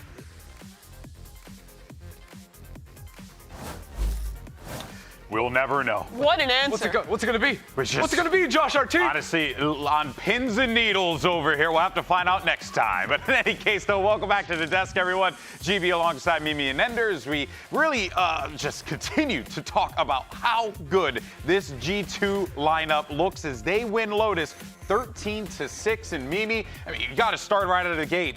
Jogamo. Yeah, I think we're already seeing the difference between the team of last year and this team with Jaw. And him on this Yoru, we saw him willing to take so many really interesting risks throughout this game. Some crazy entry pathing on the attack side, but a round I wanted to look at from their defense, where you see G2 hearing this B execute starting to come through from C9. They're going to pretty instantly react with a Rolling Thunder, completely dissuade that from happening. But while all that's going on, Jaw, basically alone in this endeavor, full walks up, gets a kill outside A, and then teleports back. And it's not a huge thing, but I think little moments like that are things that you didn't really see Icy doing that much last year for G2. Jaw's a player who's willing to take those calculated risks, go get his in the 1v1, and he was rewarded for it quite a few times in this game. It was really this two-pronged approach from G2 in that first half where they crushed, 8-4 on the defensive side, where you had Jaw looking for those aggro pieces. And on the other side of the map, usually on that C side,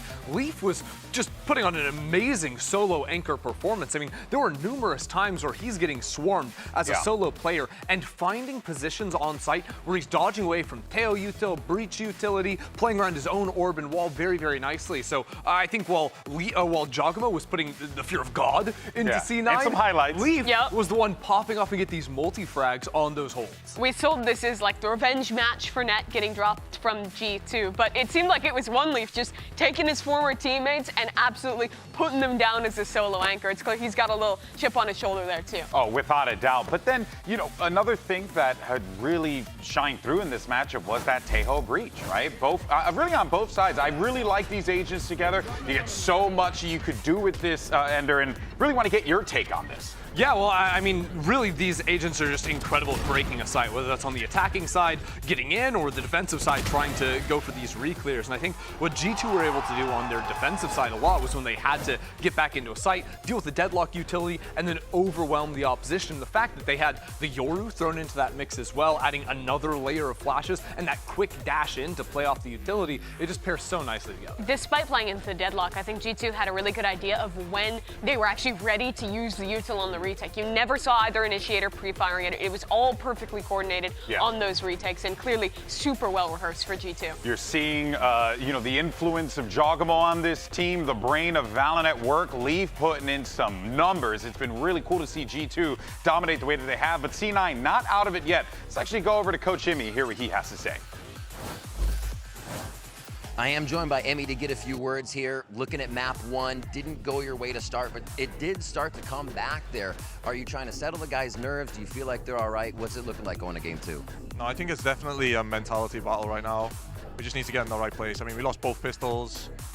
We started slow, but I think we just reset our mentals and we'll be good. We just need to not be so tense. Every time we play G2, we're a little bit tense. Easy things to identify. Hope it's there in game 2. Whenever they play G2, they're a little bit tense. Fascinating, but even more so now because of just the firepower that's at the disposal of G2. Yeah, and if you're looking at what should be the two top fraggers for the teams, the duelists, the difference between Jogamo and Icy was palpable this game. Oxy had sort of a rough showing in that opening match versus NRG, but here he's 1-6 in openers, whereas on the other side, Jaw 6-1 on those. Wow. Now we're moving on to Abyss, which is a super wide map. Off is going to come into play. I'd be shocked if I didn't see Jaw Jogmo on that Yoru again. Yep. Oxy's gonna have to step up or it's just over. He absolutely is. This is a Jet map. It's pretty comfortable one for Oxy, but it will be very reliant on him, especially on their defense. Getting an operator in his hands would be big. I'm interested to see what else G2 fill around. You mentioned earlier they used to play that really slow double smokes control comp on this map, but we just saw Jonah P hovering on the breach there. Yeah. He might change up the pace and go back into that breach tail. Yeah, I believe it was Navi that was playing the breach tail on Abyss the other day in EMEA, and that is unreal in the post plants. The stun on that B site going so down good. on the cringe plant sound spot fun. is bonkers. Does not sound fun to play against. All right, folks, we're going to take a quick pause for the cause, and when we return, it's going to be Map 2 on Abyss, Cloud9 versus G2. We'll see you in a few.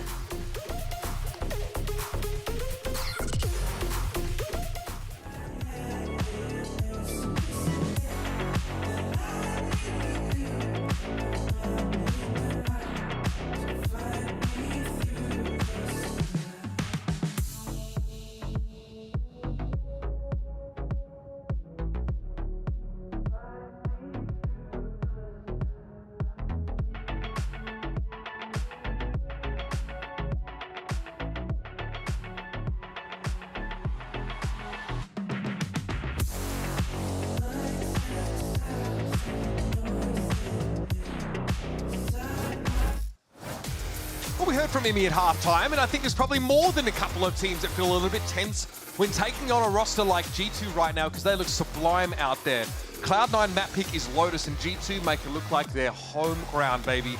Now we're off to Abyss. That's where G2 wanted to take this game.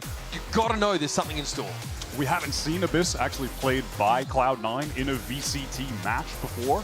And in the case of G2, the last time we saw them on it, they actually lost to Lev at Champions. It knocked them into the lower bracket. They had the iconic 5 players on an eco round jump off the map. Oh, what happened to the game I love? What happened to it?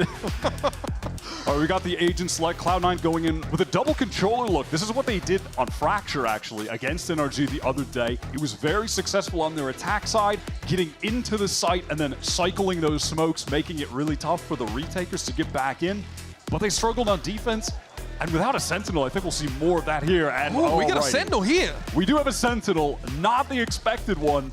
A lot of Cypher was being played here before. People started playing a lot of Vice. I have not seen a lot of Chamber. This should be fun, especially given that Leaf is coming off the back of dropping 22 for 10 deaths on map 1, something along those lines. So he is in white-hot form. Chamber might be the perfect agent to close this out, get G2 into those upper semifinals. The kind of Sentinel that allows you to get off one of those op angles for free, essentially. Something that obviously only a few agents, most of them duelists, can actually achieve. And elsewhere, we've seen Jorgamo disrupting the flow of the game. We're sort of on Lotus, getting these random picks on the other side of the map and being able to rejoin the rest of G2 when they wanted to hit a site hard. G2, they've always favored the Yoru on this map. Icy was playing it back in the day, last year at the end, and now Jorgamo picking it up for them. All right, into the pistol we go. Cloud9 on the attack side. A 0 point reveals 0 information. No one on G2 pushed up in A main. But we do have Leaf with the Headhunter making some presence in the middle of the map. Headhunter. Oh, what a first shot. What a way to pick up where you left off as well. It's Oxy of all plays going down to that moment. And again, we saw this as well. Towards the end of Lotus, Mitch able to recover things in a pinch. Out of nowhere, duel against Jonah P could determine the round, and it's 1 for the defenders, 3 versus 2. They can play to the man advantage in this retake. Yeah, plenty of players set up towards tower here by G2, but the smokes are in their way right now. Speculative shots to try and soften up C9 in this post-fight. Vic tries to get ahead of it. Oh, I can't believe that miss. Threaded the needle with that right click. And the Prof has himself his hat trick now. Low might just be the play, use to draw net out of hiding. Nice little connection here, but it's too much to cover. Jonah P walks out of the round with 4. A good setup in mid from G2. Fair play to Mitch, trying to recover things. The IGL... Someone wake Lothar up, please! Who's returned to C9 after a couple years, but G2 are just looking too good, man. 4 kills already for the Professor, on his way to the Rolling Thunder. A nice little fun fact about Leaf. I tell you what, guy is the meat grinder. They step one up, he knocks him on down. He had a great map 1 of this series. Now, was that original star duelist player for C9? That's where he racked up a hell of a lot of the kills on that stat. Was the duelist initially for G2 as well last year, but it's when he swapped to Sentinel, they made the role changes that they really began to come into their own. And they want to go from just a great team to the best. They have the tools to do it this year. Your expectation should be that they can be contending for world titles. Christie is selling for them on the desk. He says they're winning champions. You heard it here first. A lot of confidence. And there's the Marshall, not quite actually finding any purchase there straight down mid, but it's enough to dissuade Cloud9. They're headed over towards A again. For Cloud9, they're just trying to get their nerve back, get comfortable again, get some confidence going individually.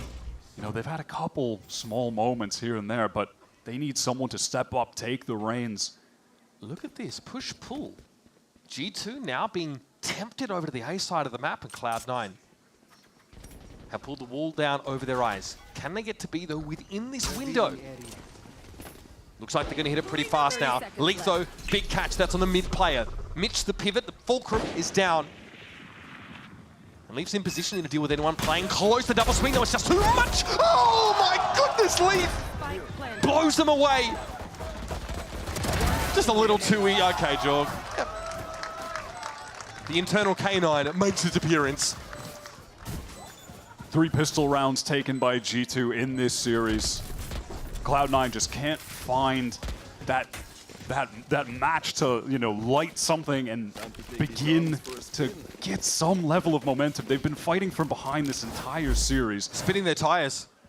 They got 1 kill, at least on this on their eco round, rather. It's the first time they've done that in this series after losing the pistol. But that is virtually nothing. Clean conversion on the anti-eco. Into the bonus here, it's quite the assortment of weaponry, Wyatt. Marshall, Bulldog Stingers. Okay.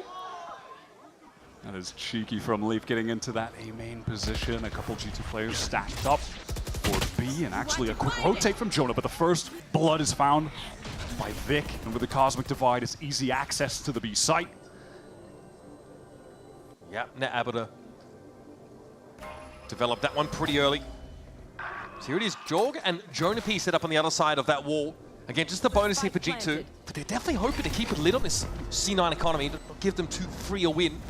Oxy waiting, salivating for a chance to throw down, but Trent is going to find his 2. Opportunity to do some real damage. G2, if they can find 1 more, that would be enough to have a pretty solid round here. They can't. Zeppa on the swing from backside, and I believe that was net from Heaven. C9 stabilizing. Only 2 guns lost there. Trent able to divest Cloud9 of a couple of those weapons. Now the proper buy up, and this is what we were waiting to see. Leaf has taken an operator at the first opportunity. Does he dare go for that jump around A again? I'm going to assume. Oh my God. He's doing it. He's actually going to get it. Please don't fall off the map. Praying. He does not. I mean, the guy's a little bit of a movement god. No, he's fine, it's fine. Easy. Oh, easy. Sticks the landing, and now he will lie in wait. Obviously, the rendezvous means he can get out of here at a pinch, so just 1 free pick, and then peace out! No, it's going to be Oxy to clean him up. Sometimes the best laid plans go to waste.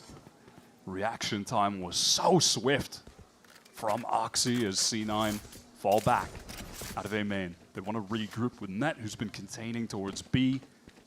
They've been able to get access to the site relatively easily. That is unfortunate. That's down on the bedrock level. Take flight. We'll be clearing this nebula here with the Aldrone. Order the Astra Stars set up. Pretty straightforward assortment of them. Now we can get past that gravity well pretty easily. Okay, Net gets the jump on Jorg here. So any threat of that wraparound through mid has been neutralized.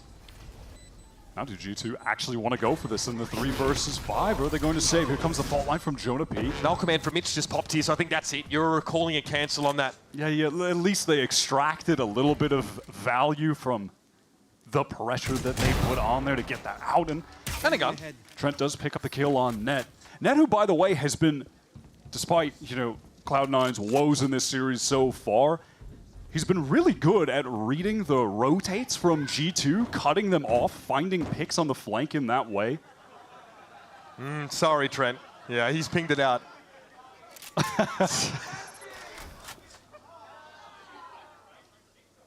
Okay. That'll be the round. Of course, talking to him now, I mean, he had already been able to build a Cosmic Divide in that 3rd round, right, to set up for Cloud9 to make sure they had a pretty safe buy. So pretty instrumental so far at 5 and 3. And he's halfway to his next one as well. No operator for Leaf for this time, but he is 1 away from getting the free operator with his ultimate, so we'll have to see if they can play to an orb for him, or if he'll just be relegated to using that next round. Stick with the Headhunter for now. Cloud9, they're gathered up for a fast hit onto B. At least that's what it looks like right now in G2. It looks like they want to actually fight forward. Dodger will take a duel and then teleport away to safety. Drew out some utility in fairness.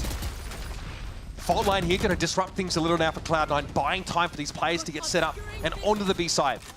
G2 have rotated 3 players into the site, ready to anchor. They're so certain about this, despite not having a ton of mid control. There had just been a drone reclear actually from Trent into mid. Ned is just passively watching the flank, something he's going to have to be very attentive to given their lack of Sentinel in this composition. Okay. Nebula being thrown up towards heaven here by Cloud9, so it's the go signal for sure. Oxy with a cloud burst to try and deny any high ground play. He's going to plunge now straight out of that cloud burst. Mitch has been so good on the ground. There's that tour de force though, claims his first victim of the round. It's Net out of the picture. Trent finds yet another one. George sat there waiting for Oxy to show. He knows Zepra's high, but can't make the adjustment. Now it's Leaf. Headhunter, tour de force ready. And Mitch, who's been pretty darn good, but not good enough. So quick with the scope in, with the flick. The adjustment from Leaf is perfect. Gets that ultimate online. Tour de force paying dividends. And that's why VALORANT says, my Sentinel is better than your star player. 7 and 3 for Leaf, after a brilliant Lotus as well.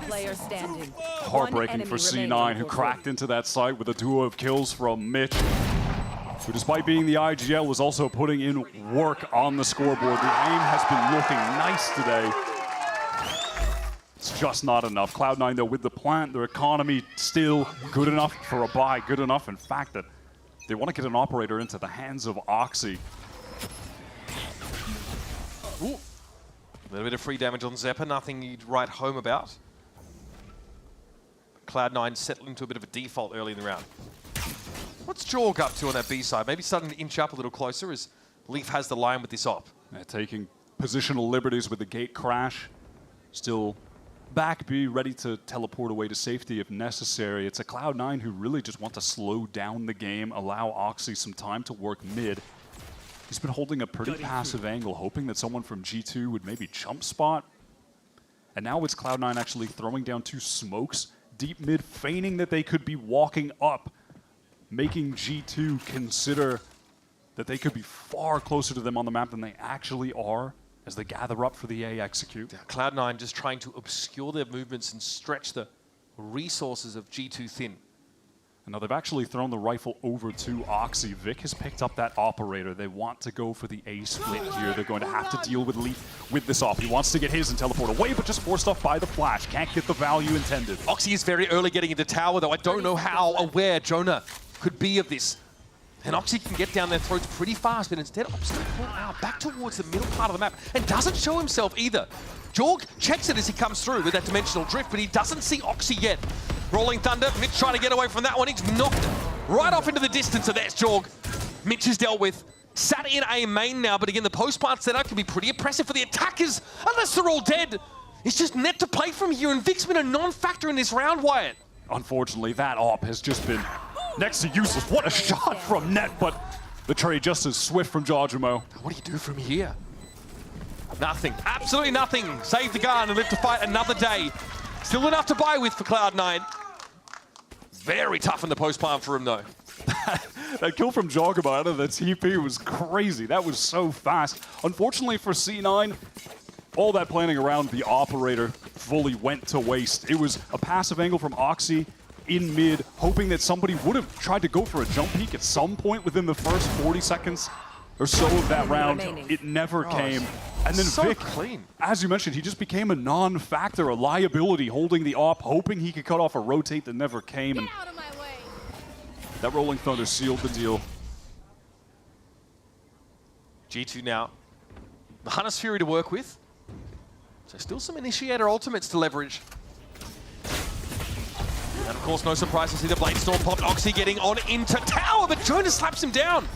Yeah, he's definitely beaten, battered, bruised after that engagement, but it's an encounter that goes positively for G2. And that spike is not on A yet. Ooh. Lovely kill from Zeppa as C9 tried to scale into this site, get even further with the drone. The Hunter's Fury bringing out from Trent. Jonah low, Trent needs to be a little careful. And there's Valorant catching. How? Okay. Still, Mitch has got a good spot here in tower to work with. Trent trying to dig him out with a shock will force him at least down to the site. That's the operator of Vic. Once again, he has it in his hands to play outside the site itself. And Mitch, again, he's in there. He's anchoring. And he has to be dug out here by G2. Fault line puts pressure on him, but he knows his angle's being held, or is it? That's the pick off on Vic that many couldn't respond, and now Net has the util here in the post plant to try and disrupt. Oh, got pulled off of it, we're at half. Oh, he gets taken down as he tries to push in, and there will be enough time for G2 to convert the rounds. Well played on the retake from G2, and it's so unfortunate in these situations to watch one of the players from C9 have to just keep watching the flank with their crosshair. As G2 were spilling back into the site, Net was just looking behind the entire time. That is the drawback of the comp that they're running. Yeah, that's what he's supposed to do. A rueful look on his face. I mean, Vic, was holding that line. That's rough. All right, Riot Games Arena, how we're feeling? Timeout here for Cloud9. All right, let's talk. Which capsule do you go for? Oh, yeah, there it is. I like that G2 one. The red and gold. It's classy. Clean. Thoughts? Opinions? You can point, it's okay. You can tell us how you feel. Oh, okay. C9 fans?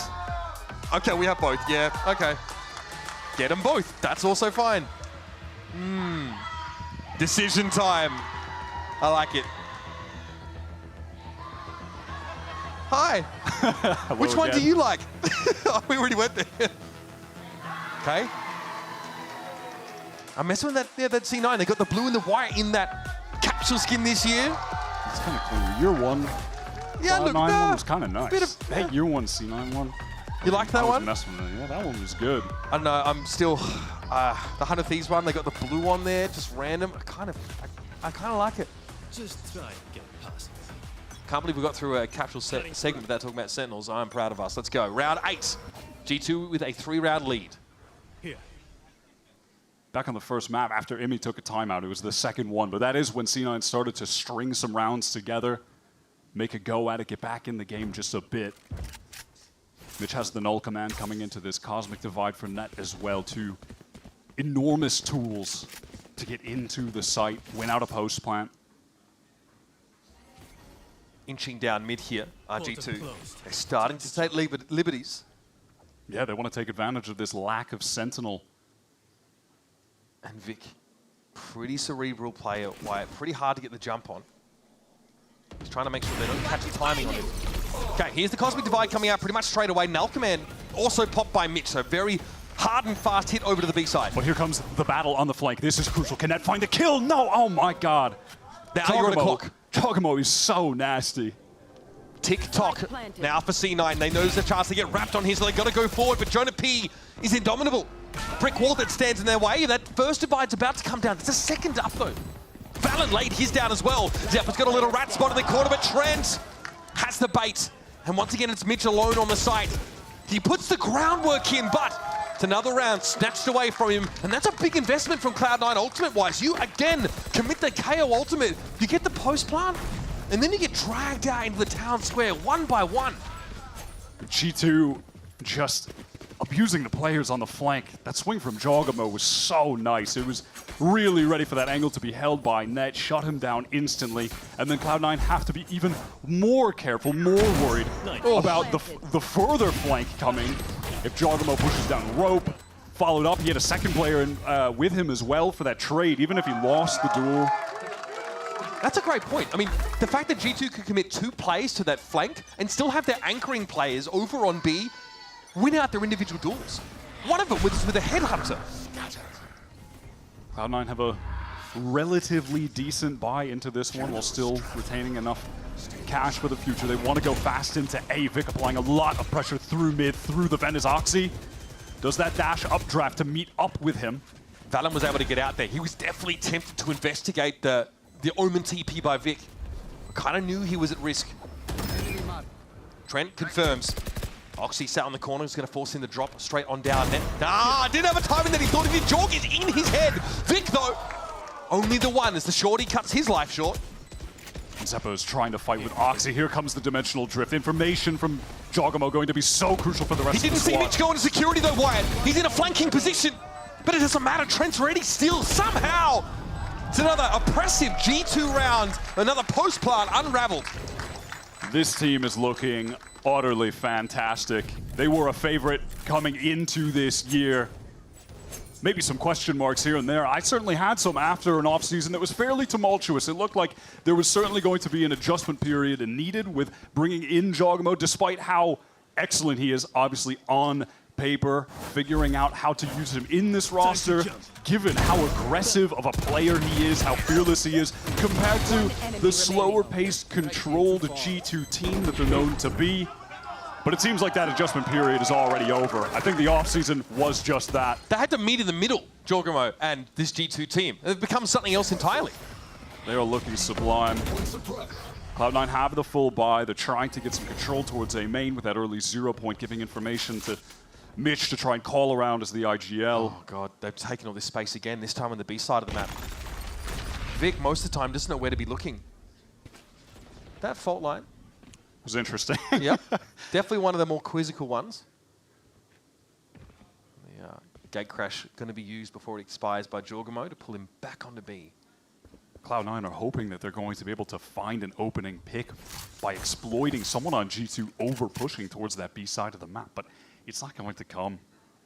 They're playing relatively safe at the moment, just stacked up together. Look how far back Valen is here. Wow, do they pop out mid together off a flash? There's no way! Okay, Jorg. God, he sees it. Gate crashes out instantly. Still, that's a lot of information. They might cause C9 to call a cancel. Maybe just leave Oxy behind. He has to be the mole here, the one that undoes them from the inside. Jogamo, at least temporarily, off that TP. He regrouped with Jonah, but is now rotating around. He's playing the float roll in spawn, can go to either site. Can Leaf find a pick here, though? That's tough. Forced away. Jonah in so much trouble. Pressure from Oxy in mid. Buy some time, but Oxy won't be denied for long. He's expecting some action here. And he's about right. That's a clone that's going around the corner. Trent opens things up. Oxy's healthy enough to not have to worry about shockies, but getting lit would be an issue. He has to cloud burst this. Backs away from the shocks. God, how do you win that? Jorg taken down, and here come Cloud9 onto the B side, hitting it hard. Leaf was the anchor player, and he will be dealt with. Still 3 players for G2 to apply to this situation. And Trent is 1 away from Hunter's Fury. Oxy does a fantastic job getting his, but just causing so much disarray, delaying, letting the clock run down. G2, the time is expiring. Their hopes are expiring of actually getting it diffused. There's still a molly in the hands of Mitch, and on tap, that's going to be thrown out. Zep's got an ult too.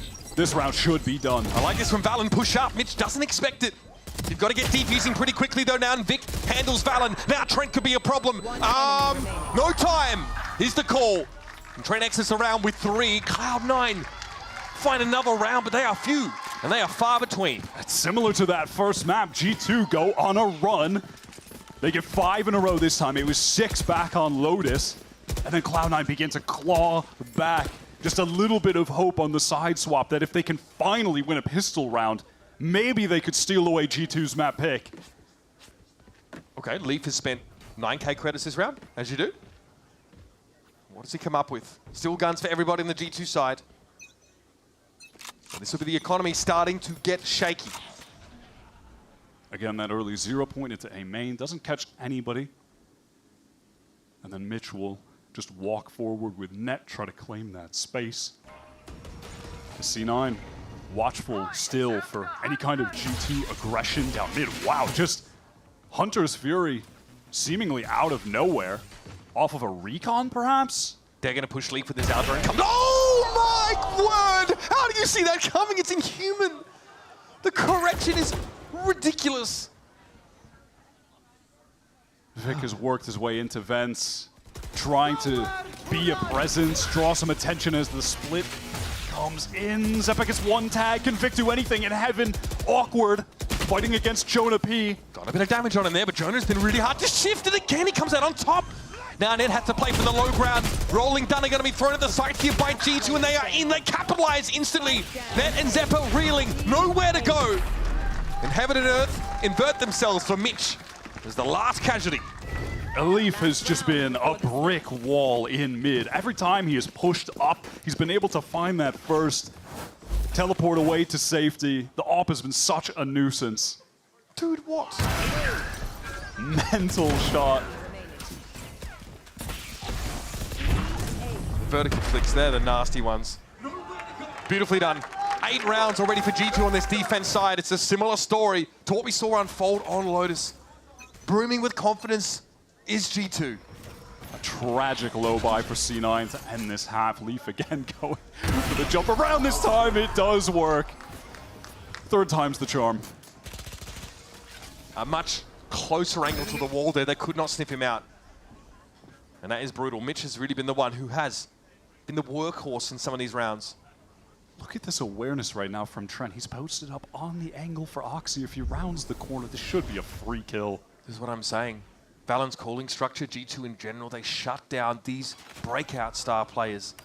They've taken Oxy's voice away. They've even hit him with a fault line. Oh my god, he almost converted too. That's a lot of damage. Matter of fact, that's the amount of HP Jonah has left from that engagement. They're barely holding it together, but still it's an important piece off the board for Cloud9 as G2 put them in check for the half. Off all that distraction made from Oxy, though, it's allowed the rest of his team to just contact forward. They want to take an aggressive fight off the paranoia. Tour de force here for Leaf, not that it's necessary, but hey, round 12 and all. C9 not able to find the value with that aggression as intended. They fall back to the spike. Now can find anything with the Sheriff. Oh, can. It's not good enough. It's not the weapon he needs in that situation. It's 3 for Leaf already, and it's up to Vic. All on his lonesome on that high ground. G2 convert a dominant, oppressive, masterful first half. It's 9-3. It has been such a one-sided affair. G2 claiming all 3 pistol rounds up until this point. C9 have never had a real shot at getting in the game economically. They've not been able to string rounds together. Sorry, come again? I'm not familiar with that dialect, Jorg. Devastating. Well, folks, I'll be honest with you, the Riot Arena is bumping today, and we've got Golden Boy down on the floor with some super fans. That's right, Uber. We got Josh and Jacob here. Big C9 and G2 fans. Guys, give it up. Give it up. Show some love. Show some love. All right, so Josh, first for you, my friend. C9, right, have a big matchup against NRG, wins that one. You see the players shine. Who is your favorite player on Cloud9 right now? Right now, I probably have to say Zeppa. He absolutely fragged out in the NRG match. We were actually here the other day watching it, and it was so awesome, dude. The energy was insane. Just getting to watch it was awesome. Hell yeah, that's awesome. Now, for you, how do you feel about this G2 lineup, Jacob, that looks like world beaters right now? Oh, we are world beaters, man. I'm out here, I'm watching them play, and I already feel we're winning champs. I already know it, man. I already know it, bro. We're winning champs. They're going to go play League later. We're winning worlds. That's what's up. Now, guys, is this your first time at the Riot Games Arena here? What do you think of it? It's not my first time. We came a lot last split, or last season. We're coming a lot this season. Super excited, love the vibe here, love being able to come watch and support our teams. Hell yeah, what about you, Jacob? I've been coming since the seasons have started. First season started, love it. It's beautiful. the games are amazing. I love Valorant. I love this game. Hell yeah. Guys, what do you think of the Riot Games Arena? You having a good time? Ay, Dios mío, almost died. All right, guys. Well, look, I'm going to let Jacob and Josh get back to their game, but why don't you guys go ahead and help me out and throw out some plushies to the people. And guys, are you ready? Are you ready for map 2? Ready for the next half, rather? Let's do this.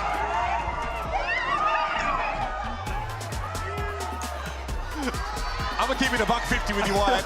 It's giving Go Valorant big time out there on the floor today. Yeah, listen, I love Valorant too. I'm with him. I agree. Oh my God. All right, I mean, glad to see that spirits are high in this room, because I tell you what, Cloud9, that tension that Imi referenced, I don't know if that's dissipated yet. I'm not sure we could say the same. I don't think the high spirits are emanating from the left side of the stage at the moment. Imi is praying that begins to happen when maybe they get their first pistol round win. Leaf already has purchased a decent number of Headhunter shots here. 14 and 6. Another map consecutively he's looking to just run away with. Absolutely dismantling his former team, though. Of course, it looks far different than the one he used to be on, aside from Zeppa, who, by the way, has been playing with this Cloud9 team for 1,298 days. One of the longest standing players with an org in the game at the moment. And Mitch, who's only ever been on 2 teams. Oxygen and Cloud9, his whole career. And then after Oxygen, Cloud9 again. Valen on the retreat. It's Cloud9 aggressive in mid, and that finds the first onto Trent. Sorry, Trent, you are not Arsena today. Valen tries to go for a cheeky little wrap there, but is spotted out. That said, post-plant set up for G2 back in security. Jorgamo is set up, but he will have his hands full. Hands full, but he has to be the hero. Jorgamo needs to find at least one and then threaten that backstab. Okay, Headhunter secures one. Leaf flash forced away, now the Nebula in his face. Jonah might step onto the site here and look for a little pinch of magic. He saw Oxy. They're going, he can com this! He can com this to Leaf! He knows he's going to be overwhelmed, but he can't do anything about it still. Jonah has snuck in behind this space. It's been opened up though, and it's one. Just one. Oxy able to claim the last 2 kills, and it's close. Zeppa gets that defuse. It was looking very scary with Cloud9 paying no mind to their flank. All emphasis on routing Leaf out of main. They were able to get that kill and convert the final to good trading at the end.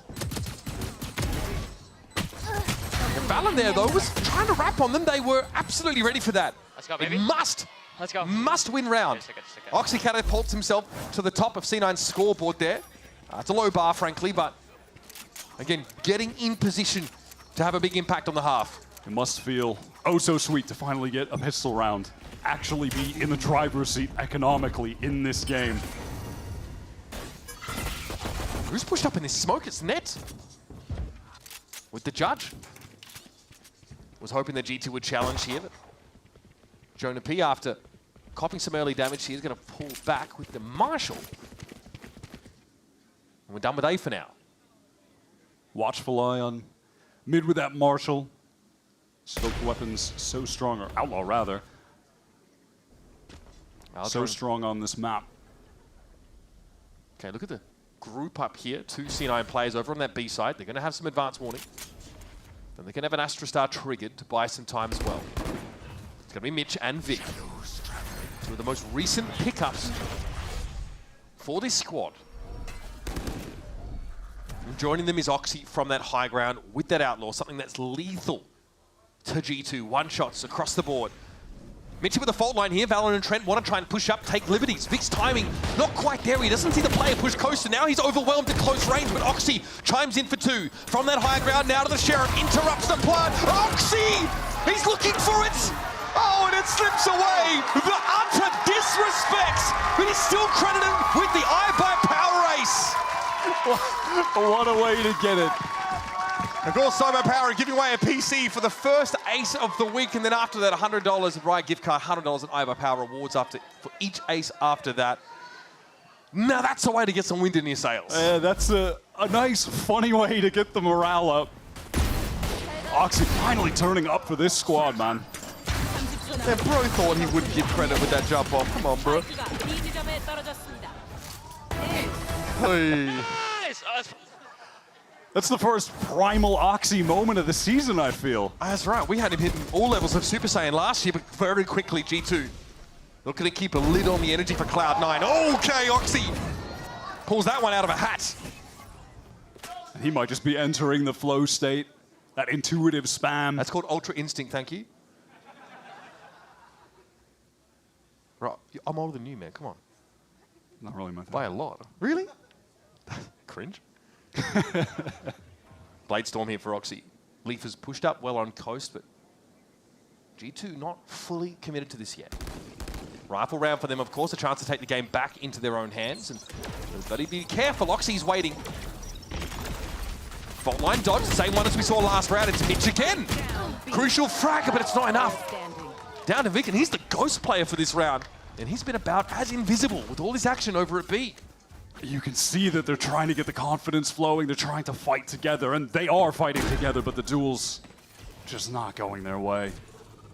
This G2 team, all aspects of the game right now, firing on all cylinders.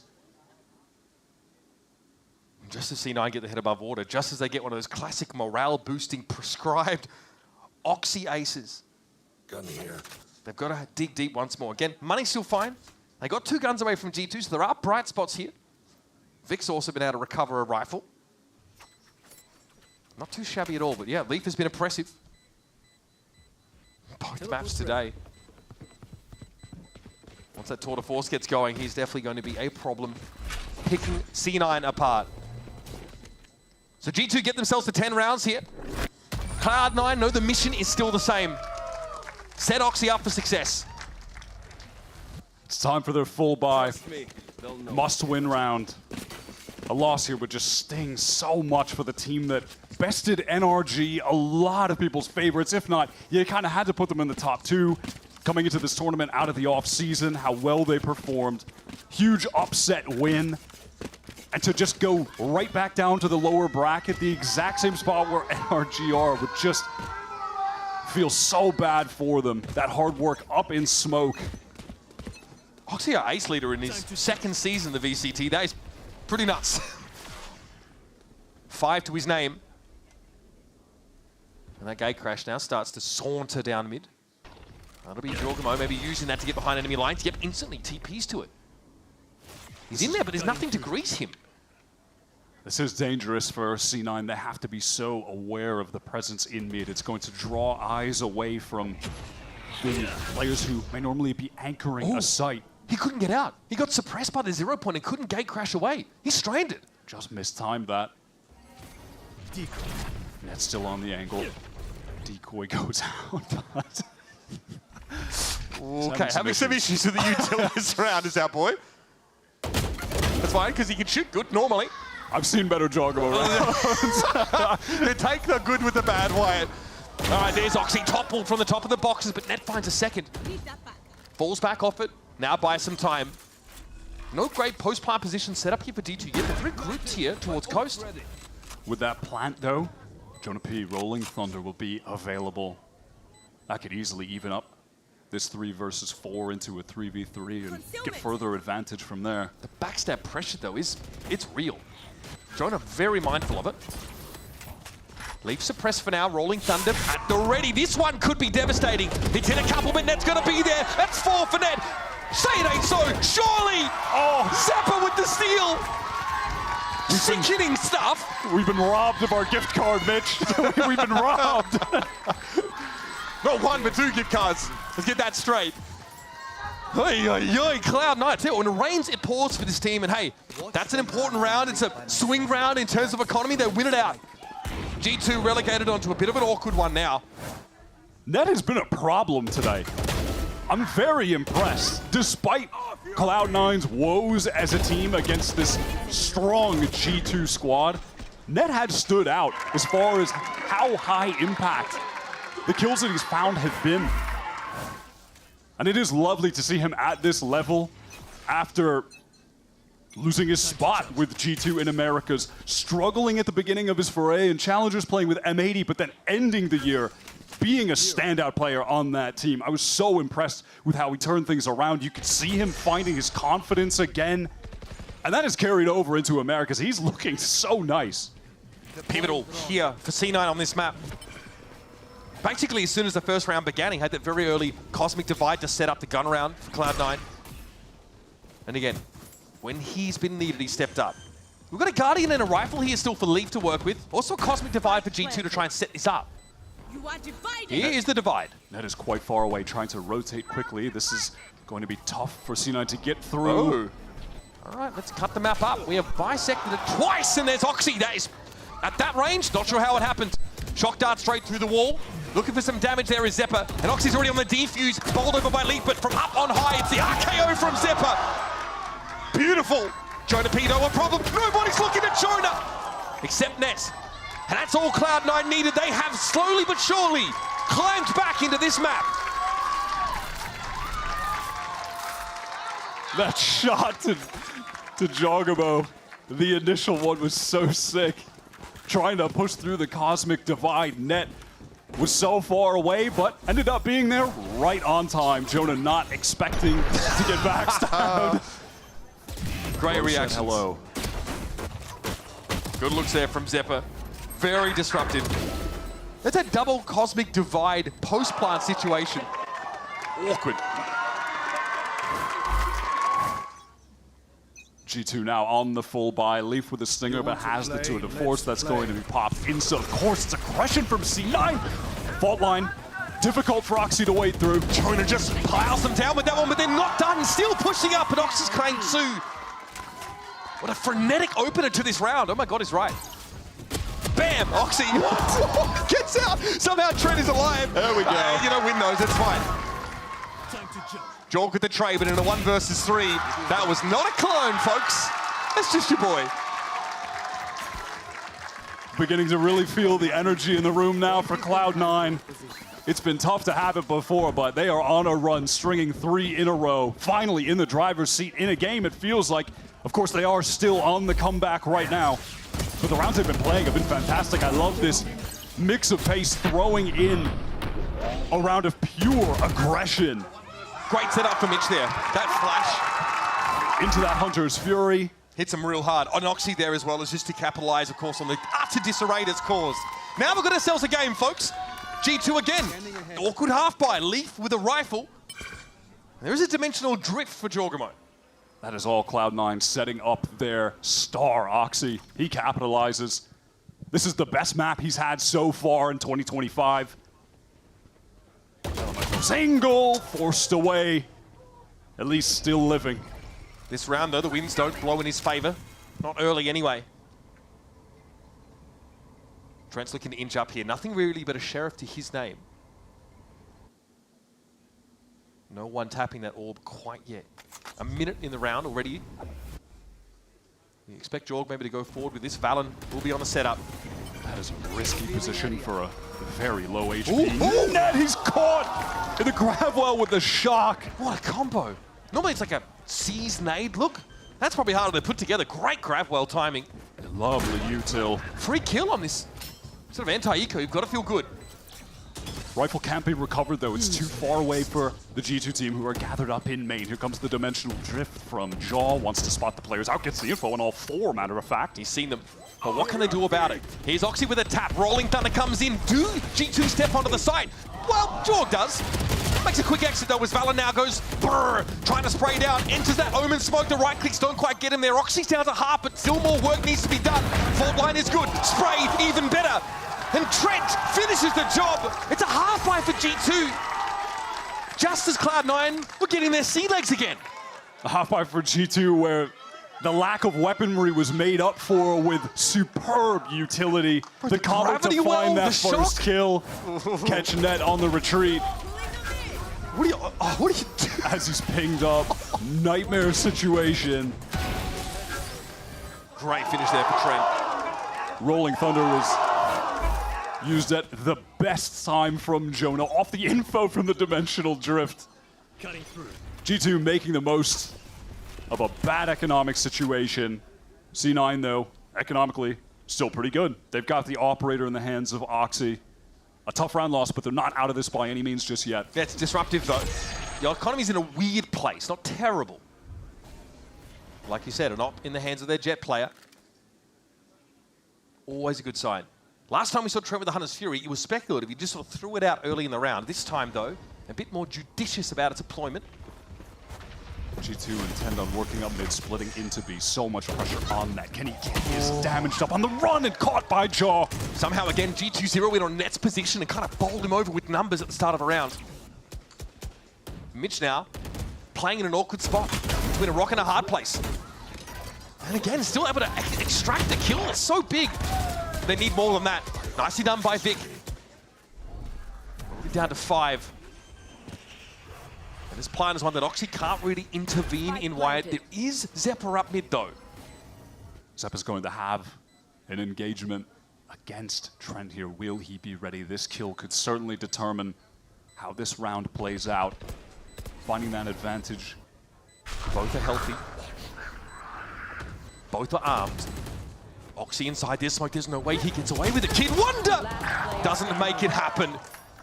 And Zephyr here now really doesn't have many options left. This is G2 going to series points.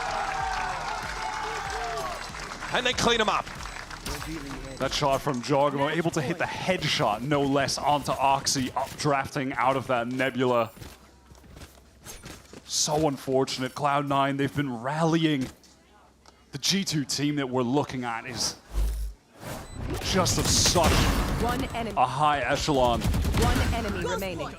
Yeah, look, a little bit of a hiccup here, right? Cloud9 able to put sort of 5 out of 6 rounds together after winning the pistol. Get themselves into a decent spot in this game, but slowly G2 starting to decode them. And that's a couple of rounds where, like, Ned is holding a passive line. He just takes a bunch of damage, and then G2 say, go. Push into him. G2 really exploiting mid there where, you know, maybe with a different composition or against a different comp, they wouldn't be able to do so in the exact same way. They may have to deal with, you know, a tripwire in a location like that, something along those lines. But it's being hard held by Net. He has to be posted up on the angle, which, yes, sometimes that can result in the player holding that angle getting a kill, but it's dangerous too when he's just being swung on by the horde of G2 who intend on splitting that site. And now on the precipice of taking this series away, advancing, of course, through our kickoff bracket. And handing an L to a Cloud9 who really impressed us against NRG. Scrappy, hard-fought game for them to win. Still split in this series if Cloud9 can find a way to subvert fate. Come out of this map alive. It's a big ask. And it's such a bitter pill to swallow for C9 if they lose this match and are sent to the first round of the lower bracket with everyone else after besting one of the teams that we had the highest expectations for. C9 being one of the teams we had low expectations for. Time to jump. And Oxy's finally come online, Wyatt. It's taken 2/3 of the series, but he's here now. It might just be too late. Posted up on mid, watching for anyone who may want to go through the dark cover. This time it's a fake gate crash from Jogamo. They know it. I can see the splat on the ground here. A lot committed to mid by Cloud9 this round. And the Cosmic Divide is a pure sell. There's a gate crash in spawn. Jogamo's going to make noise. He's going to leave. It's on Net again. It's up to this guy again against his old team. With the judge in the Nebula. I've seen how this one ends. G2 are biding their time. Are they really going to wait this smoke out? Let it dissipate. They wait it out. Oh, no! The patience. The Nebula comes down and so does the curtain on Net's round. Devastating for Cloud9. Zephyr, though, pays it no mind. He gets himself into the side, but Jonah P sends him careening off the map. So many teams there would have just gone into the site, tried to play off the cell with speed, pace. Not G2. They take their time.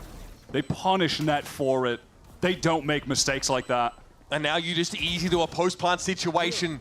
Slowly, the Anaconda strangles. First, it's the aftershock. Forces him off the plant. Then, more spray. This time, a gravity well. Another tickle, another attempt. It's Trent here with the Hunter's Fury to end the series. And a flawless round to cap off a 13-8 map for G2. They're looking to deliver on that off-season promise. What can you say, aside from G2, as advertised, we expect greatness from a team that was already at the top of the international scene, already a playoff contending team at champions at Shanghai, and now they've inserted a world champ into their roster to take them over the top. Giacomo had a great performance today, but Leaf was the standout, dropping something like 44 kills in the 2 maps, plus 20 or so on the KD. Outrageous stuff from the Sentinel. And it just doesn't matter what role he's on. He seems to highlight every match he plays in. And here we've seen the experiment, adding the very vibrant, very unpredictable Giacomo to the very stable mix of G2 has created a chemical reaction that hits just right. This is only their first step here in kickoff, but a very good sign for the team that considered bowing out of champs in 7th and 8th place pretty unacceptable. Certainly, and Cloud9 sadly down to the lower bracket after that phenomenal win against NRG. I mean, talk about a tough run, man. They start with NRG, then they have to go up against G2 next. That is the most difficult bracket probably or like most difficult segment of the bracket that you could probably be in at the moment. And it doesn't get any easier considering who awaits them in this lower bracket. Some quality teams not able to quite get off the ground yet, but there's some bright spots for them. Net looks really good. Acclimated into this roster. He's put in pretty pivotal positions, sometimes having to play in an under-resourced fashion. He's able to take some of these rounds over. Oxy came alive. We've got the vintage look from him last year. Our VCT Americas ace leader adds another one to the tally today. There are signs of life. There are definitely things to be hopeful about for Cloud9, but eventually they run into the raid boss and get knocked down a peg. And who knows if Cloud9 didn't have such a cold start on both maps, losing the pistols, and from there, not even able to really do damage on their eco rounds. On another day, if they even just go 50% on the pistols, hey, maybe we're looking at a different game. They tried to hold their nerve best they could, but ultimately, this G2 squad, they're way too damn good. Yeah, just a kind of bump there, and it's a kind of a play that is pretty hard to argue with. And now we can't wait to see what they bring us next in these upper bracket rounds, because we've got finally to see all of our teams. We've got to answer the questions about how our rosters have shaped up coming out of the off-season. Teams like Lev, teams like G2, for example. And I'm glad to have answers for it. But we have questions, further questions. That's right, it's Riv down on the stage for the Verizon post-match interview with the one they call Leaf. I am indeed here with one single Leaf as G2 takes down Cloud9. Dang, what a game that was. I mean, you're no stranger to winning. The team looks so clean right now, but does it kind of feel different winning with these guys? It looks so fluid. I mean, it's a lot of fun. Like, we're all pretty brain dead. We all have our the same kind of sense of humor. All right. So when we win these rounds in like the funniest ways, like, or just like good teamwork, we're all just hype. We're all having fun. So, I mean, nothing's really changed from last year. You know, we just added in Giacomo, who's obviously like world class, but in terms of culture, we're still the same. Why do you think it's kind of a benefit to all be a little brain dead in those situations? I mean, it just makes the game more fun. Okay. Like, at the end of the day, if you're just stressed every single day that you show up for practice and every single match, you're just like, I hate playing with these guys. Like, you're just gonna not have the best results. Like, it's just how it works. Easy enough said. All right, looking at how much fun you were having, though, I think it was like August of 2022, the last time you played Chamber, and then Ye joined the team and he was the Chamber forever. What's it like being able to get back on the Chamber and get some headhunters in there? You look like you're having a good time. You know, we were playing it in scrims, and I'm just getting owned because I'm on 40 ping, and it's just way different on LAN. And then Josh is always just like, you know, LAN Chamber, you're gonna be fine. You're playing with, you know, like just 50 pounds added on you. So it's just very, very nice, like to just have an insta TP, just snap. Not used to it on Sentinel role, but yeah, I think I was always very comfortable on the agent even back then. So it's just kind of getting back into it. Took the ping weights off. You were crushing. My next question is kind of for the team. People sometimes get concerned when you see so many big names on a team. Who gets the priority voice? What happens here? Who just overall gets the util? How's that working for G2? Because it does not seem like a problem with all these stars on one squad. I mean, at the end of the day, we all want to win. Nobody really cares about stats. Like, if you lose and you have good stats, who cares? If you win and have good stats, it's just a plus. But at the end of the day, like, I think we're one of the most like drilled, disciplined teams. So like, we don't really care. Like, we just do whatever it takes to win. It's a great mental. Final question for you. Com said he would love to play you guys. You do come out with the win here, so you're going up against Leviathan. How you feeling about that? He does feel like you are the best in the scene. I mean, I hope it's a good game. I didn't really watch too much of their second map, but the first map, I mean, they look pretty good. Calm was like 20-9. That's rare from him, personally. So, you know, we beat them in Spotlight. Obviously, it's not 5v5 same players, but I mean, I know what they're capable of. I mean, they beat us last year. They changed some players around, but it's gonna be a good game. Awesome. Leaf, thank you so much. Let's hear one more time for G2. Leaf, the squad, getting that victory as they debut their roster here on the Americas Kickoff stage. We are going to be throwing it to the desk right now. Don't go anywhere. We got Jogamo and Valen to give you all the inside brain, five-head knowledge that goes down in these games. Don't go anywhere. What's good, everyone, and welcome back to the Match Point, our end of day show where we cover all the stuff that we just saw. And as Riv had mentioned, we got Valen as well as Jogamo here to talk about what that game gave us, and it was awesome. It was G2 domination. You guys look unfreaking believable right now. That has to feel good, man. Feels great. Big thing I wanted my boys to know is, like, if we start hot, this first match, that I feel like we're gonna just take off to the moon. Practice results, honestly, have been kind of shaky in this new meta. It's been difficult, but it's been pushing us to our limit recently in practice. So the boys know that the confidence stems within the team practice and the team culture we're setting. I'm glad to see that the results panned out and are the way I envisioned it. So from now, it's just max confidence all the way to Bangkok, and I'm winning that too. Ooh, baby, I like the confidence. I'm coming for the trophy this year. Dude, it's a little bit of a difference from when I would talk to you before and be like, hey, how you feeling? You're like, you know, man, everyone fights hard. They're all good. You know, it's going to be a good game. Dude, as I'm getting older, I'm getting more confident, more experience. That's right, baby. Here. That's what it is. And, you just get older, you just start to feel it. You start to feel better. And no matter like what happens, win or lose, you can still walk out with your head held high. For sure. I totally feel that, though. But Jog, you know, we heard Leaf earlier, and Leaf is a nasty player. And, you know, just what he brought to G2 last year was something that we were so excited about because of his versatility and his talent.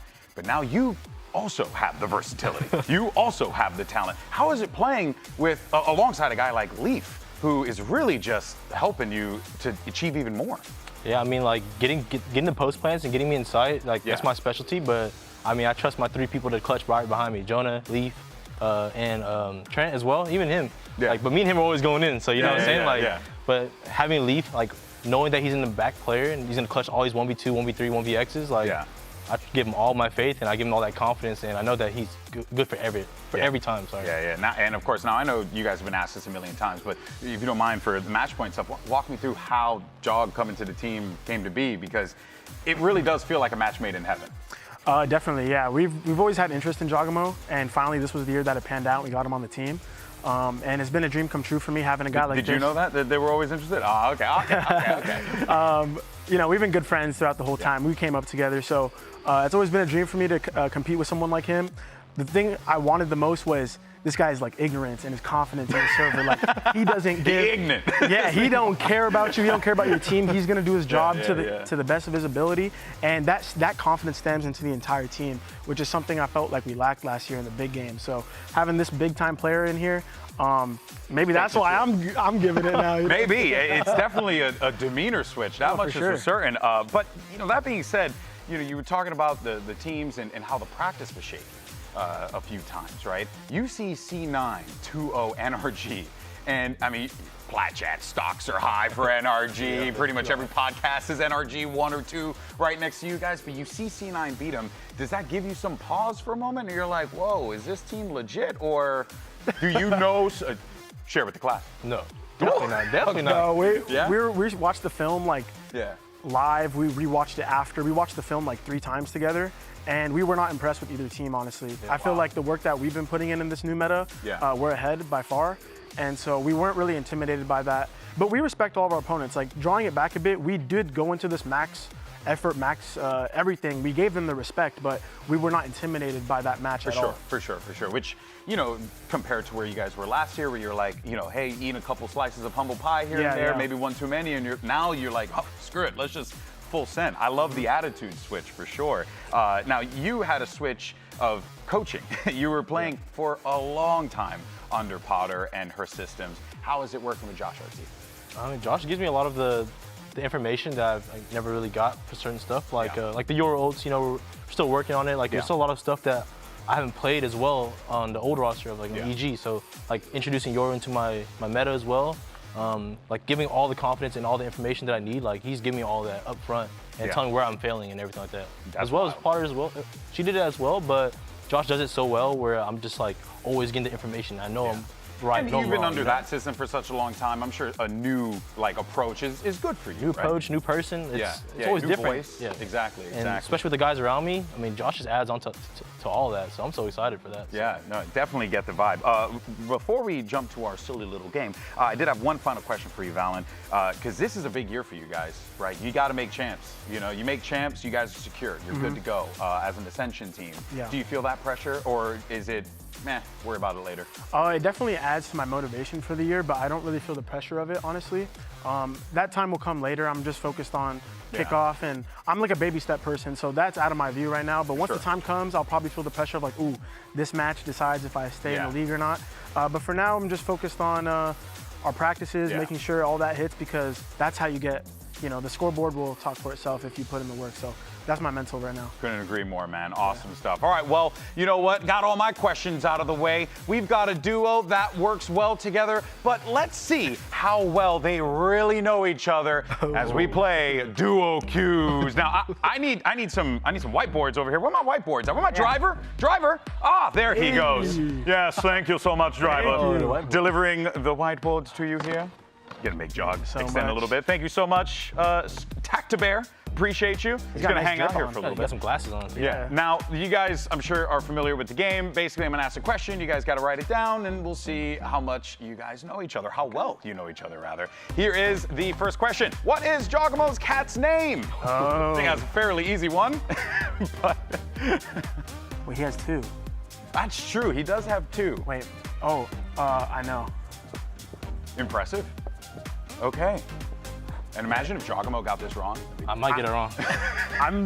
All right, I'm hoping I'm right. And the answer is Mango and Penelope. Yes, sir. There you go. Well done. Aw. That's which one you got first, Mango or Penelope? Penelope first. Penelope first? I mean, I even know that, bro. All right. Look at that. You knew that too. That's wild. Okay, this is a tough one. Thank you so much for that, sound guy. Okay, next one. What month is Valen's birthday? Brownie points if you can get the day as well. Ooh. The day? The day is crazy. A year would be nutty. The year? I know the year, maybe. Wait, my thing don't work. You could share markers. All right, let's go ahead. Reveal answers. Valen's birthday is? January. Hey, look at that. This month. Look at you. Yeah. I like my Turn wife. 22. New year, new us. Nice. Wait, 22? Yeah. Oh, my wife's tomorrow, the 20th. Look at that. Oh, sorry. I'm turning 22. It's Oh, you're. 24th. Oh, okay. Never mind then. Congratulations Still close on turning 22 then. Yeah. Now let's move on to our next one. This is a fun one. What team did Jogamo ace to win Esports Play of the Year? How much detail should I put? I mean, I feel like I watched that 100 times. Go for it. Go for it. Have fun. Maybe even draw how the UI looked in that moment. All right, you want me to look? Show it. This guy, Bucky on Jen, gets one. Crashes peeks heaven, knifes him, dashes A main, knifes Victor on the last kill. Come on, I said that like 100 times. Till this day, like the greatest play, and which is wild because we've had some incredible plays this week, and that play is still up there. All right, next one. This is a fun one. Which player on your team orders the most food? And I'm actually going to add one. Which player on your team cooks the most food? Oh, okay. So do both. I want who orders and who cooks. I think I know who. Because orders. Whoever orders, I'm going to have to scold them, and whoever cooks, I will have to give them a high five for being a responsible adult that knows how to make food. Because that's an important skill that you all should learn. Okay. Really trying to use this show as a way to teach people life skills. All right, we got it? Or your marker ran out? His marker ran out. Okay, all right, we got the answers? Yes. Okay, reveal. And it is, I can't remember, Jonah P. And, oh wait, so Jonah P is the orderer, and you are, that's my guy right there. Did you put me for cook? No. No. Who'd you put? Nobody. Nobody cooks. So Jonah P is the ordering guy. Yeah, we all order a lot. Okay. We're a big team. We got some big backs. What's the, hey. You should have seen us the other day, I bro. feel you, Poppy. What's the go-to order, though? Ooh, the go-to? For me? Yeah. For both of you, maybe. Just pizza, bro. Just pizza? Just straight pizza. I can't hate pizza. I like, Any like rice and chicken or like Okay. rice and meat is like my favorite dish. It's simple, it's easy to order. Okay, just Anything. straightforward, you know, rice and chicken. Yeah, Love rice it. and chicken or like rice and steak, whatever. Okay, we'll have to make rice. I'll have to make you Puerto Rican rice. Ooh, hell yeah. That I love marinade goes crazy, bro. That's he already knows. This is a smart guy right here. All right, folks, so that does it for Duo Q. But week 1 of Kickoff is done, and next week we're back with our first elimination matches. Here's the bracket. You guys are going to be facing off against Leviathan. Thoughts on that one, fellas? Going up against 2 former teammates To over beat there my for old you. teammates, I could play against Demon 1. I mean, I didn't really watch his first or second game today, but maybe he's shaky, maybe he's not. Maybe he's shaky again. I mean, we played him against an NRG, so might be the same outcome again. Have you guys scrimmed him at all, or like? I don't think I don't so. think we've ever scrimmed that iteration because we're on the same side. Oh, of that's the true. bracket. That's true. Yeah, good point. Good point. No, they're a great team. We lost to them in some pretty important matches last year, champs and like Yeah. for a championship here. So for me, it's kind of like a revenge game. I know it's going to be personal for both Get teams. the one up 'cause- on King. Yeah, there's ex-teammates on both sides. So I know it's going to be a lot of energy from both teams. They're looking strong, but I don't know if they're stronger than us. We'll see when the time comes. Ah, man, I love the confidence, guys. yeah. So proud of you and so happy for you guys. Seriously, keep kicking all the asses. You Thank guys you. are going to be unreal this season, and you know, really just keep the heads on straight, right? What you're doing is clearly working right now. This is wild stuff. Got to keep up at it. Hell yeah, that's what's up, guys. All right, well, that is our show, and that is going to do it for us here at opening week at Kickoff. And what a week it was. Incredible matches through and through. We got to see all of our top teams perform at a high level, and we were treated to some excellent Valorant. But that's going to do it for us here. We thank you so much for watching, and here's the Samsung SSD Fast Replay. See you next week. There's a lot to be excited about. You've got Leviathan, who are debuting this year on the stage, and oddly enough, for Fury, as I just mentioned, a debut as well. We're finally going to get to see just how good this roster can be. I mean, look at King right now on the minimap. This is just a distraction. If you can kill one, that's great. It's all about the swing and the fight now. He's deep the first one. Can he get the second? Remember how weak Havoc is. Off the swing! The Red Bull clutch for Calm. Bro, you're him. But is The he fully reload, convinced? dog. The reload gives it away. You're right. And now Demon 1 falls. Attack is left in a 1v2. What a round from Furia. That TP back from Khalil could be everything. MW's down. Heat is 2. Khalil the 1v4. Now spotted. Now positioned. Given away. And he's dealt with. Map 1 for Leviathan. Havoc plays his timing perfectly. He can secure the round on his own, but it's only 1 kill found. Not a lot of time. Reinforcements arriving as King holds the line. King has his smoke up now, too. They're just going to double swing right here. And now they're in a really awkward situation. Do they hit the res? Do they try to rotate back? They've lost control A. Needs to get this res off before it's too late. Carefully creeping forward and looking to put him away, and he does. Leviathan blow through the competition of Furia. This Cloud9 team have an opportunity here to really shock everyone and get a win against the team that is considered to be the world beaters of Americas. That would be huge. Now Leaf has to fight in against Oxy and Mitch in the post plant. Oh, that was some great movement to get the kill on Zeppelin. Leaf has managed to avoid detection. They're never going to check pit. One. Leaf! The Cloud9 in utter shambles. Now the Rolling Thunder. Just as Leaf was trying to make a push, so Vic's able to clean him up comfortably and find a second from the back of sight. It's up to Old Faithful, Old Reliable, Animal Fall, and Vic comes alive for Cloud9. Throw the grab net in this. They're walking in, but Leaf. Even up though in the post plant, Leaf stepping forward on the side, getting ahead of the util. Oh, it's just too easy, baby.